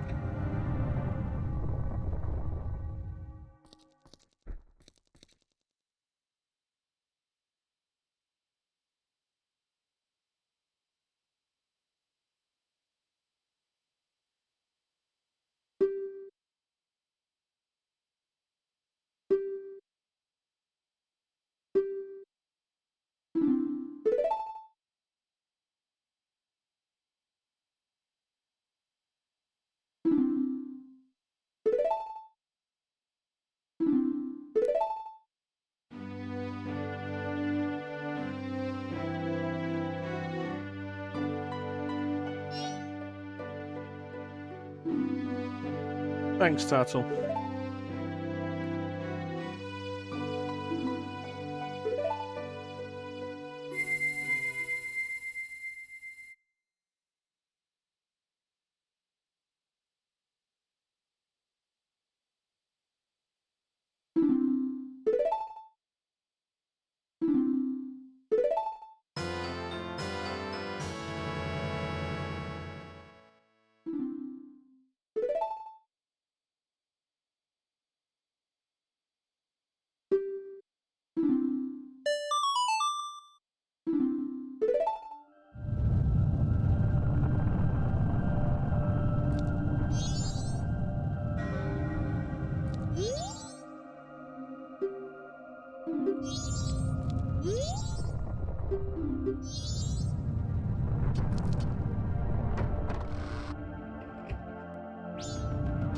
A definite melancholy.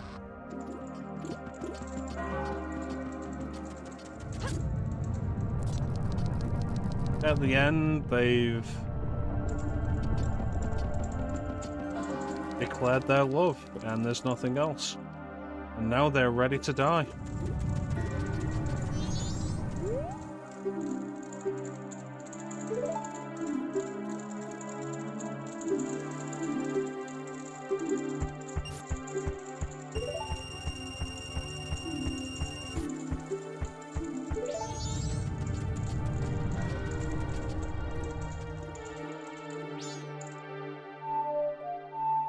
Not this time.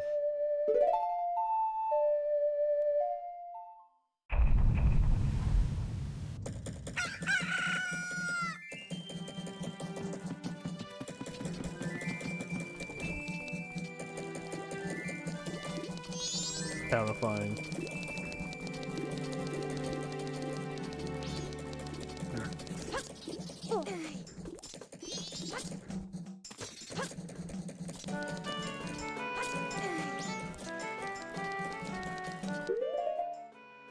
Let me see.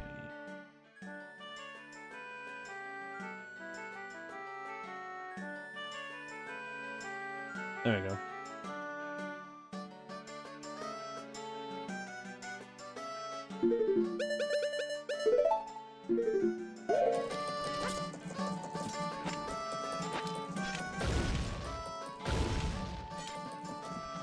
So now that I've gotten the powder keg license, I'm willing to just let the blast mask have that power.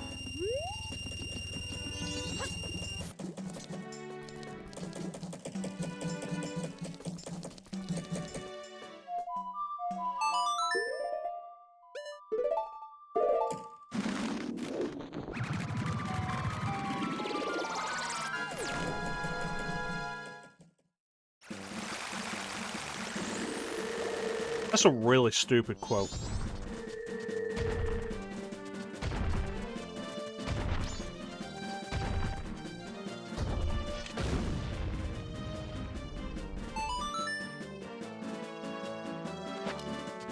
I love it. I love my really stupid quote.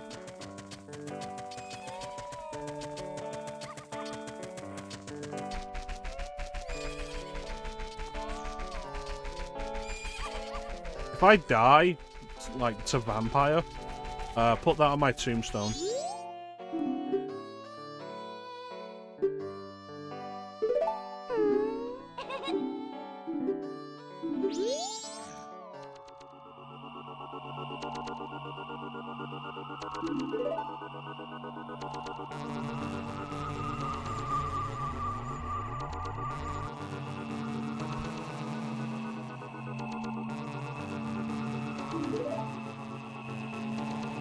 So we want to do the crummy a bit.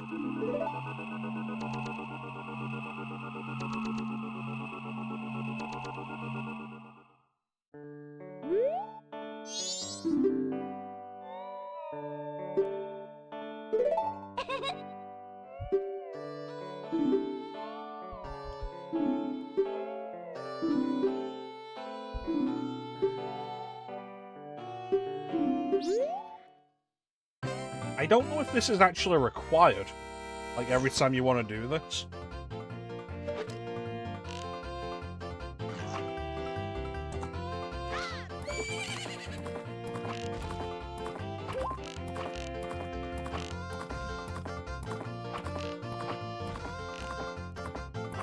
I feel like it isn't.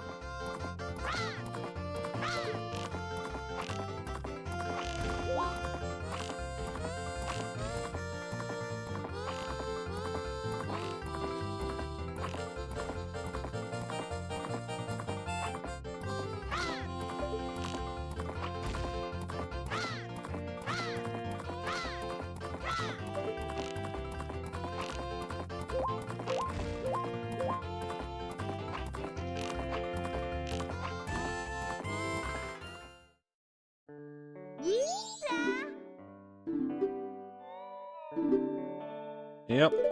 Whatever. 'Cause I forget if you can just roll up at 2 AM and just do this.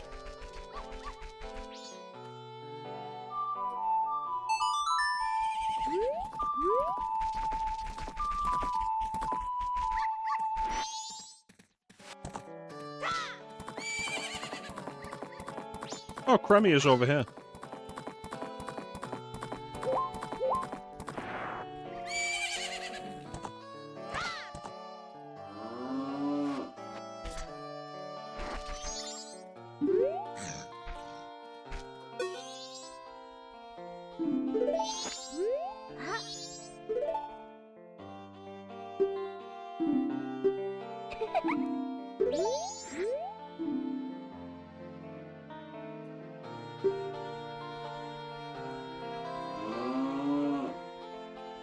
The most desired of forbidden milk.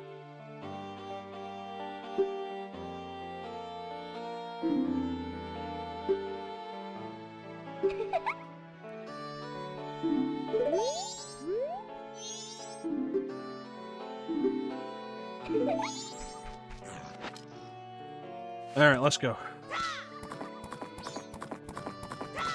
There is another place I can get a bottle from. There are actually two places. I think the bottle that I couldn't remember the location of is the one that Romani gives you. The rest of the bottles, I remembered all the locations. Get one from one of the Twin Rover sisters for the red potion. You get one for winning the Goron race with gold dust. Gold dust. You get the one from Romani. You get one from the mayor's wife if you deliver the priority mail directly to her. You get one from Dampe, doing the digging game underneath his house on the second night, I think it is. And you get one from the beavers.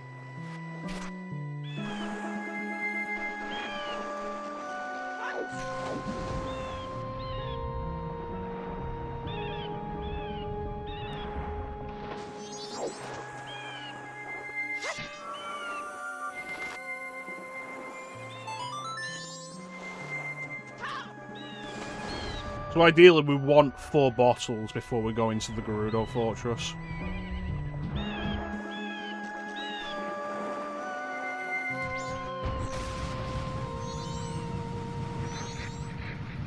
I think what I'm going to do is I'm going to get the bottle from the beavers and then we're going to call it for today.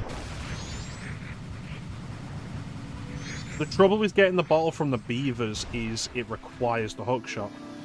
So you can't have this before going into the Gerudo Fortress.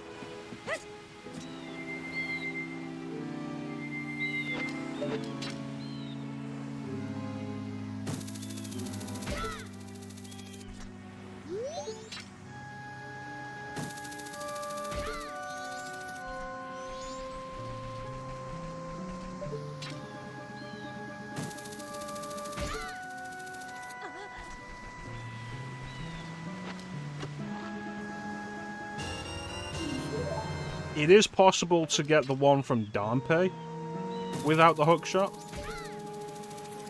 Like, I don't think it's required at all for anything around that. You can get into the graveyard with it. But it is like a really fiddly quest.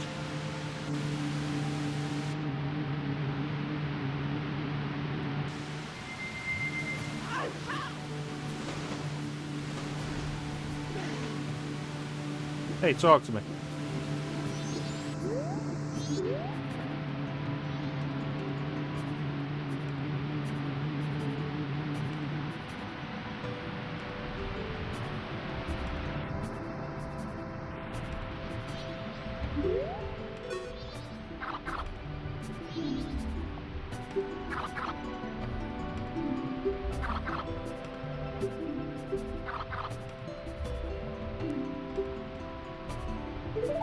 So there's 2 rewards for this. You get a bottle and then you get a piece of heart. And if you get both, you have to do this 4 times.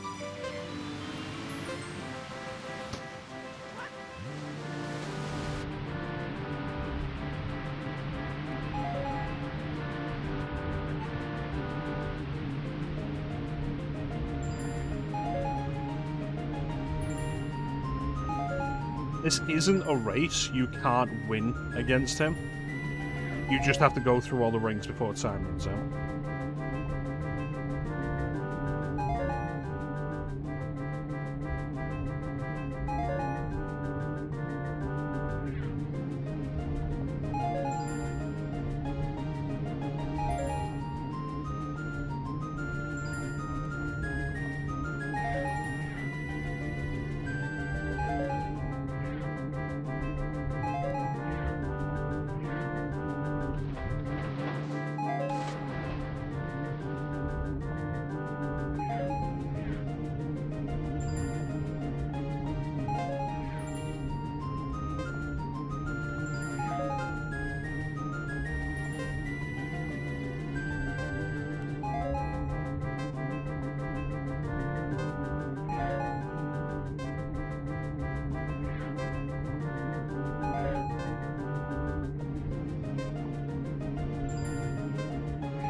Well, this is bullshit, because you said if I did the thing, you'd give me one.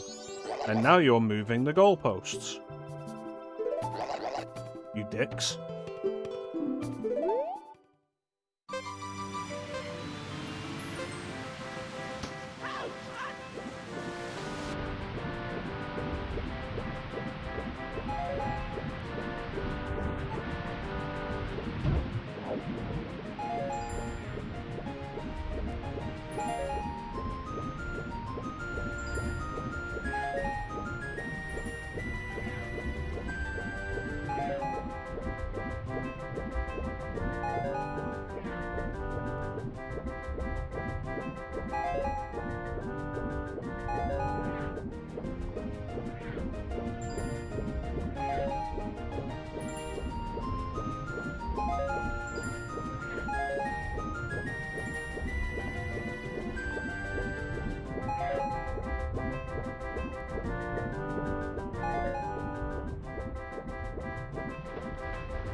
I don't think I'd ever noticed before, but I think the rings always turn to face you.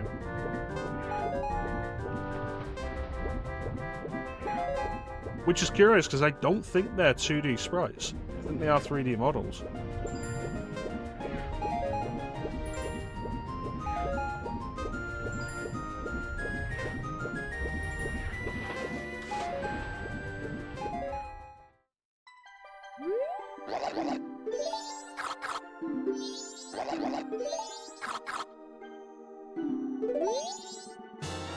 There we go.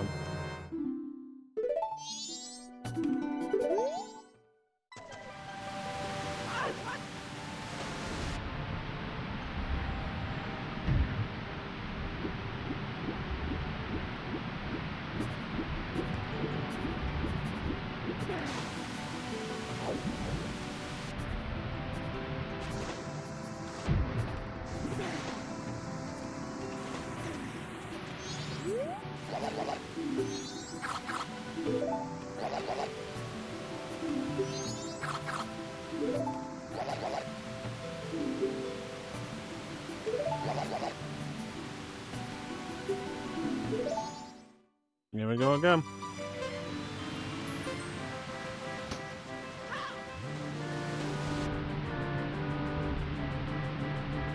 I don't think this race is... I don't think any of these 4 races are challenging enough to justify 4 races.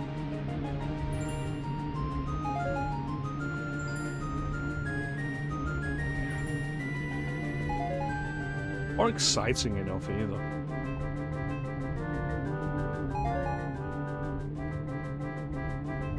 Like, it should have just been 2.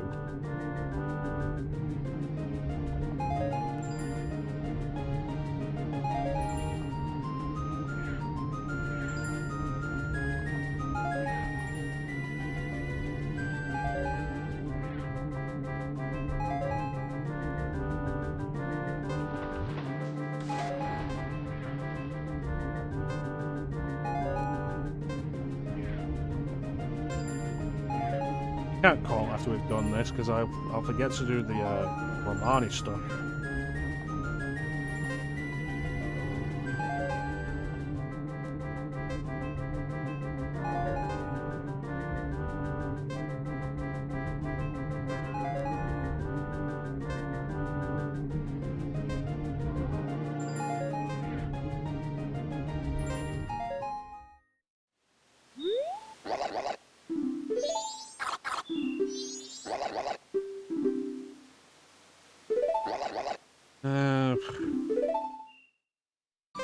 Adding...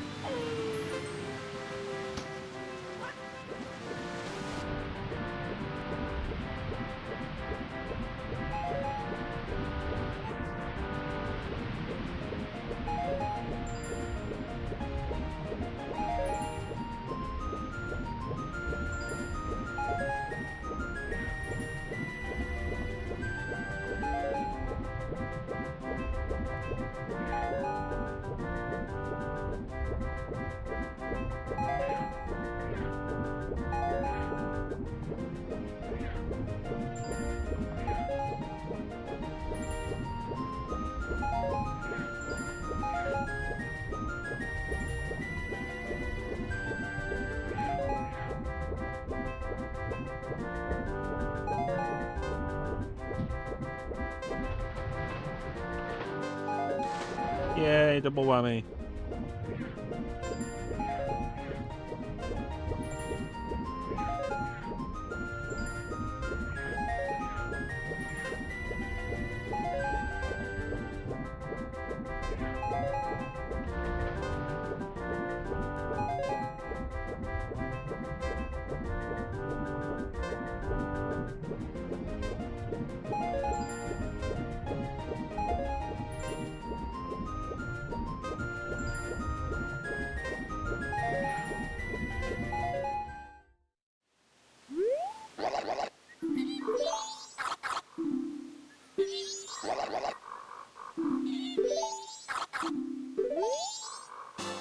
There we go.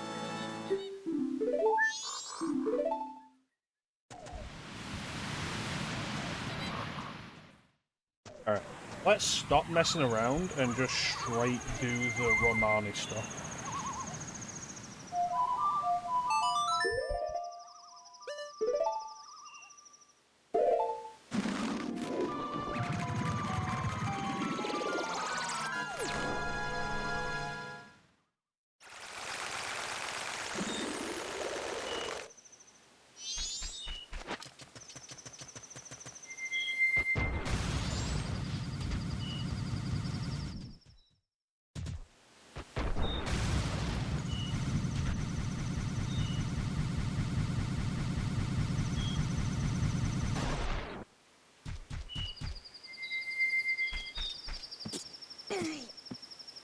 Alright.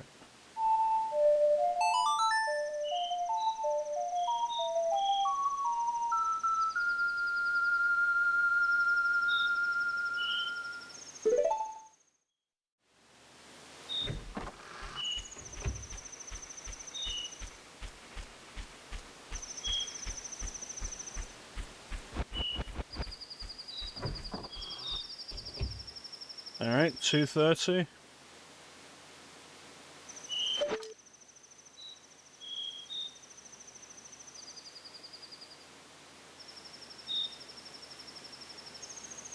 $3 o'clock? Man, I used to remember all the specific times of everything in this.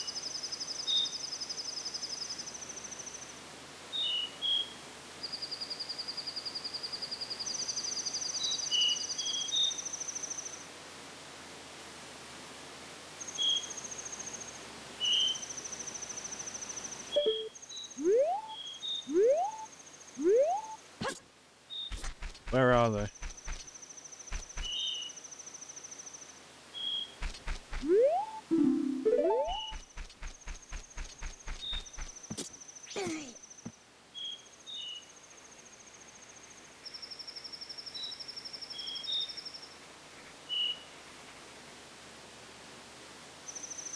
Where the fuck are they?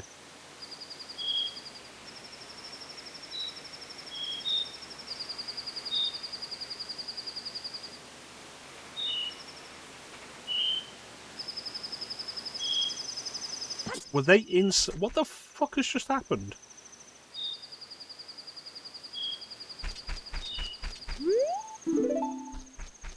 Was me not speaking to her a problem?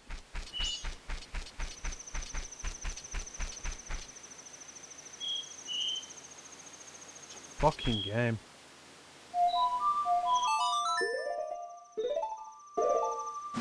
Serious, was me not speaking to her as she walked from the house to the barn a problem?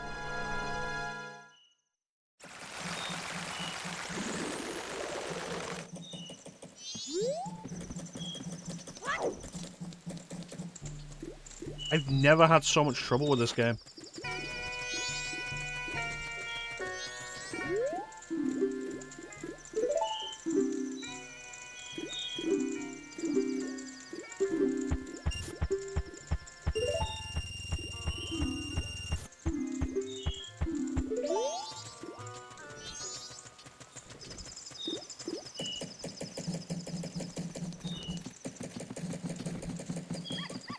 Like, I was there, I was in time. She walked from the house to the barn. There was a roof on the barn, and then at some point there wasn't a roof on the barn. Like, what the fuck happened?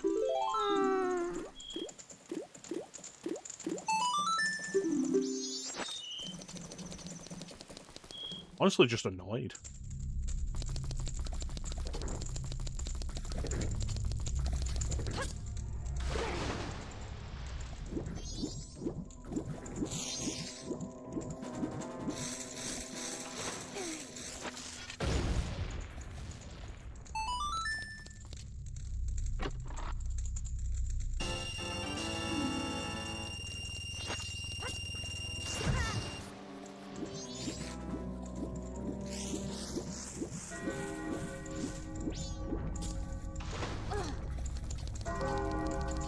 The whole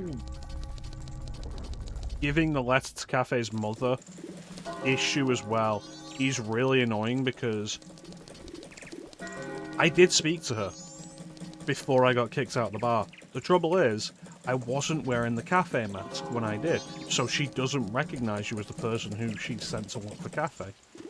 And then, before I could start another conversation sequence with her with the mask on, we hit the specific time where they kick you out of the bar, and then it was done. I was like, fucking bastards.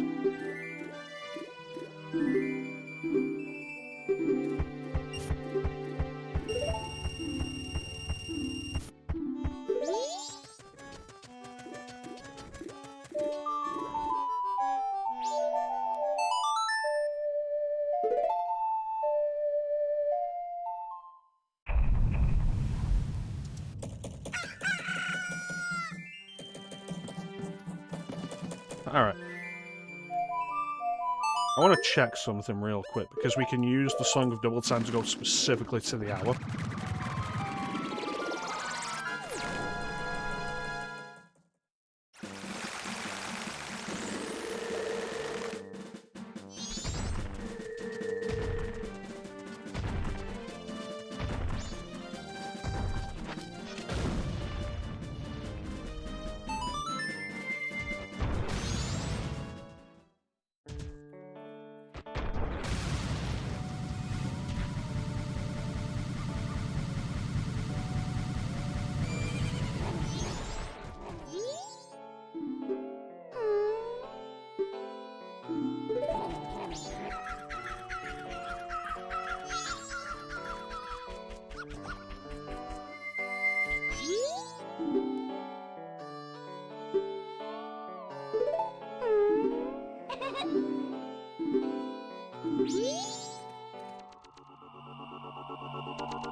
Yeah, let's fucking do it.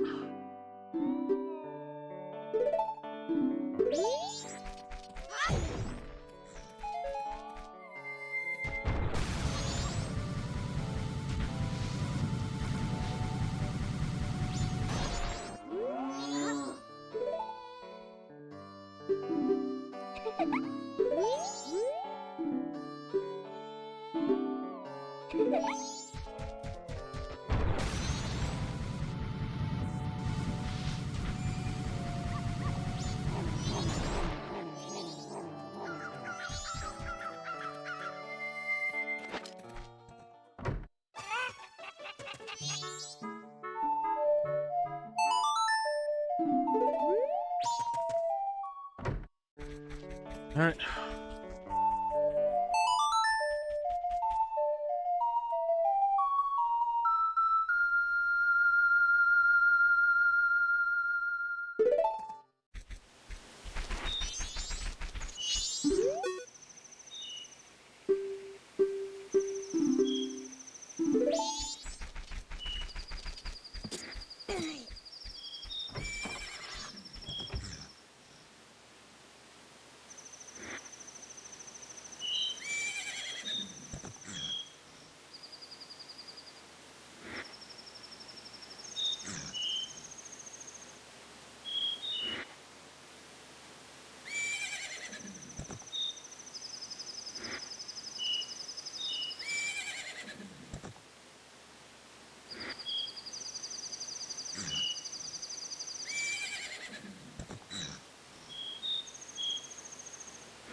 Where are they?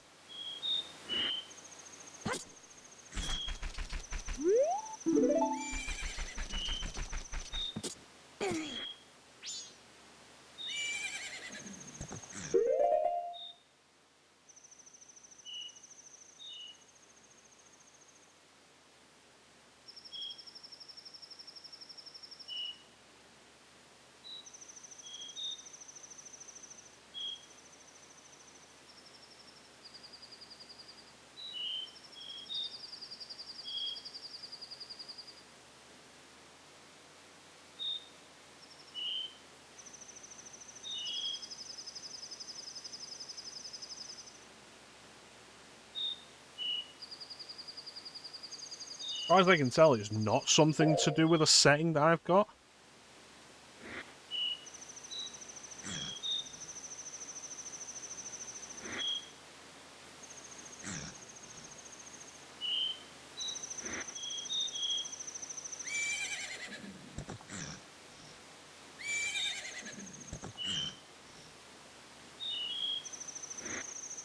There, and he's just gone.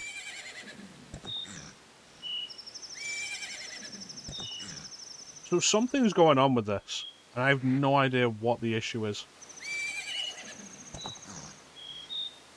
Because that means they've taken Romani. But they never actually appeared.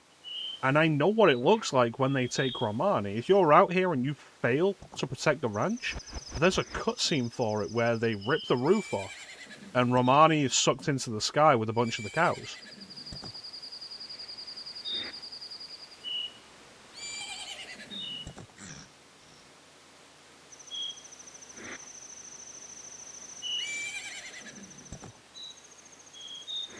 And then she comes back on day 3, clearly lobotomized.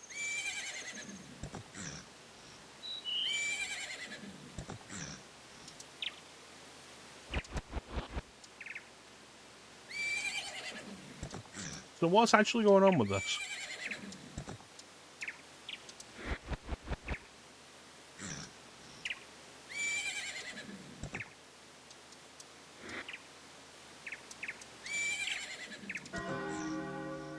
This entire playthrough has been a mess.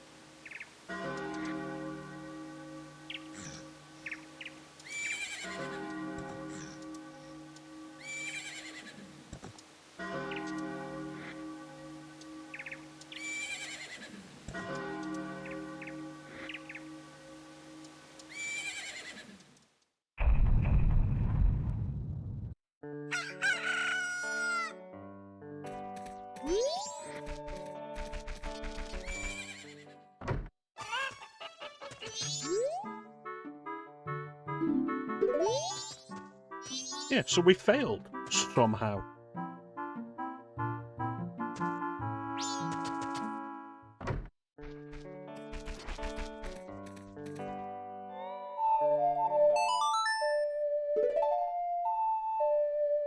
I don't get it.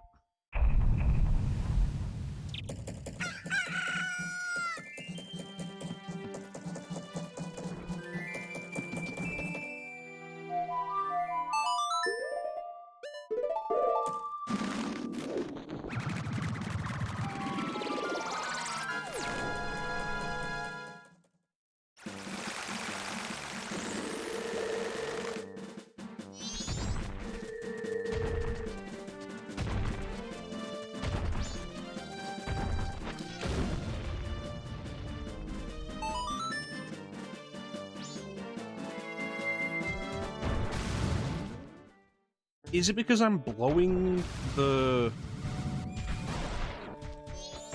boulder open with the blast mask?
I'm pretty sure that at half 2 she kicks you out of here.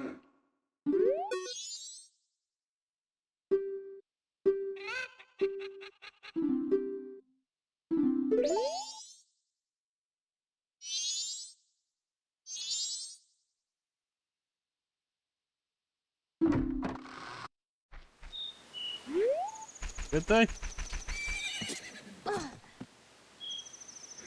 Did they?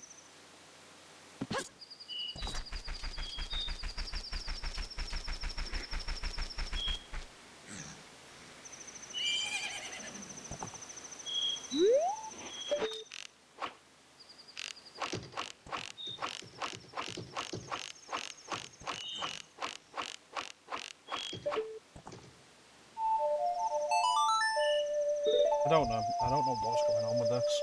But there's something broken with it.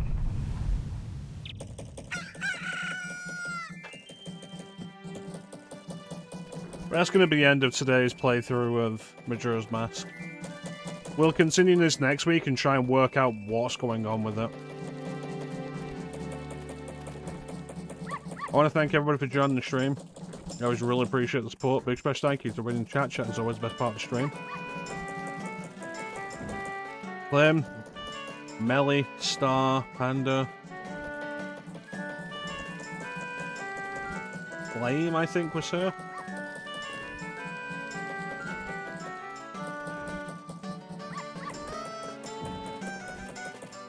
This has honestly been one of my worst playthroughs.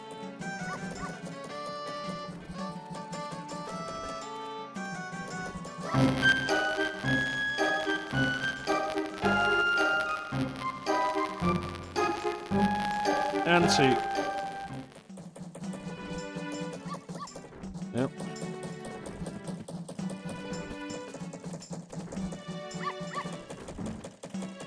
This is an odd double whammy with this. Of like the lens of truth wasn't working, so we updated midstream. and then it was working, and now this was working, and now it isn't.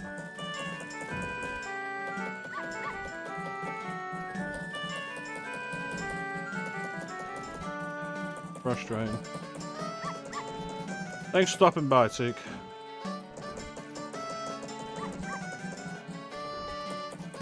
The Year of RPGs will continue with Shin Megami Tensei Strange Journey.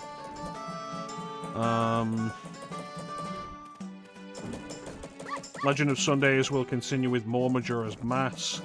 And Summertime Sandbox will continue with more Grand Theft Auto 3. Memories broken, the truth goes unspoken. I've even forgotten my name. I don't know the season or what is the reason I'm standing here holding my blade. This kind of disappointment, after how well Ship of Harkinian worked, that it feels like Ship 2 Harkinian has had like a bunch of issues. But we'll continue. We'll see if we can deal with it. If we can't, then I guess this won't be an all-mask playthrough. Which is a shame, because I wanted to do an all-mask playthrough. I feel like doing Majora's Mask without getting all the masks is kind of empty. But I've done an all-mask playthrough on stream before. I've proved that I can. I have nothing else to prove.